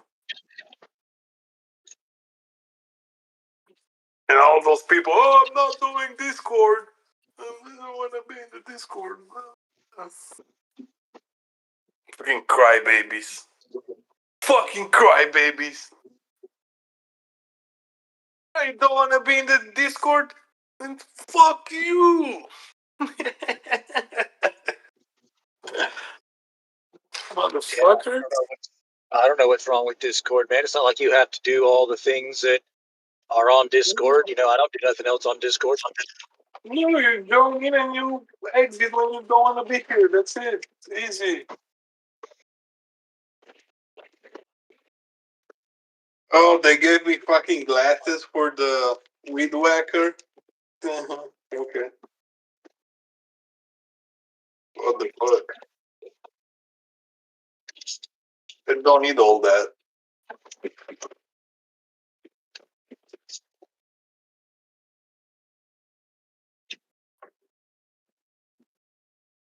I think I'm a fucking beginner, man. Need glasses. Oh, fuck. It's all good. I guess people got in trouble and they got hit by a rock and now they're giving like protection glasses. I get it, you know. You just need one guy to like complain and suddenly some stuff is changing around us. Yeah. Only the fucking Dino always bitching about stuff. Only a fucking Dino, bro. That's all we need. Yeah. Too many Dinos around here. Oh, man.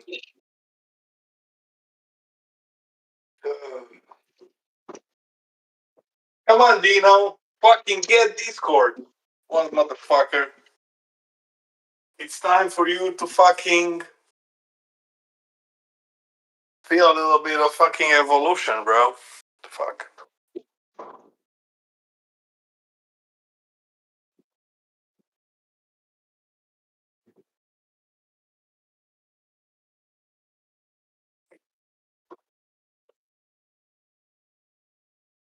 Thanks God in the fucking yard earlier, man. Because I hate fucking cutting the grass after the rain. Yeah. Yeah, it's all heavy and soggy and gets stuck all over your legs and shit. Yeah, I'm like, bro. I woke up, I saw, it's a nice day. Fucking do it right now. Let's fucking go. I was thinking to do it last night, but fucking last night, bro, got so dark so quickly. I'm like, yeah, you know what? There's no rush, really. And it looks fucking cool. Yeah, I need to cut mine again one of these days too, man. All this rain's making it grow even more. Oh, yeah, yeah. Yeah, you gotta do it. You don't want to fucking get a ticket or shit like that. I think every city, every county is the same. They care about don't fucking leave your weed to like looking nasty because you're affecting the neighborhood and shit. Cut your weeds and shit. Maybe like it's a law actually, like how tall is the grass until they're like giving you a ticket. Or like 20 inch. Yeah, and if you rent, the landlords usually don't like it to get overgrown. Yeah. If you rent, the fucking guy got some Mexican dude cutting his shit. He's not coming there to cut the lawn. Fuck that. Yeah, the thing I'm saying is like you will see like just few of them actually landlord like fucking cutting their own shit.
I'll be back on my PC.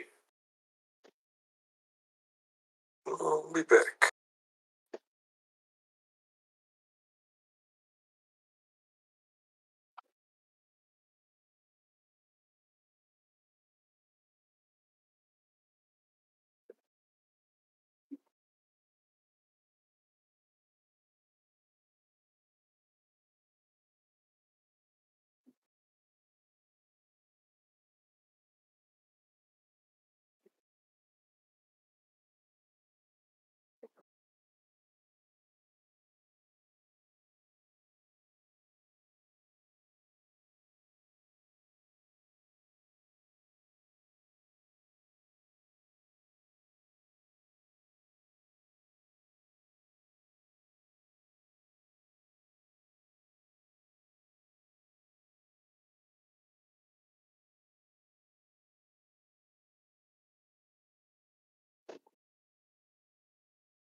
Here we go.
Finished on comment that number 2 speak me as okay.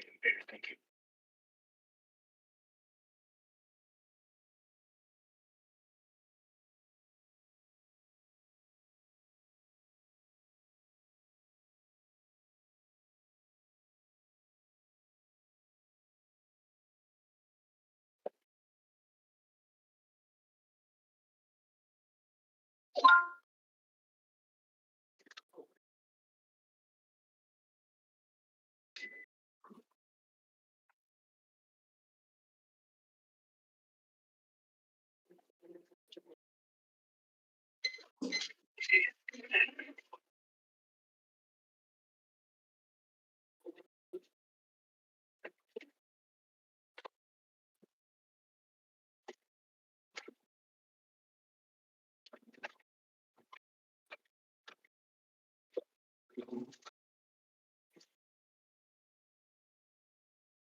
What's this?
Yo.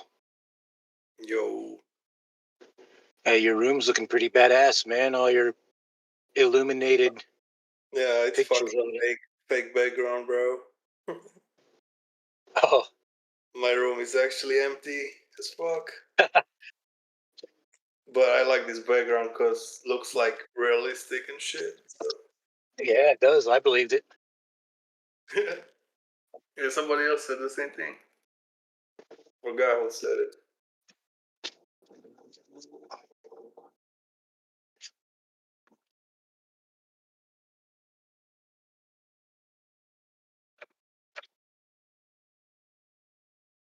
So Discord is the shit, man. No cap.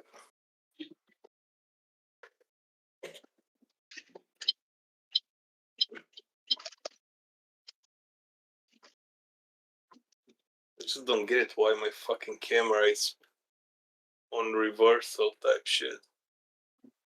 Huh.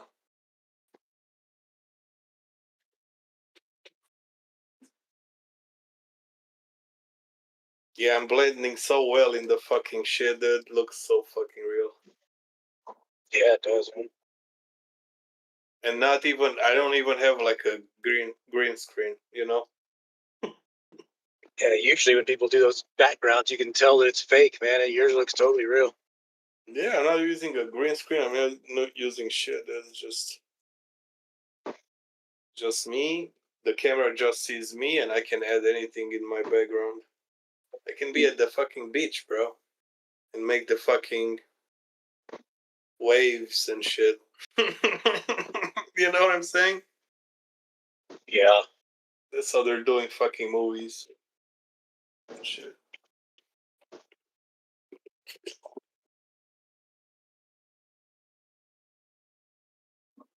Yeah, just chilling, watching some people about tornadoes and stuff. Maybe it's gonna hit me.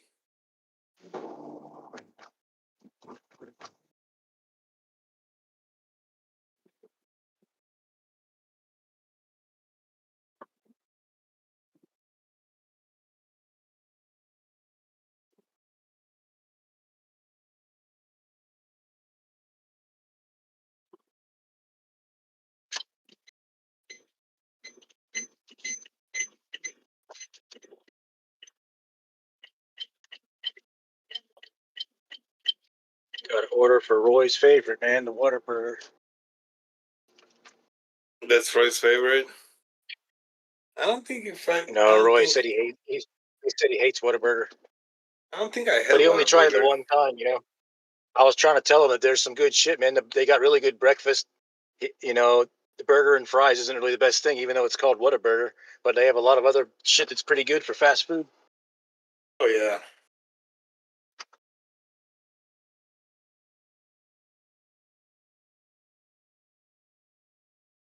Whataburger. So Whataburger is not bad.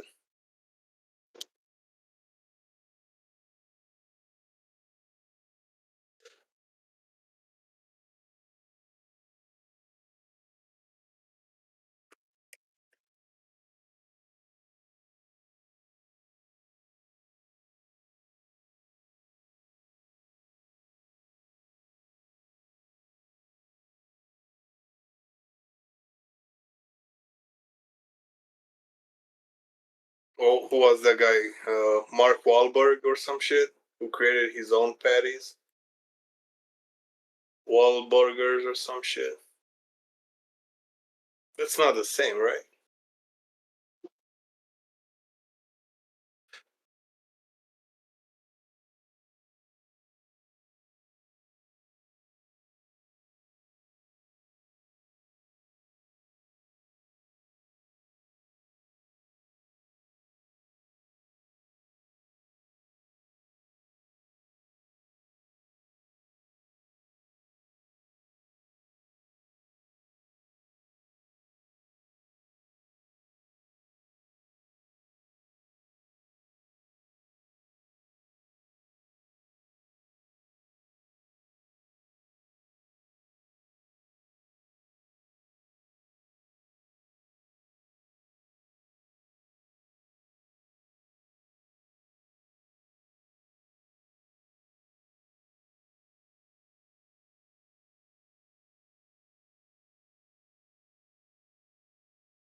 Bio Peach! He knows. He didn't create his own patty.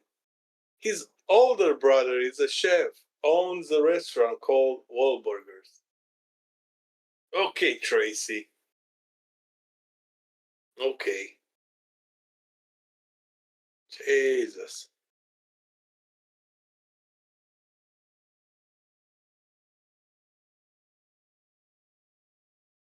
I had that fucking shit. I had the Wahlburgers. It's so scary. What's up, DG?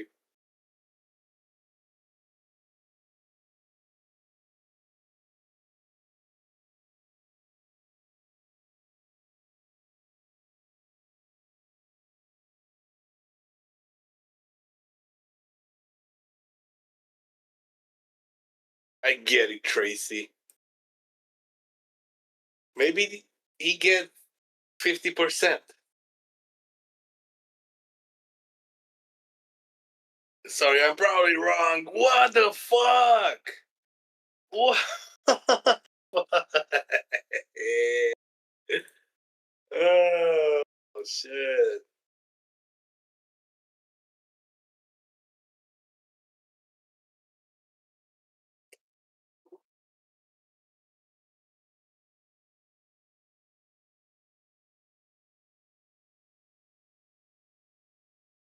You're just doing right now enchiladas? Fuck. Damn.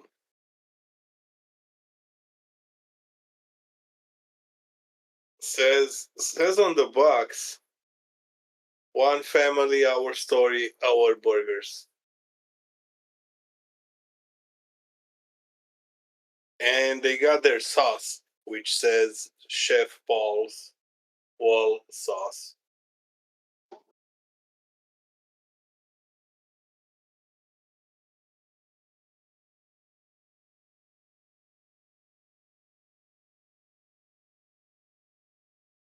Maybe the sauce is his brother's sauce, but the burgers probably they're splitting the profits. I don't know. Mark and Don invested in the restaurant. Their burgers, yeah. Yeah, but I had the patties because they're selling the fucking patties at the local store. They're not bad.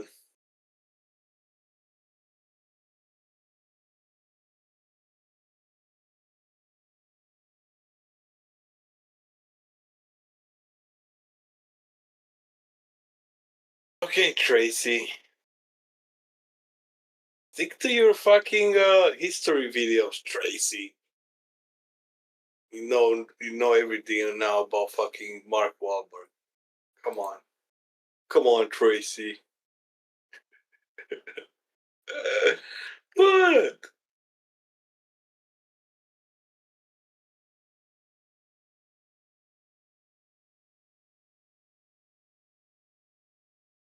I know what you're doing, Tracy. You're trying to stress me. Like you're stressing DJ. The restaurant was in New Jersey.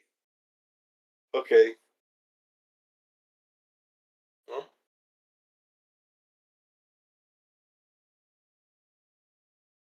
It is what it is.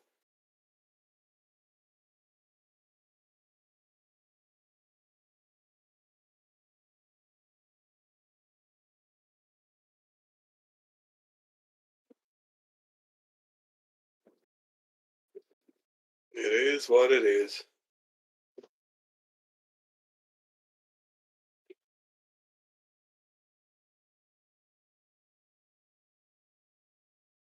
Oh. I think I could be sharing the fucking chat in my screen. Huh. It's not a bad idea, huh? What do you guys think? Never mind. Hard question. That's a hard question, dude. Oh. Okay.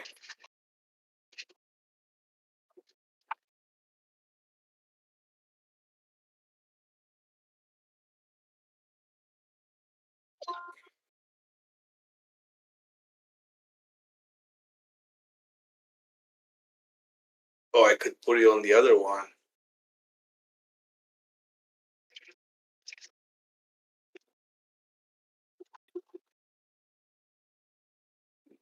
Let's see if I do this and that. Gotta find my Channel the chat.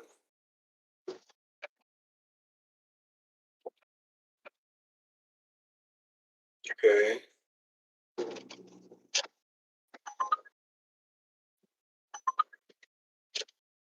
Fucking genius.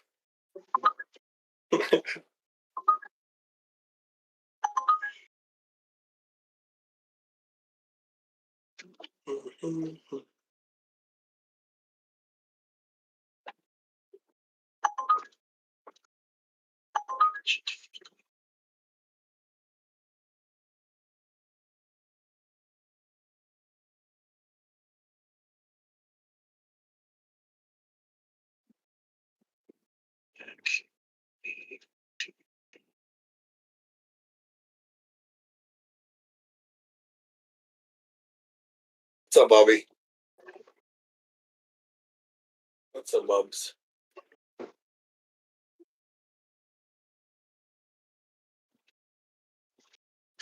See if I can do this thing.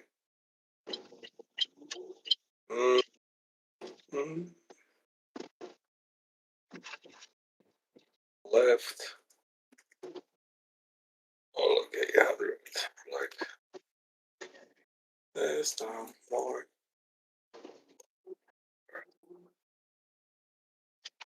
This. Okay.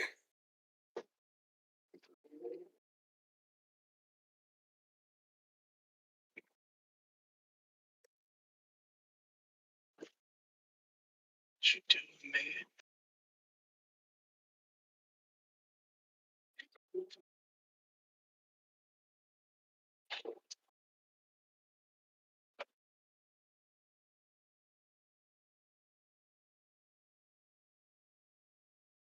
Yeah, maybe this shit is working now.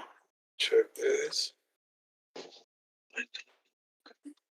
Oh, shit.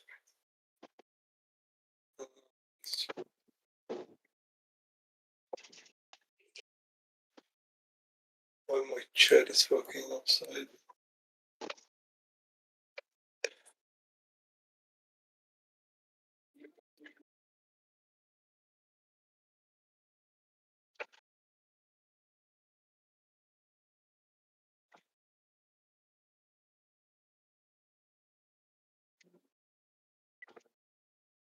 See. Okay, there we go.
Everybody's getting a lot of fucking rain.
Dude, Eric in the chat, what's up, dude?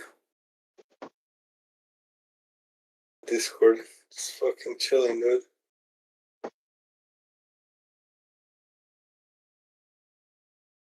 Dude, Eric.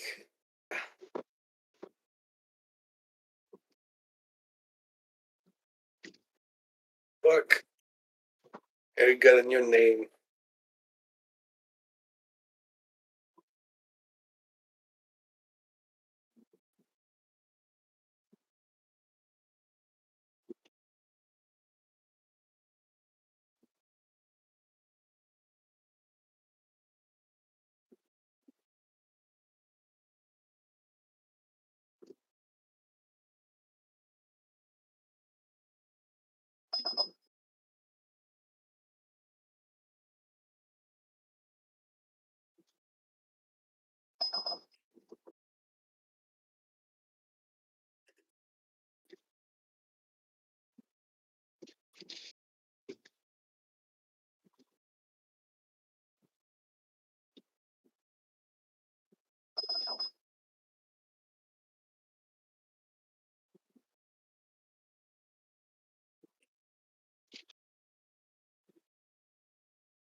What's that video, Bobby?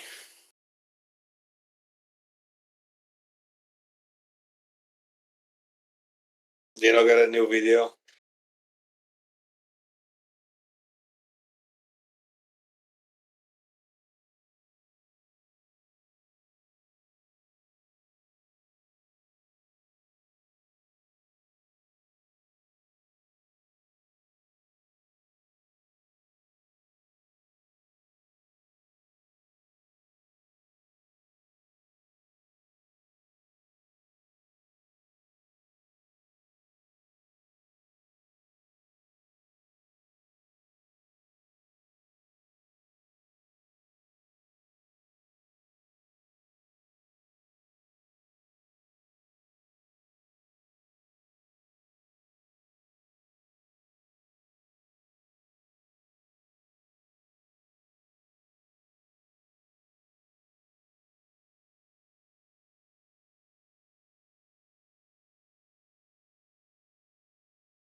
Think Dino is mad.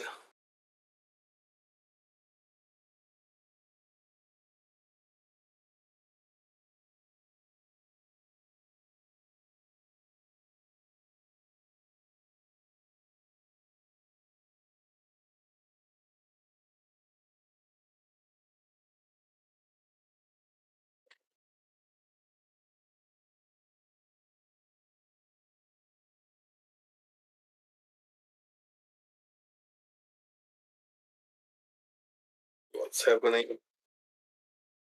What's happening, people?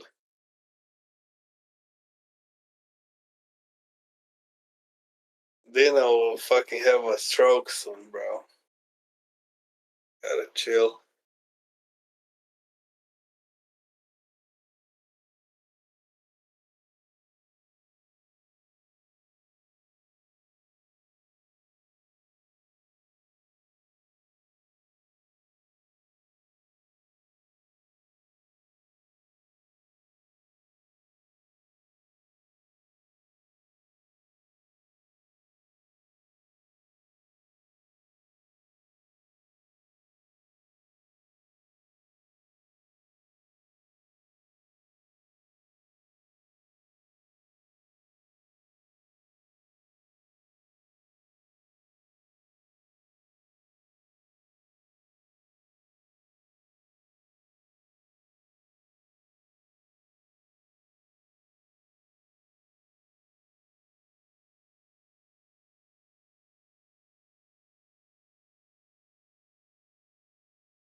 You doing that, Crow?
Yeah, Crow.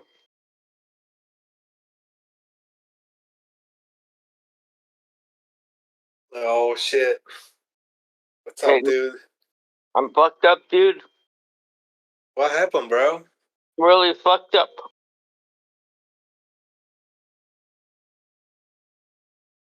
I was jogging at 3 like I usually do, and all of a sudden I went down like a bag of rocks. They found me at 4:30, took me to the hospital, I had a stroke. Damn, bro. My whole right side won't move. I'm worse than Tommy. That's crazy, dude. It's so fucked up, dude. They're still I trying to tried to find out. call you yesterday. They're trying to find out why. My feet's fucked up. My right side is fucked up. I'm laid up like a fucking log of shit. Maybe lack of rest or something? I don't know. No, I don't know. They don't know. They have no idea. They're saying it looks like you had 2 little mini strokes. And, I don't know. I could get up. The fucking paramedics showed up, dragged me to the hospital. It's insane, dude. And you were It's feeling totally. perfectly fine. Yeah, I have no issues. I have no health issues. I don't smoke. I don't drink. I don't do anything. I run every morning.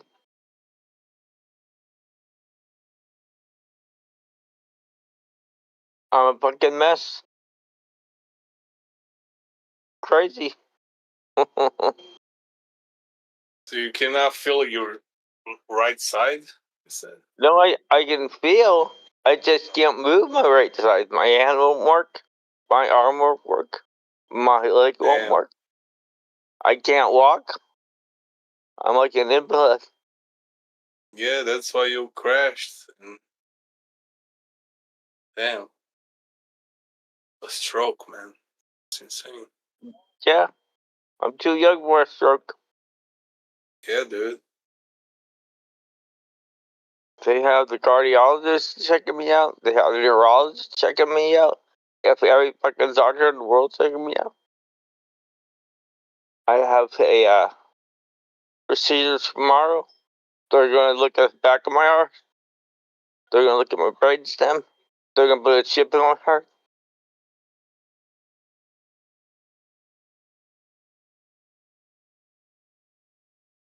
That's crazy. Sorry, Absolutely man. crazy. No, it's that's life. Yeah, my friend, dude. I mean, feel bad you're in the hospital and that thing happened to you, man. Yeah. Should be well.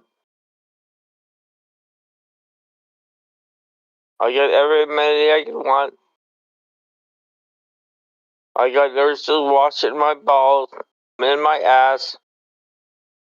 Yeah. I'm getting a bath. I'm getting a hand bath every day.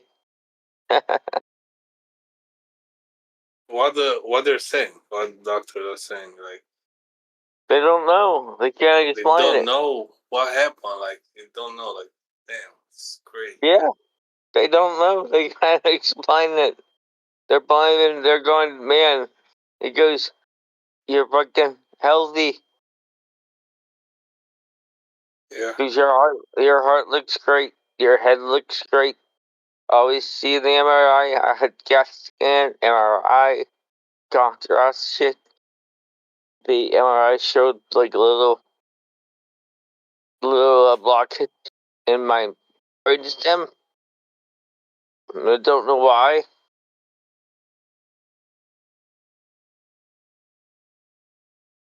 It was weird. I was jogging, and all of a sudden I felt like I was getting tired, and my right side gave out, and then I went down like a rock, and I was laying there, and I'm like, oh my god, I can't get up, and I didn't have my phone.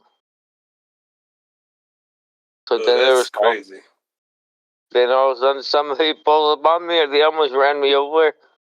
And they like pulled over and they're like, "Are you all right, sir?" I go, "Obviously not. I wasn't laid in the middle. Right. I could barely speak." Yeah. And they're like, they go, "Do you want me to call 911?" I go, "Yeah, call 911. What the fuck? God can't get up. You gotta call somebody." That's insane, bro. That's crazy, man. Dude, it was crazy. They sent like a ladder truck. They sent a bus. And they sent like 5 police officers. They thought I was bugged or something. What the fuck? Yeah, I mean, better more than nobody shows up, I guess.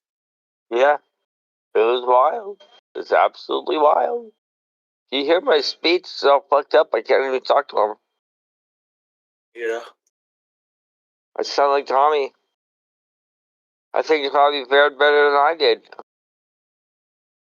I just need a little bit more time to recover from. Should be fine, probably. I'm gonna be one of your nurses I tonight. don't know, man. I don't know You'll what be there. caused you to Myself, collapse Katie. like that. Kadian's gonna be shortly to take your vitals. Okay, sounds good. Do you need anything right now? No, I'm pretty good, thank you. Well, I need my right side working to make that happen. Yeah. Why does everybody says one day at a time? That's too slow. You could have said 1 minute. Yeah, because they have a day at a time. Thank you for checking in on me. Damn, dude. Very babies, I'm good. Thank you. They've been jabbing me. They've been sticking me. Oh my god, I have so many holes in me, I look like a fucking pincushion. I said what happened to me earlier in BVAS's. Tracy goes, "Is it what Sharon said?" I go, "What? I don't even know what Sharon. I have no idea what Sharon said. I've been fucking in the hospital." Yeah. I said, "What the fuck did Jerry say?" That's no idea. How you been? I've been good, man. Just chilling, just working a little bit, chilling again. Well, I'll be chilling. I'll be chilling for a couple of months, I guess. Yeah, I'm just relaxing, man. Worked a little bit. I had a lot of tornadoes in my area. And Oh, well, listen. Hi, how are you? Kadian, I'm gonna be one of the nurses here with you tonight. I Lita. heard she said she ignored me. Feeling I've been better. better? Okay. I hear that. So I'm gonna help you. Just gonna do a set of vitals on you, then I'll be right back, okay? Okay. Finish getting your report. Sounds good. All right. Thank you. No problem.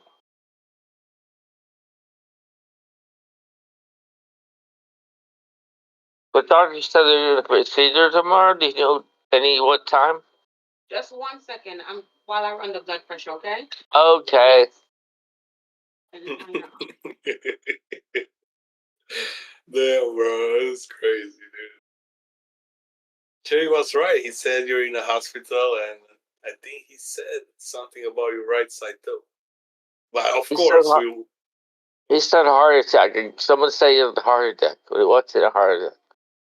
Not a heart attack, no.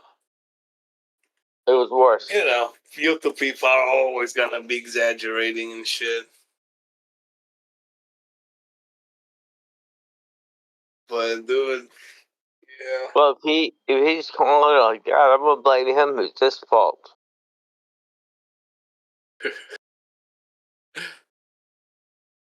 I'm coming after him now. If he said it was my right side, then I'm coming after him. Maybe not. Maybe not. Maybe not. Can't remember shit, bro. Smoking my weed, fucking playing some games. I got soaking wet from a fucking storm. I'm like, yeah, I'm good. Crazy. The weather is just being a mess, man. Like, just raining and fucking storms and bullshit, bro.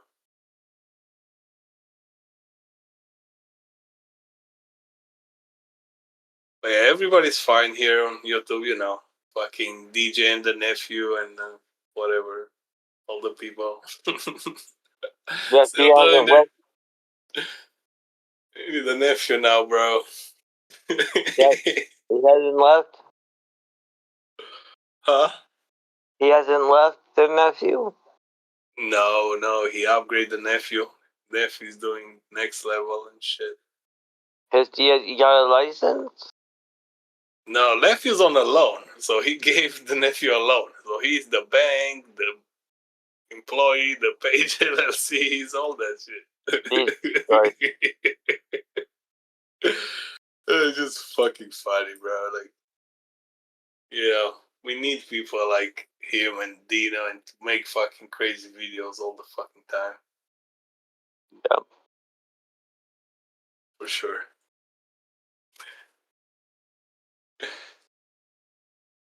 You know, Tracy's still Tracy, so.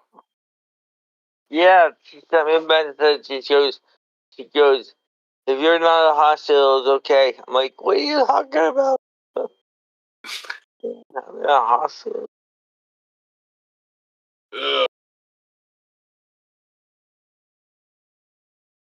That's. My family's freaked out. My wife was like, she didn't know where I was. When I called her to tell her, she's like, shut up, get home. I'm like, no, I'm in a hospital. I'm in the ER right now. She's like, what? Called my mom. Called everybody in the world. There was a fucking whole bunch of people to the ER.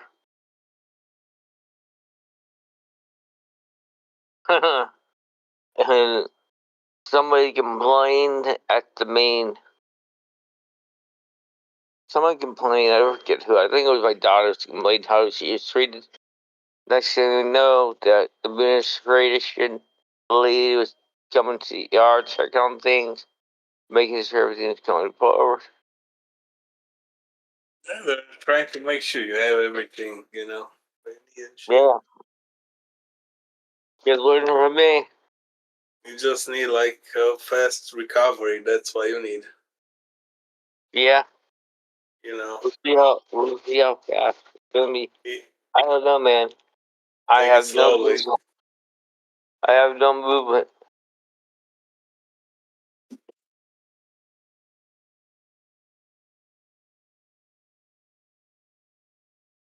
Bobby.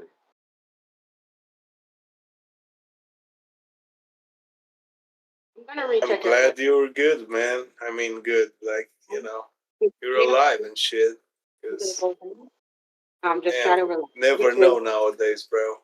in this high today. What's hot? How high is it right now? I think it's real. It's maybe because you're talking. Well, Are you watching the world? they wanted to be high anyway.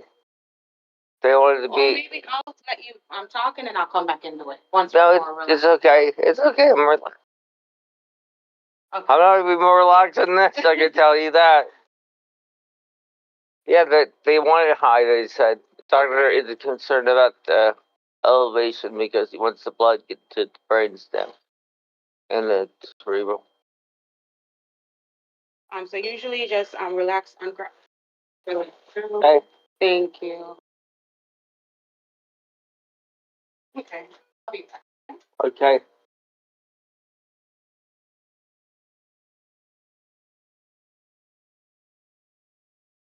And you'd like to be called John, right? John is okay? Yeah, it sounds okay. Call me sir. Yes.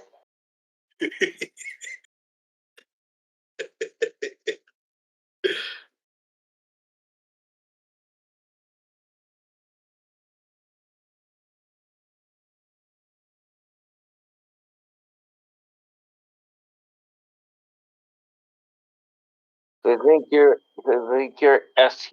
elevating my blood pressure.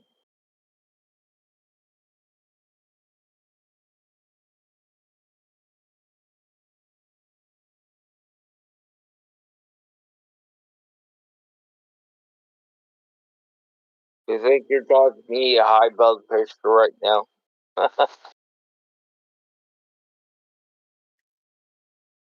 You fucking beep. Since we're on the phone, maybe let's make it elevated.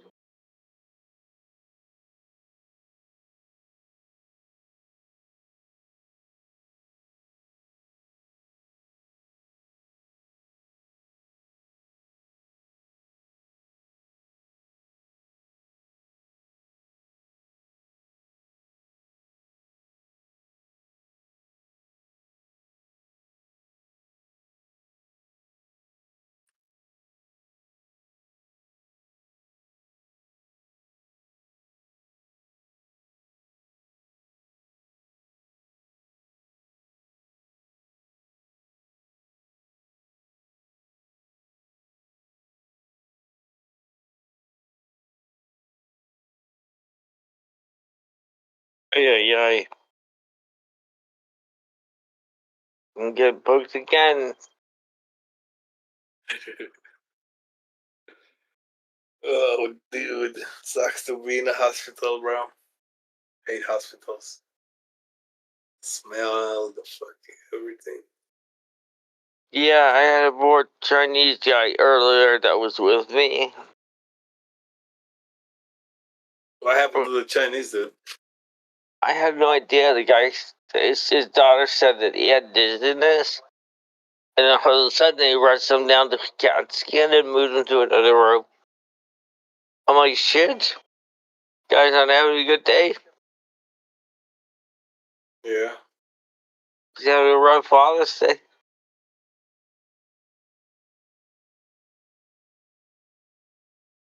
That sucks.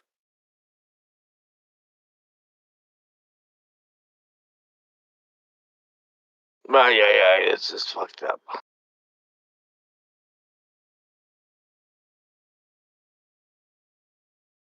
It is. There's nothing we can do, man. Nope. If the people, the doctors don't know what's going on, I mean, who the fuck are we,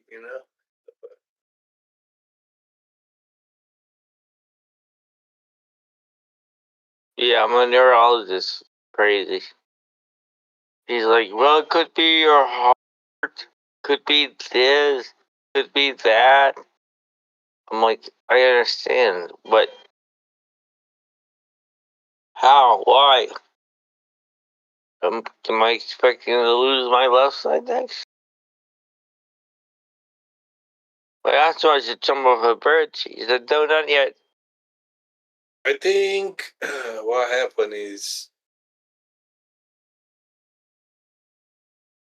that it's up to you if you're gonna recover. Like how fast are you gonna recover? You know. I don't know, man. We'll see. Yeah. It's insane. Like how this shit is like happening. What the fuck? Yeah, I jog every morning around the whole neighborhood.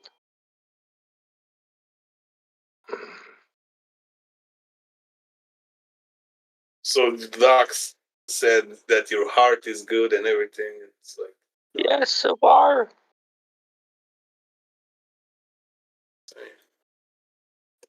I said, damn, we gotta figure out why this happened. And then I can fucking at least know. I said, how about this? I said, if you don't know, I'm gonna jump off the bridge.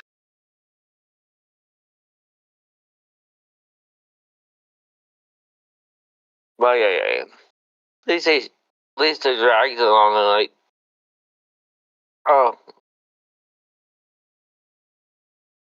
When farting up a storm. Smell like a fucking sewer. Hey, are you gonna get your bath later? Thank you.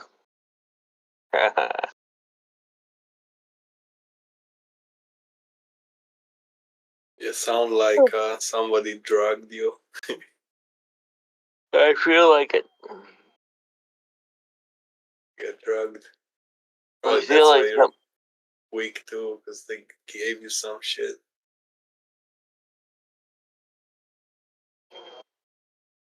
don't give me anything good. It's all fucking aspirin and Tylenol. I need something good to.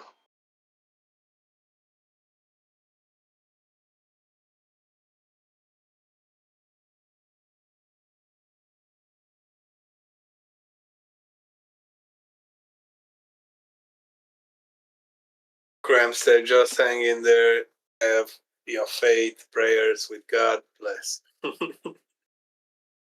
Thanks. And yeah, everybody was asking, where's Serb? Where's Serb? Serve down, serve down. Serb down, make sure he's not on a boat or some shit. Yeah, I wish. I'd rather be on a boat.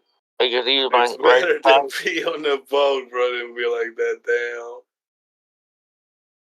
I'd rather be fucking drifting in nowhere. Dehydrated. Than this. Yeah. Oh my god. Yeah, I think maybe like a stroke can like paralyze you or like temporary or some shit. Not sure. Yeah, it's paralyzed my right side.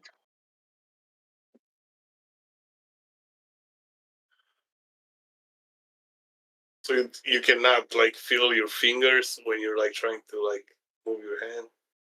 No. I can feel. I have sensation on my right side. I just can't move anything. I can't move my leg. I can't move my arm. I can't lift my arm. I have no movement. So it's half? Yeah, my whole right side. Oh, it's kind of what Roy had when he said. I know Roy didn't have this. No, Roy had a mild something else. But Yeah, he had Bell's palsy. Yeah. He had like face droop. Something going on with that.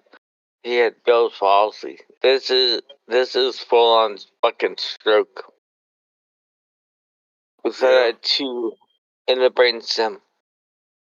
But to the MRI showed 2 little damaged areas that are causing his right side shit going on.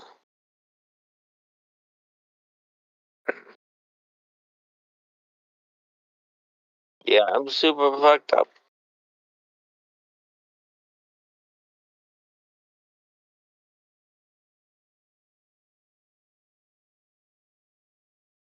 And So fucked up. I haven't been able to move yet.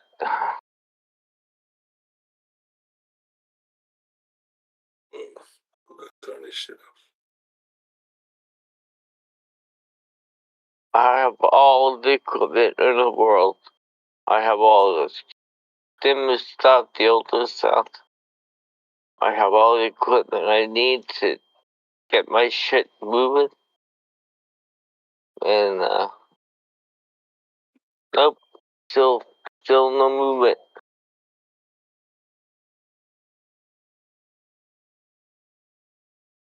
They're gonna give you a robot costume. You're gonna be Iron Yep. Man. I hope so. That'd be awesome. Oh, man. It's a 100% mess.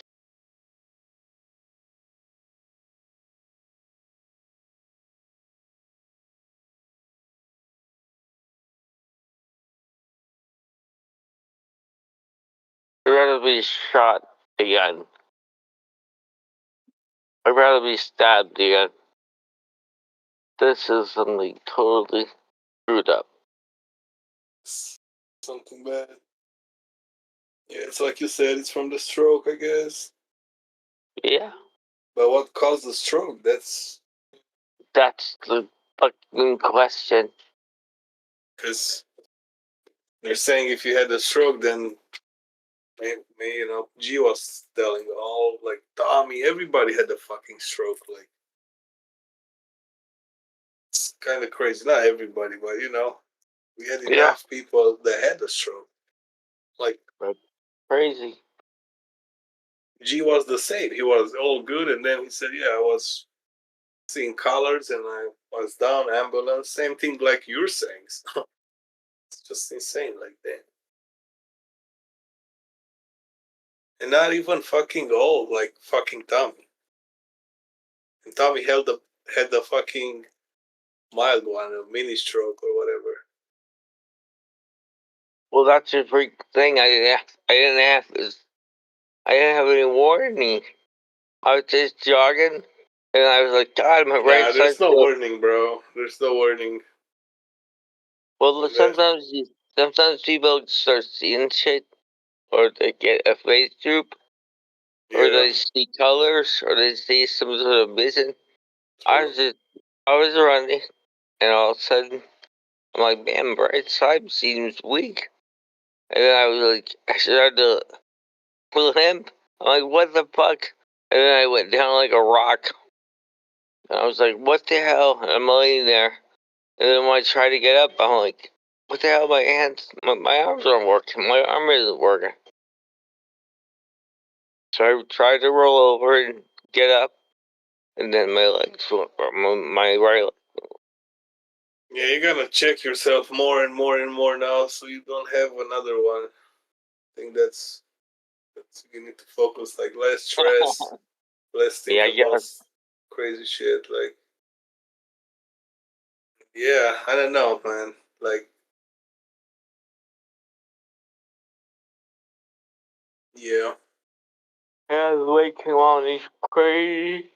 They're gonna push you on probably like medications and shit.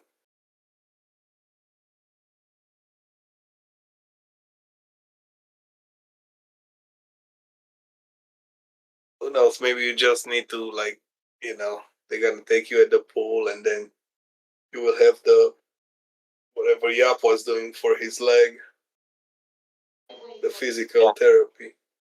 I'm gonna do. They got occupation, physical. I'm gonna do aqua therapy. Yeah. I've got it all going on. Yep. I'm gonna be inpatient for a month. Yeah, but right now they gotta check you and tell you what actually happened and what caused it. Like, they're trying to. I got a series of tests tomorrow. hopefully they're not gonna keep you in the hospital for a long time, but if they need to, I mean, it is what it is. We're gonna keep me till at least once a day, and then they're gonna send me to inpatient physical therapy.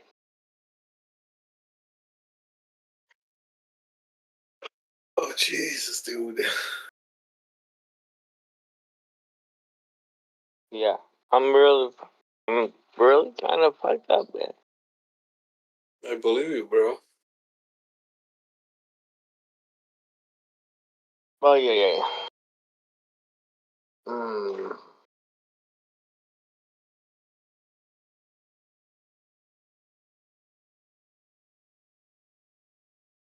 Oh Crazy. my god, my hand is killing me right now. And then, like you said, you're like eating good and I'll do all this good shit, and then this shit happens. Like, fuck, man, this fucking life.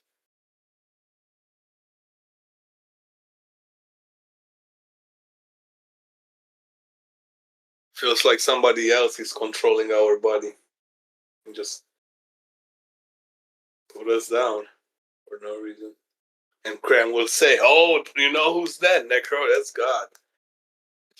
That's a demon. Fucking demons. Yeah, they're not coming to Discord. It's too complicated for them.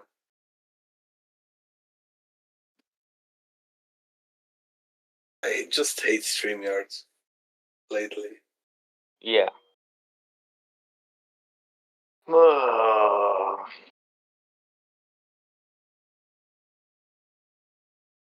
Yeah, it's just, summer, it's hot everywhere, dude. Storms and shit. Bobby's still cooking on the side of the road because it's too fucking hot. Dino complaining and more than enough every fucking day. He's doing his thing, bro. They're fighting over fucking Tostitos and Gain. Detergent and fucking other stuff. He's a dummy. Dino's dumb. It's just funny. It's like Dino versus Roy. It's like the guy that hates the apps and is not doing the apps, and fucking the master complainer, Dino. Oh shit. Here comes Roy showing us the DoorDash app. Yo, I have the DoorDash app.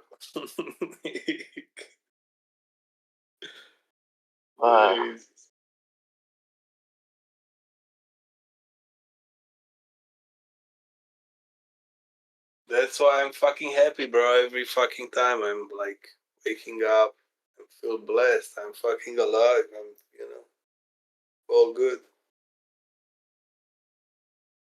You can, never know, man, how much time we got here, to be honest. Never know. We got all those people like fucking trying to tell you, yeah, jump off the bridge if you don't know how to open the app.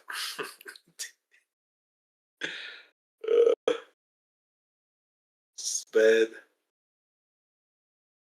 This community is fucked up, man. Fortunately.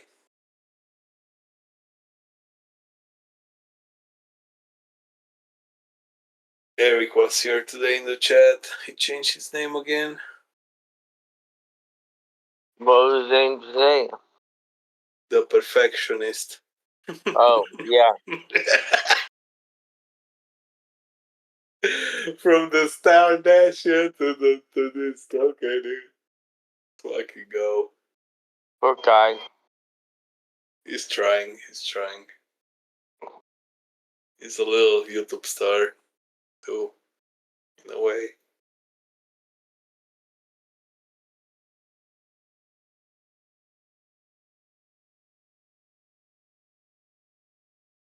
But yeah, dude, same old shit. Yep. Same. Like, I realized how time is flying. Every fucking It's like, damn, it's been a year already. Like, what the fuck? Yeah. I don't need to work. Yeah, I don't fucking work. Yeah, you don't need to work right now, dude. Just gonna take it easy. Yeah. I don't need. I can't work, but I don't need. I didn't need to work, so I don't know. They're blaming. They're trying to blame. I was stressed. I'm like, about what? I'm the most fucking calm dude there is. Yeah, I don't know. Maybe I the don't heat. Maybe the heat got you, or I don't fucking can't really tell. 3 a.m. It wasn't that hot yet. Yeah, doesn't make sense.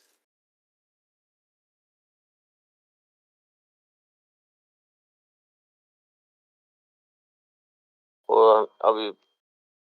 Hold on.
Yeah, what's up, Roy? Happy Father's Day, dude.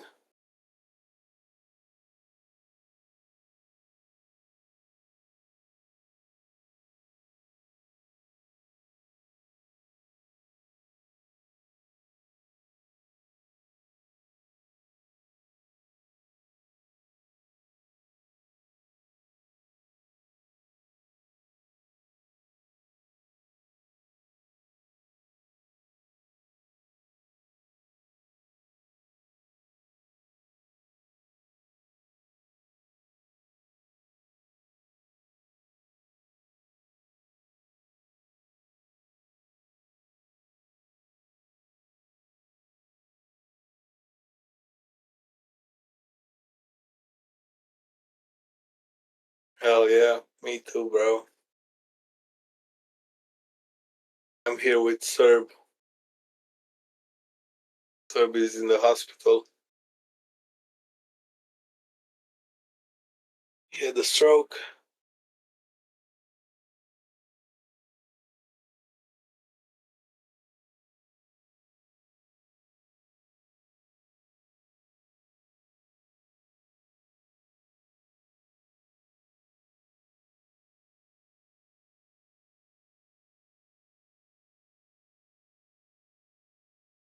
I'm watching B-Vez's stream.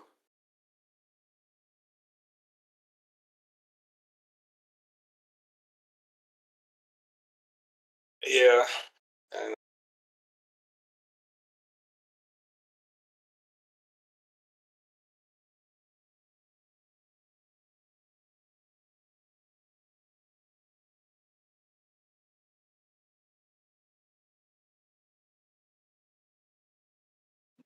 he said he was just jogging like usual, and then he just collapsed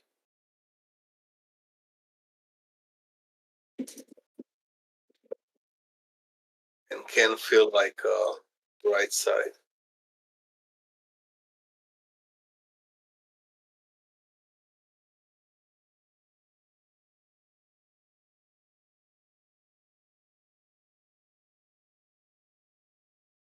Serb is like not drinking, not smoking, doing the right thing. Shit like this happens.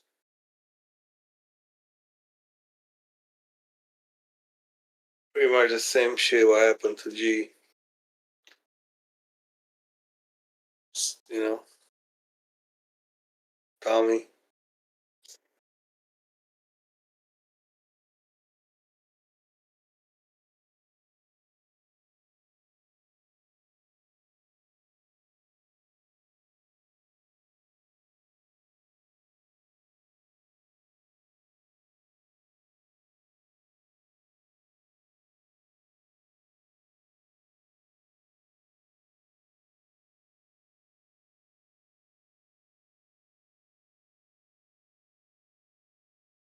Dino made a video.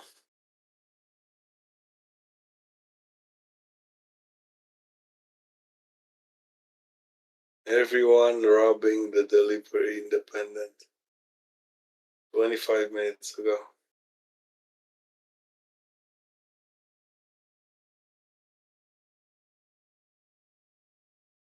Oh no, 2 hours ago. Dino's getting fucking views. Dino is cooking in his car.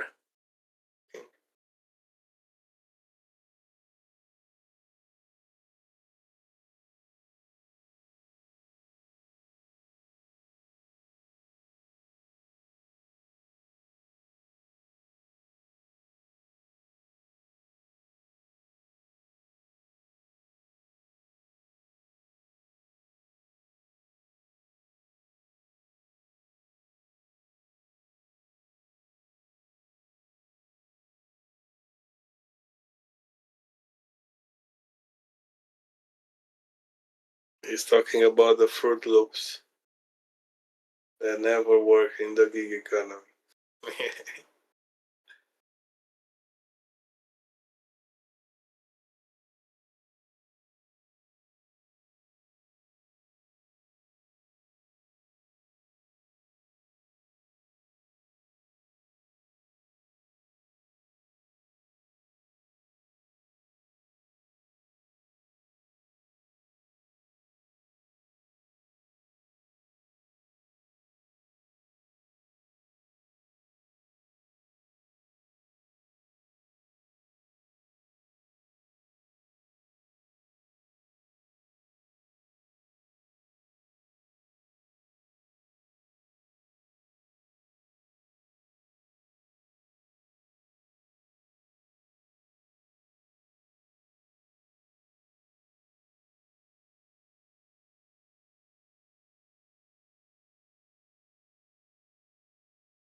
Dino is making his cornbread from YouTube. Dino makes a video, he makes $2. Cornbread.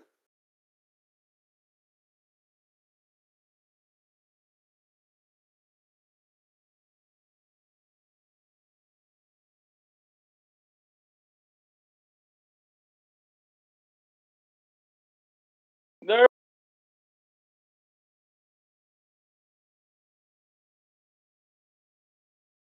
Yo. My IV's bleeding everywhere.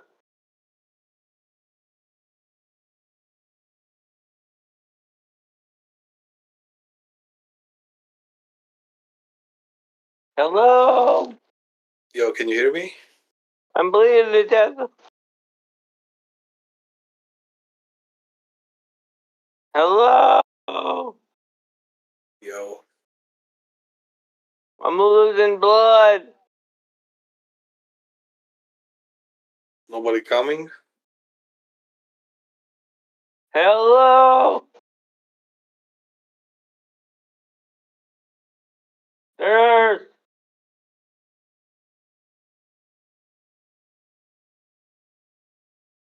Where's my fucking thing? The fuck?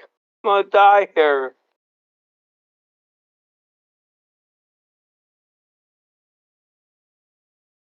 Hello? I need help. Me? No, I'm bleeding all over myself.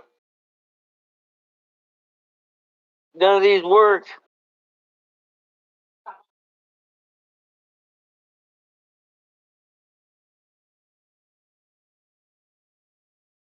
You're actually losing blood? I'm leaking. I'm leaking. Holy shit, what the fuck is going on here? I think my IV on my hand. Okay. No. I understand. I don't know how much blood I can lose. Right. Okay. That orange button up there should work. It doesn't work. I hit it 4 Okay, 1 times. second. The little remote thing is somewhere. I don't know where they put it. Right here. Well.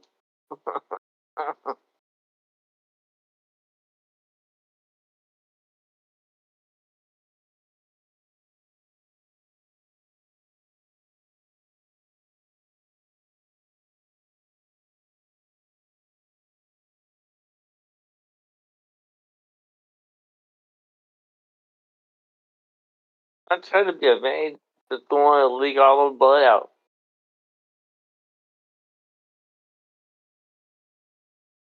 How much can I lose? A quart? Or a pint? I didn't see it hanging here.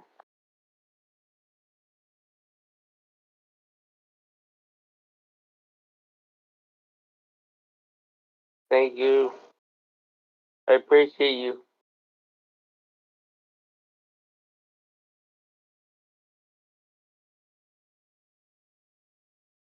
No, he's not drunk, dude. He's at the hospital.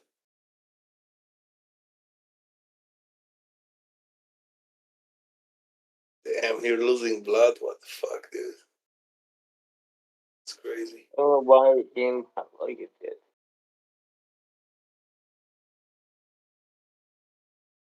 You hit yourself when you're like, while you were jogging, like, something, or no? Ah. Okay. Please watch your language. I said, son of a bitch. I know, but please watch your language. I don't swear when I come into your room. I'm just asking you to watch your language. What ask? Watch your language. My body.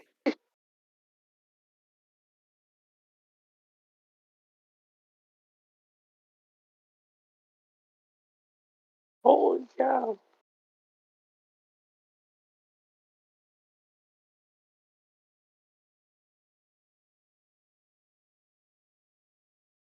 I referred to the F word.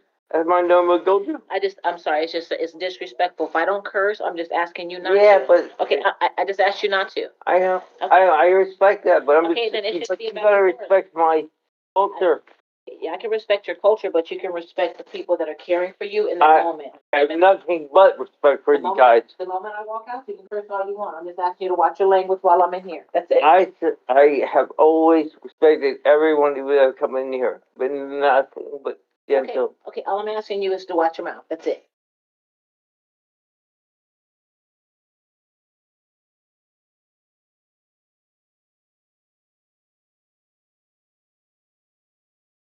How long are we on?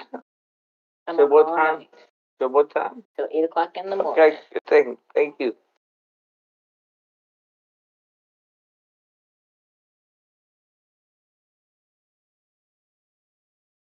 I'm up. You can't up. I can't. I'm dead on the right Sure, side. it's part of the assessment.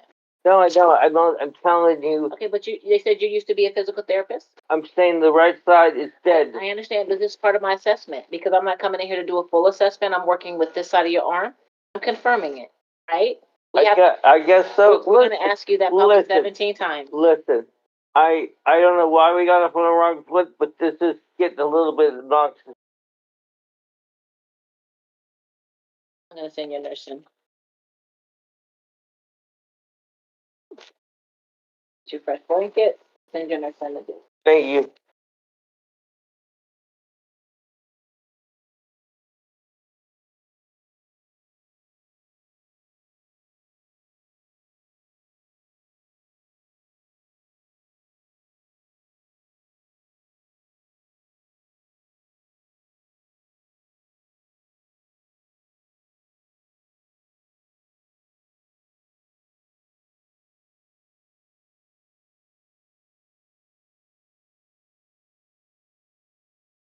Yes, you.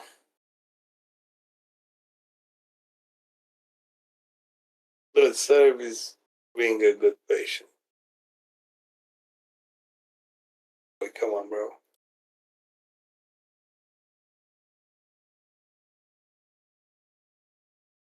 Son of a bitch is apparently a bad fucking profanity. Holy Yeah. This nurse went fucking ballistic. Where's the freedom? The son of a bitch, I'm bleeding. She pulled up my thing. Man, I am definitely reporting this tomorrow.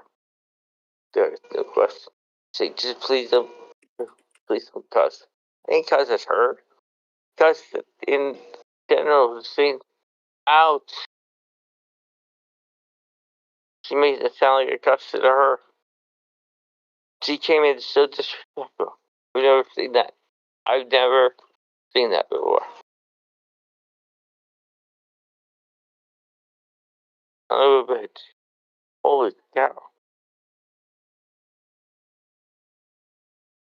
Prayers for Serb. Prayers for Serb. He will recover fine. He's a strong guy. I don't think I'm gonna live through the night. God. Because, you know what I mean?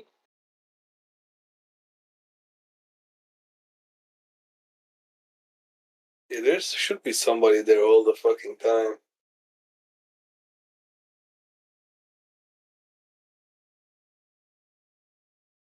Thank you. You're welcome.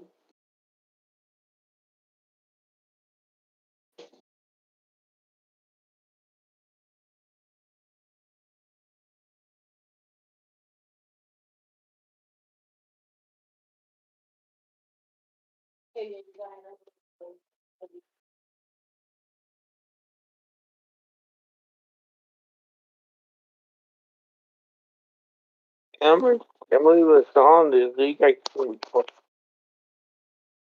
Hello. Came out. Yeah, apparently.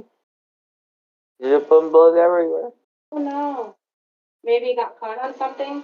I don't know. It was kind of acting weird earlier, and I let them know they put tape on over it, but it's just coming out, I guess. worries. So I'll be in a little bit. I'll Okay. work on a new IV, okay? Yeah, I appreciate it. I'm not trying to be a bang. I just want to let you guys know. Yeah, you're fine. You're gonna have a roommate soon. Okay. Okay, I don't mind. I had a roommate before. Mr. Chung. Sorry? I had Mr. Chung before. Oh yeah. Okay. And So how now is he doing better? I'm not sure. Oh, he might be here now. I'm not sure. So let me see. Where was the IV? It was here. Right? Yeah, my right hand. Okay. Good. Down. Okay. Hi. Eric? Okay. Yeah. Look down.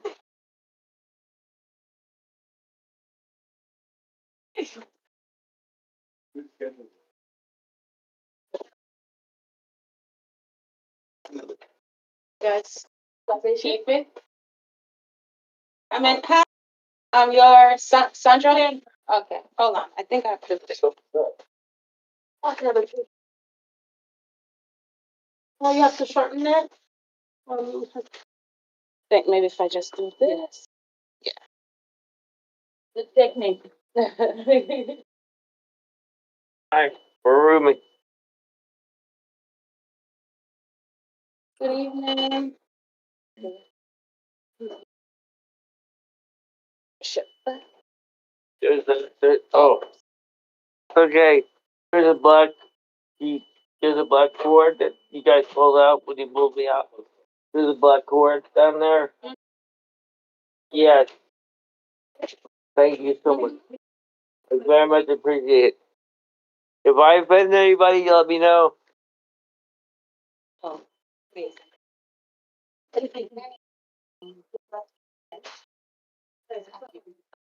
No, this is new. They put, I feel like it was going afterwards. Okay. Okay. Okay.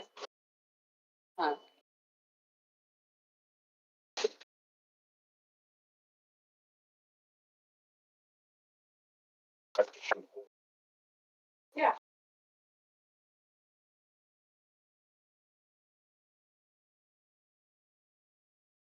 Out of the room. I'm getting a room. Yeah. Getting a roommate, yeah. Yeah. That's good. That's good. I don't know. Like I like being alone. Yeah, that's good. Maybe you can fucking call the nurse faster than you can. That's a win. My name is Katie, and I'll be one of the nurses. Of course, I'm in training. I'm with Lita. She'll also be here. Okay? Yes.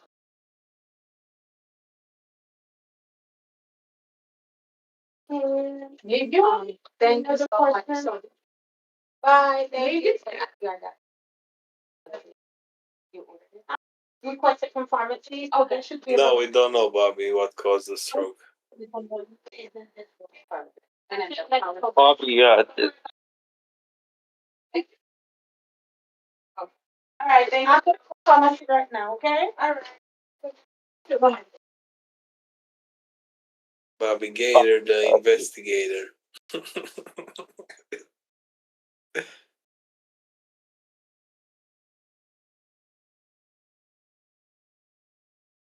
My number is You, Bobby. Because Sir was running and then he was thinking about you, Bobby.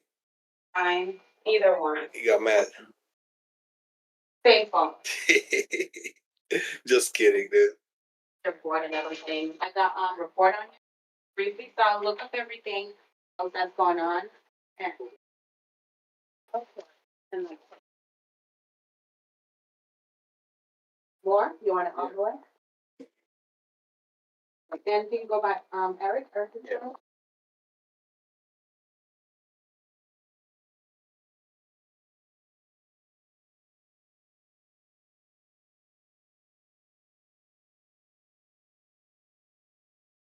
You need help with anything? I don't need help with anything. You put this down? Give me 1 second.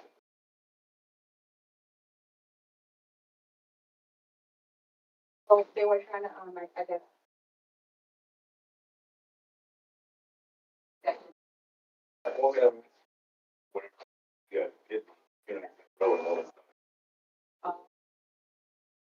Do you need anything from me right now?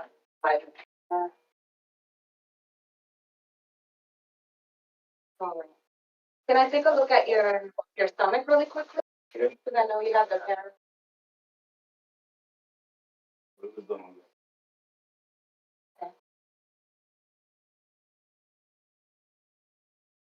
So, you know that no, he just says a transfer. Okay. Oh, we have like 10 minutes. You tell me, okay, so I'll. Richard, can you tell me your name and?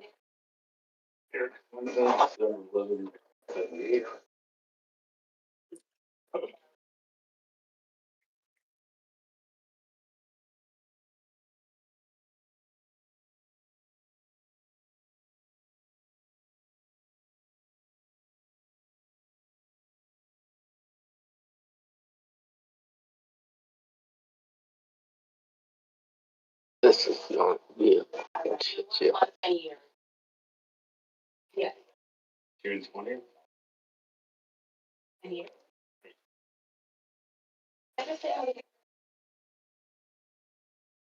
oh, It's 21st. what brought you?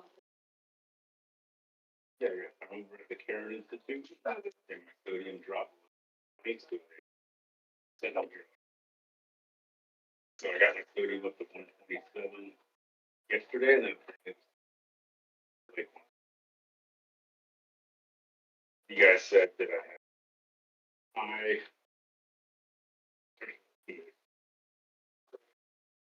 Yes, I was fasting.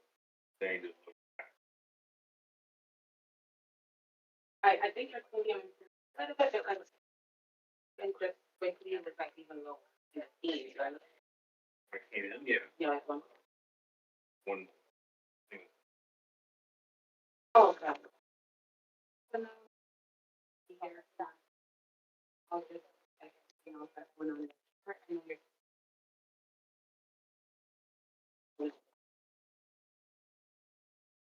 I'll look into everything and I'll also have to like that's so All right. Can I get a cup of ice? yeah, I can Like the big mug. I'm in a little bit, okay?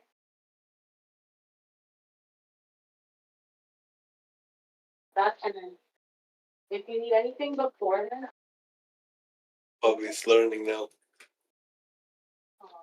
He's gonna be a doctor. This guy's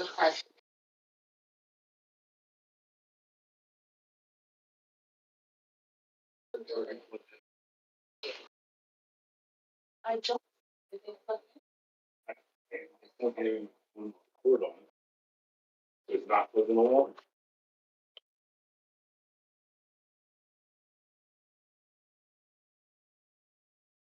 Oh yes, I Plugged in. if it's plugged in here. All right, Eric, I'll be back.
Hey, I'm a great patient, man. What are you talking about? I said son of a bitch and the fucking nurse freaked out. Why do you call her a son of a bitch? I said son of a bitch just when you ripped the thing on my arm, it hurt. Yeah. You can't say son of a bitch now. I'm cold as shit.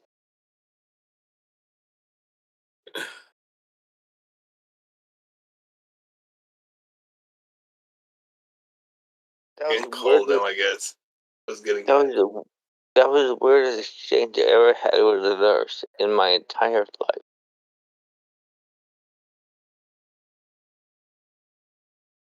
The administrator gave me her number. I'm gonna call her right now.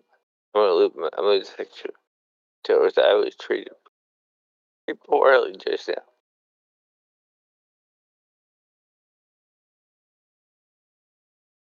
Only different nurse.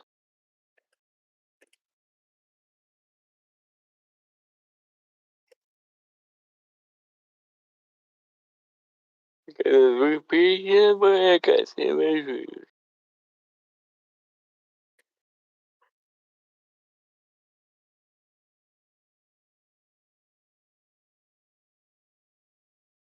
I mean, service moving around, Roy. Not from sitting in the car. No, it was not from the car. No. I had no thoughts. They're trying to figure out what happened.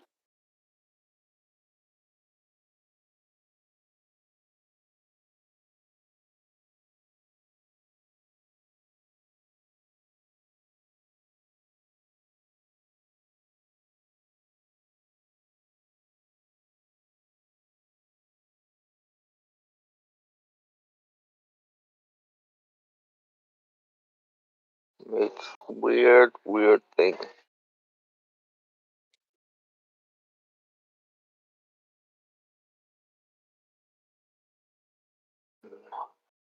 This nurse, this church nurse.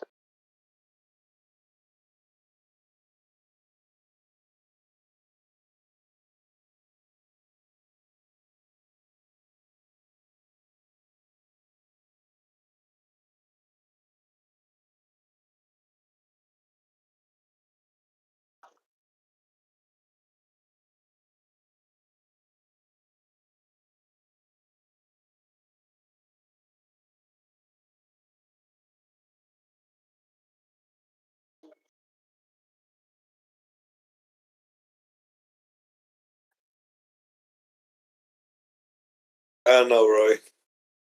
I don't know too much about that.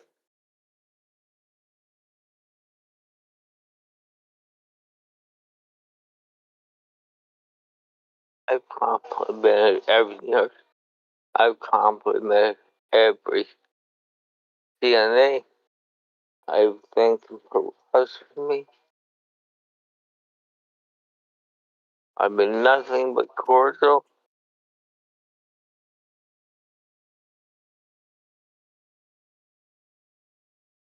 One day at a time. I'm gonna get your water. Okay, May. And don't forget the Now you got a roommate. I'll get that when I'm okay. You know what? I'm walk.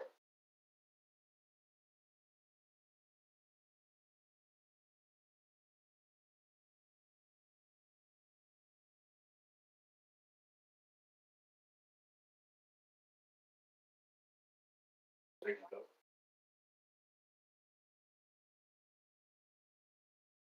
So this.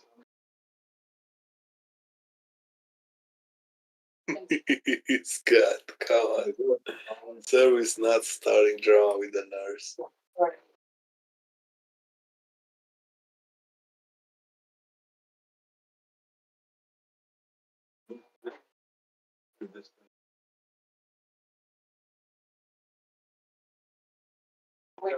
Bring it over.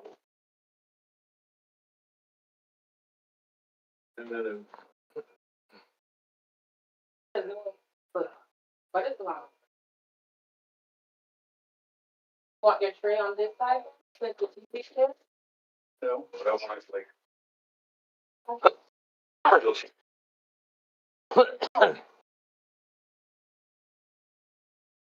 Change it. No water. Just fine. Okay. I'll be right back. Actually, let me get a set up. Oh, he was cussing them, bro. Monitor. Oh, I didn't hire. He's I just said, in pain. son of a bitch. That was your pen that you made.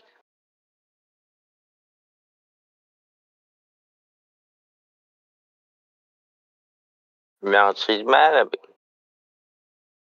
And she's avoiding me. She's like avoiding me. When they bathe my balls, I say thank you.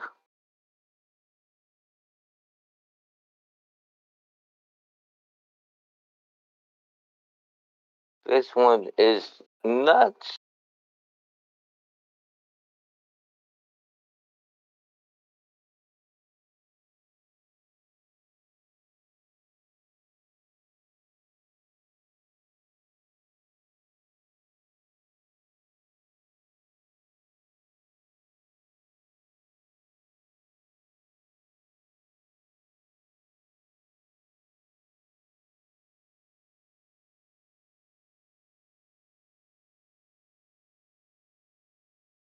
Holy cow, I've never had that.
I'm gonna get now I'm gonna see purple.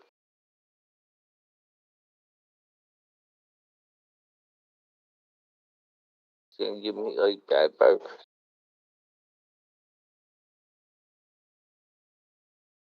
We're done. Whatever, that's okay.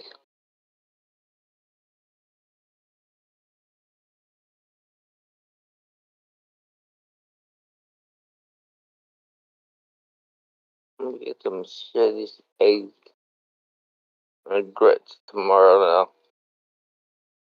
Damn it.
Hey, honey.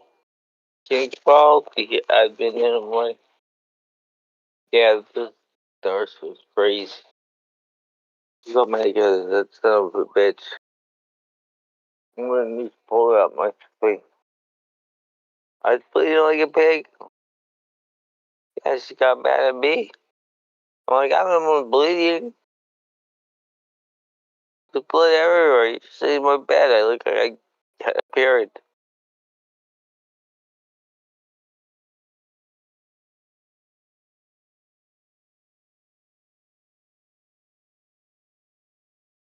Okay, thank you. Love you too, baby. I'll talk to you in the morning.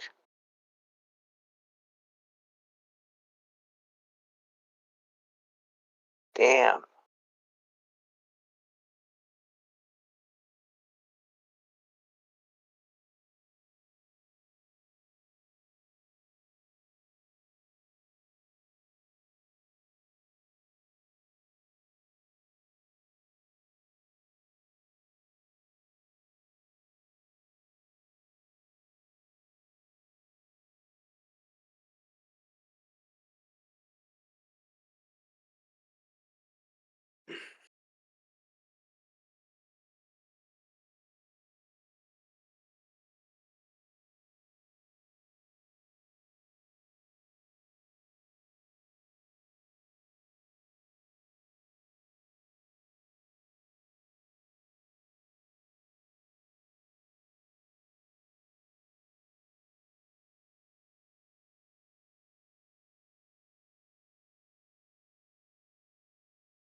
Woman games. She wanted to delegate everything.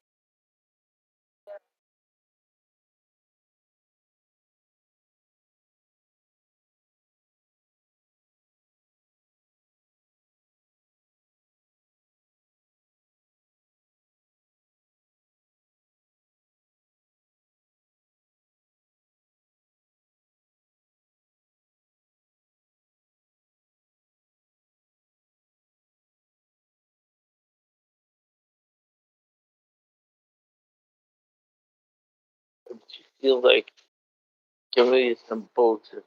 Oh, I'm just testing your right arm. I go, I've been here a week. You tell me you didn't know my right arm doesn't move? I just stop being silly.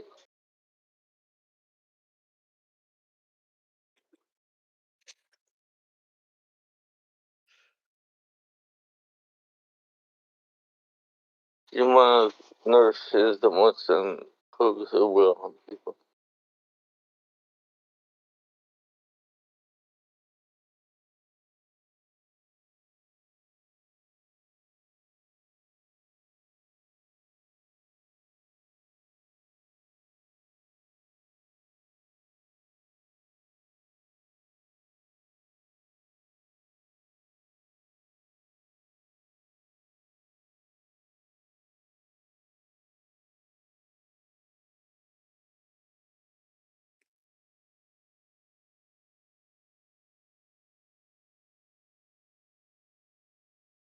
This is what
Yeah, right. Get fucking Discord, bro.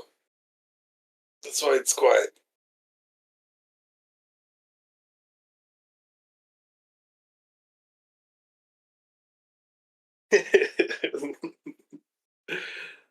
Bring some drama in the Discord, Roy. Come on.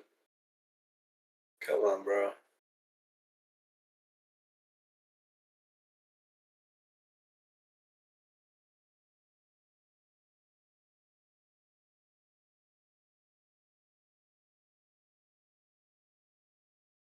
What should I watch? PVAZ's stream or Tino's video? Good when you have to choose from.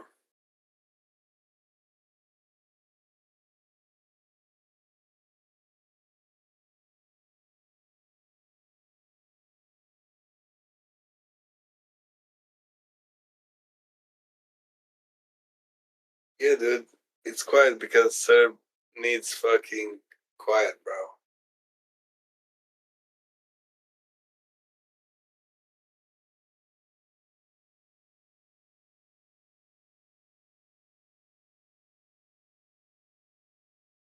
We cannot have G up here fucking blasting music with his speakers, bro. Not like that. Is he resting? Yeah.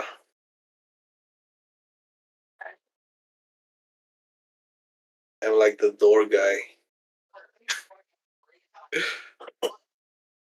What's up, Tracy? Not much.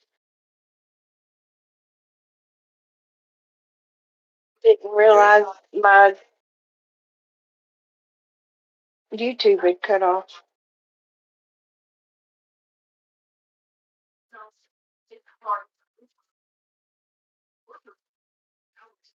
I gotta ask Serb, is Serb accepting like one visitor or two visitors at a time or three or, you know.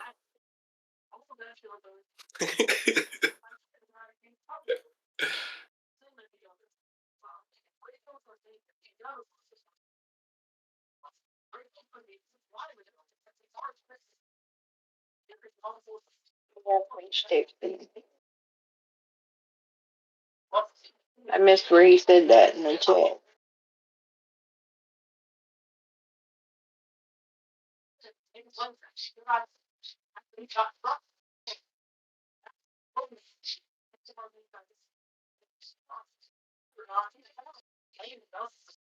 Oh gosh, it's crying.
So I have the. Are you okay?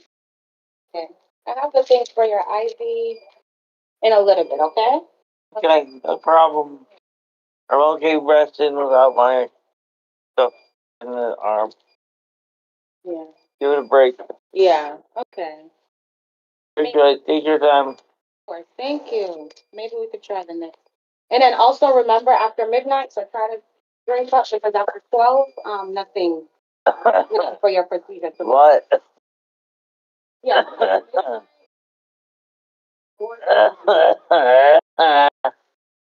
Okay. Yeah, because I took a bad decision.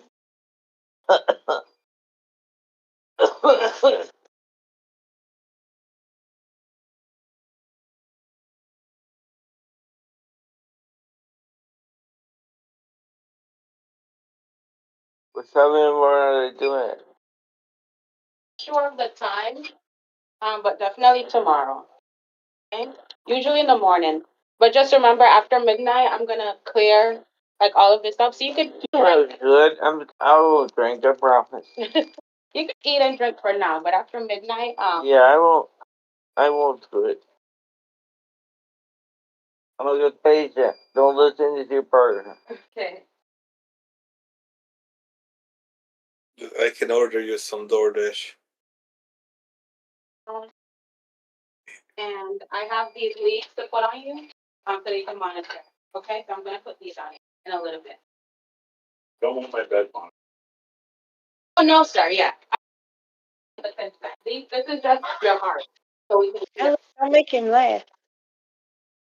Other organizations like First and Yeah. I know. Yeah. Tracy, stop being so serious right now. I am being serious. Okay. Then you watch, sir. I'm gonna do a sandwich My real quick. grandbaby just got stung by a bee. I mean, it's basically like a solo. Yes.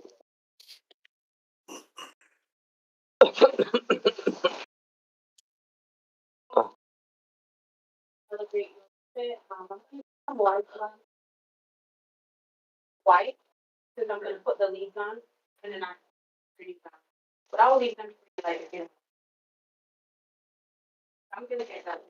They have you.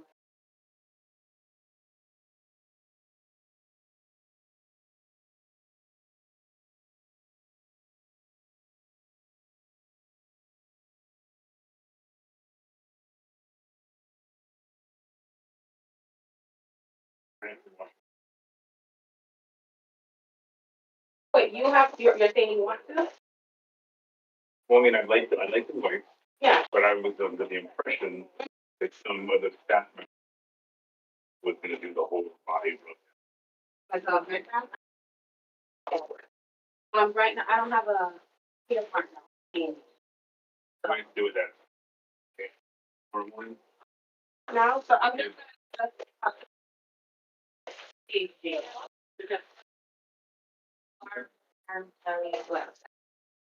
and then Is there a chair over here? There's You pull that. a Puma backpack.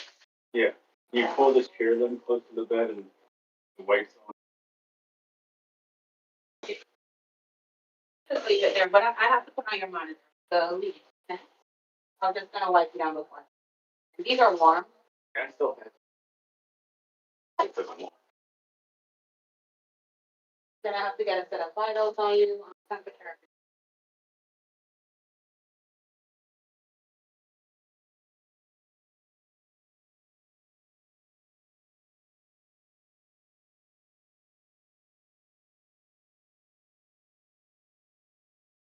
So nice not having those angles. Yeah, I feel like and it's completely different.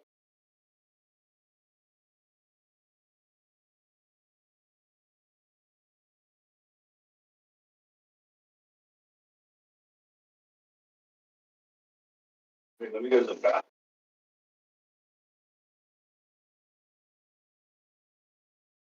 And then the sink is out. Don't think in the bathroom. Sink is-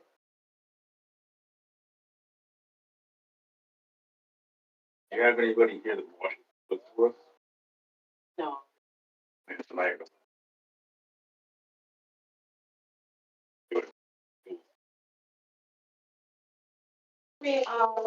Like I'll get like big, big.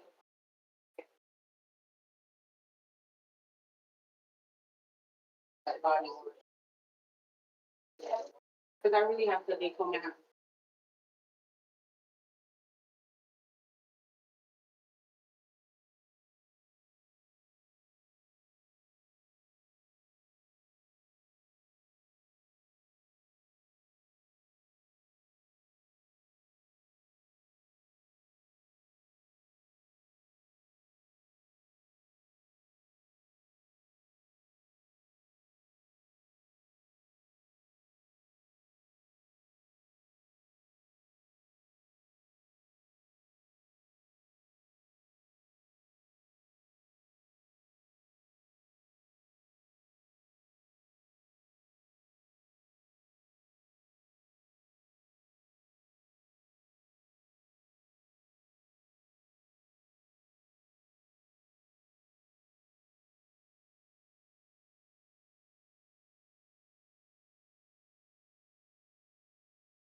Yo, I'm back.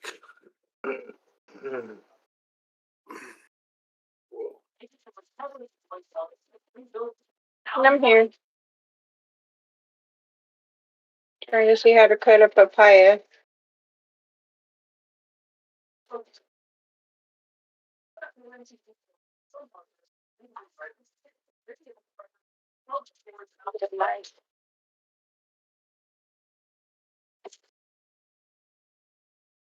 To cut a papaya.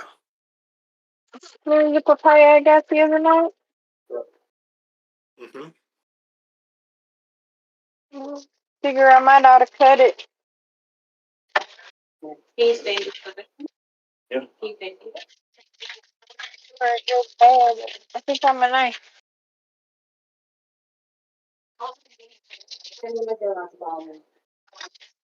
Got that one. My goodness.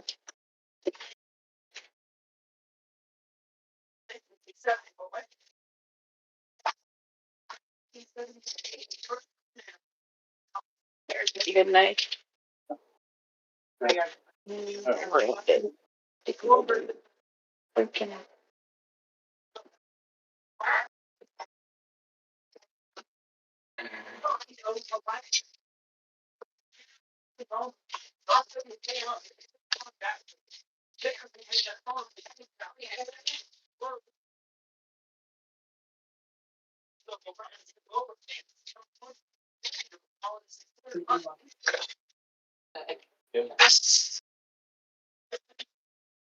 Let's see why it has that paper on it.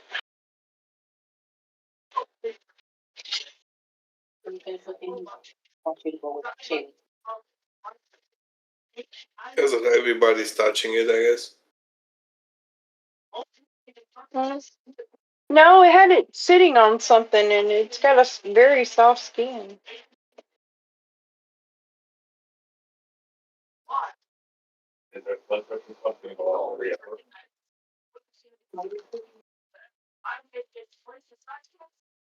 I'm gonna put it on now. Very soft skin.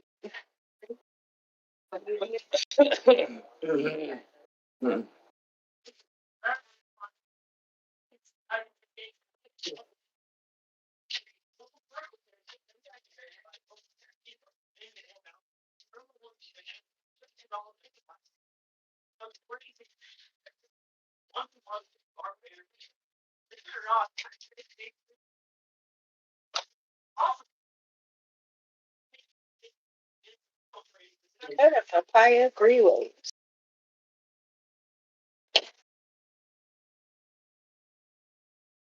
Okay.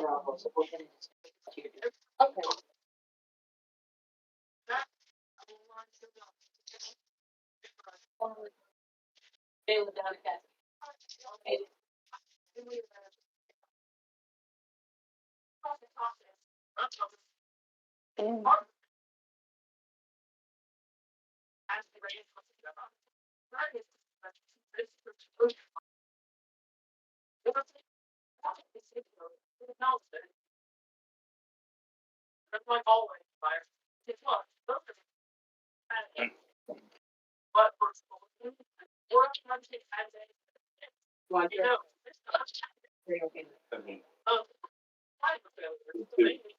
Why was he jogging at 3 o'clock in the morning?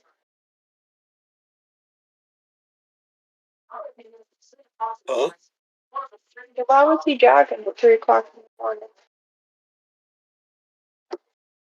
Because he always jogs in the He morning. does?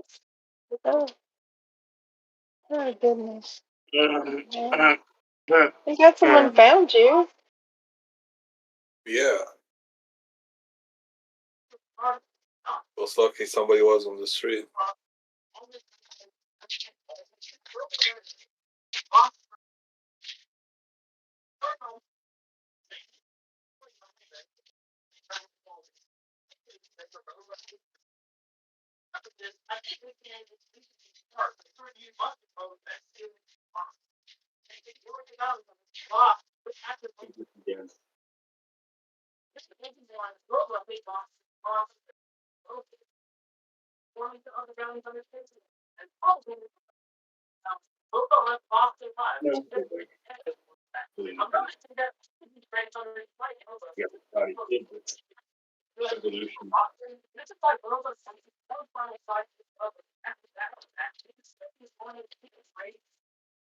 Oh goodness. What is that? Fucking looking scenes.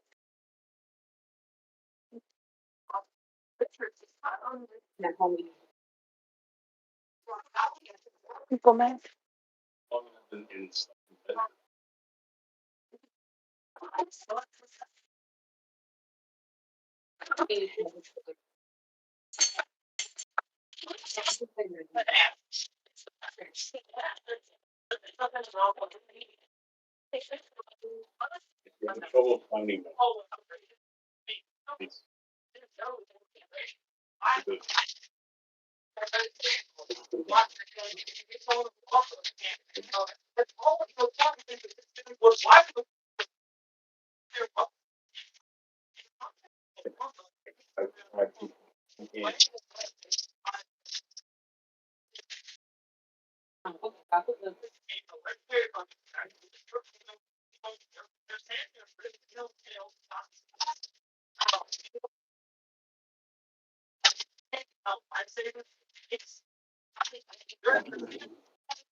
You got TV served there? What's going on?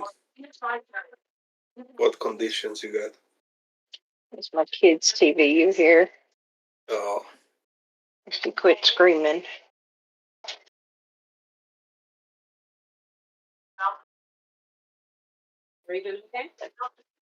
Tracy's in the hospital too. Yeah.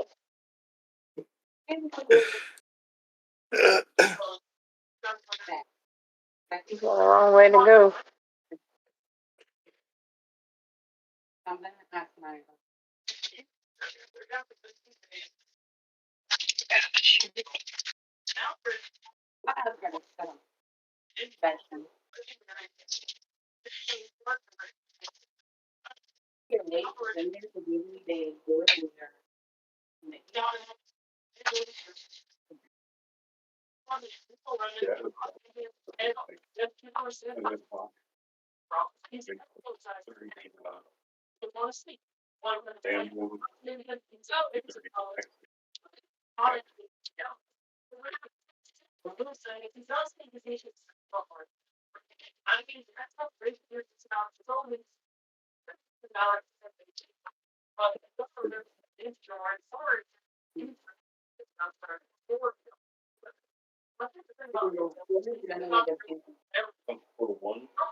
Get all that out.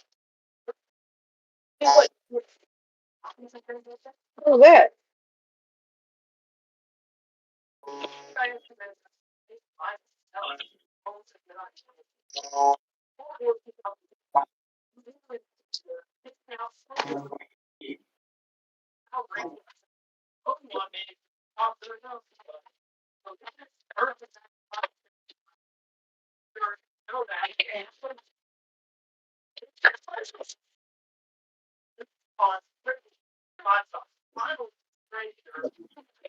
It was gross. You told me this was so gross.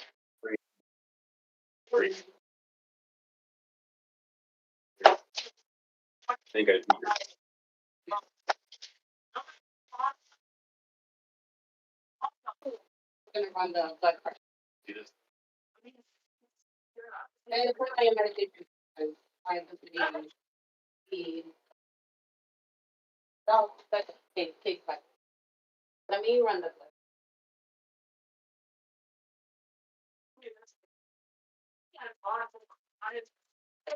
I bet that don't taste good.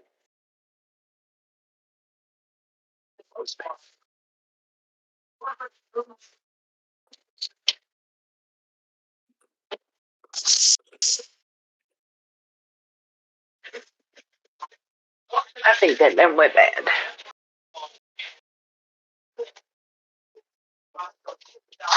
That's what I tried watermelon.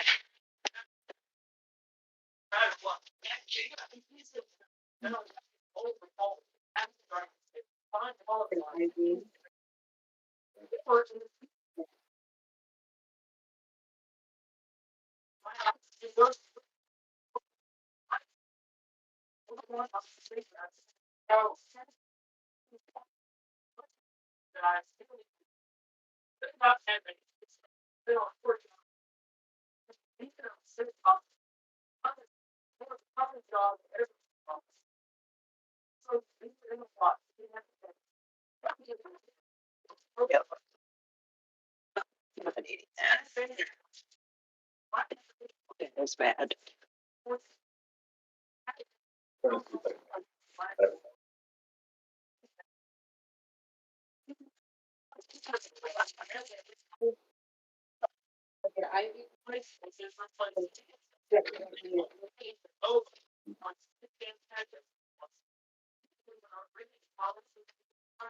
Then probably put the chair over.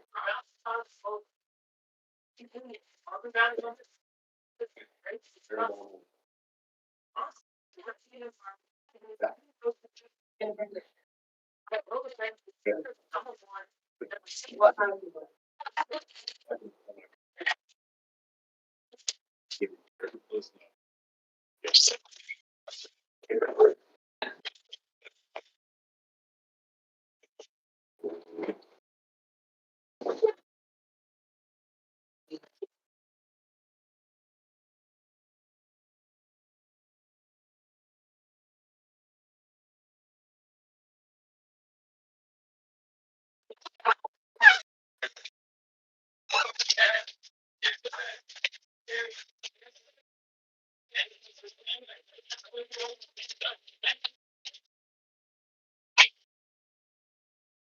How many bags of like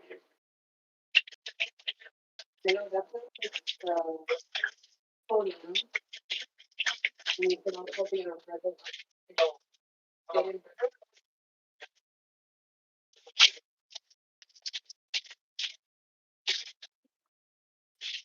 what's the continue? More they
A video.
Waited too long.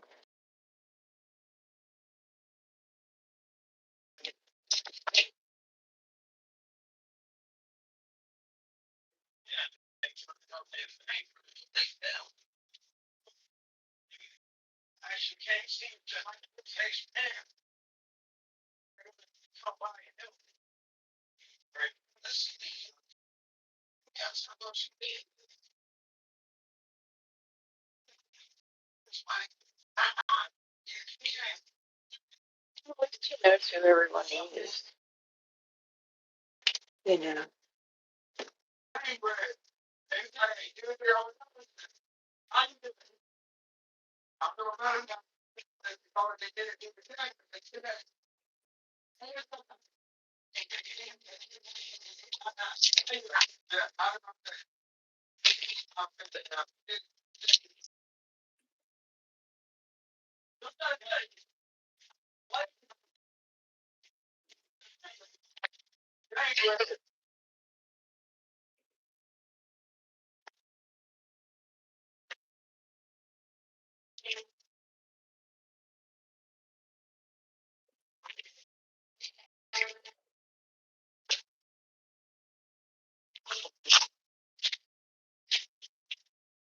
She left her.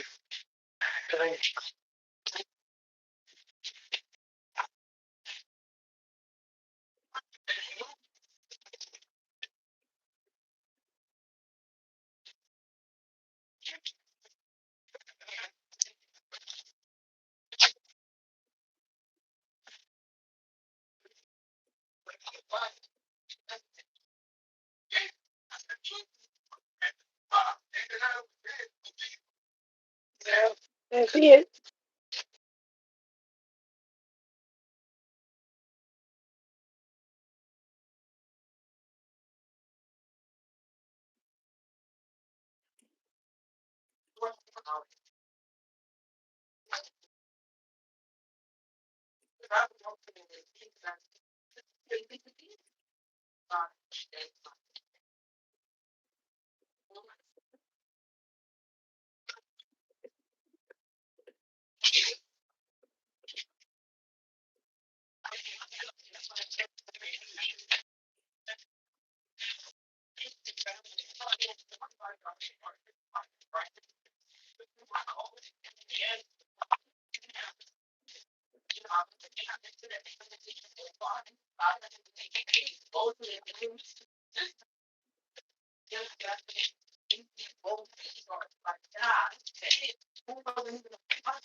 Don't say if they'd talk some more. I missed him when he was on here.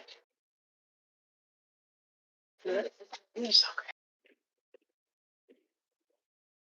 I didn't know my internet. My YouTube it went off.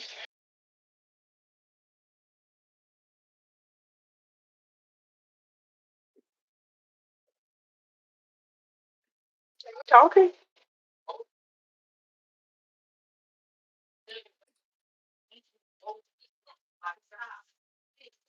What?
What happened, Tracy?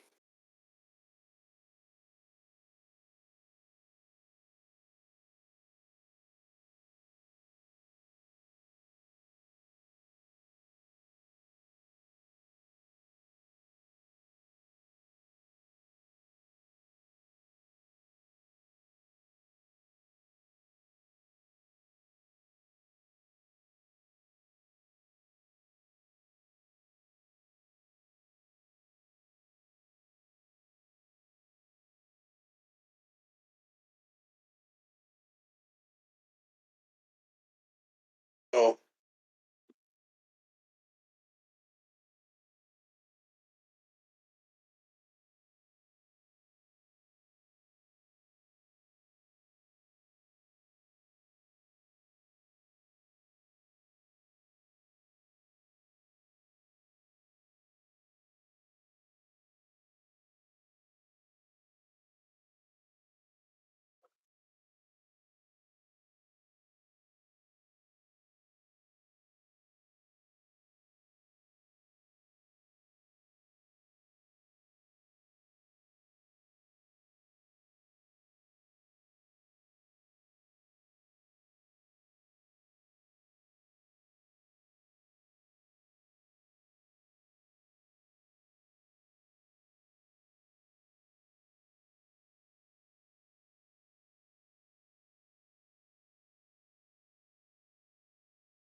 guess I'm gonna take a break. Y'all have a good night, and yeah, we'll be around. Check out the Discord.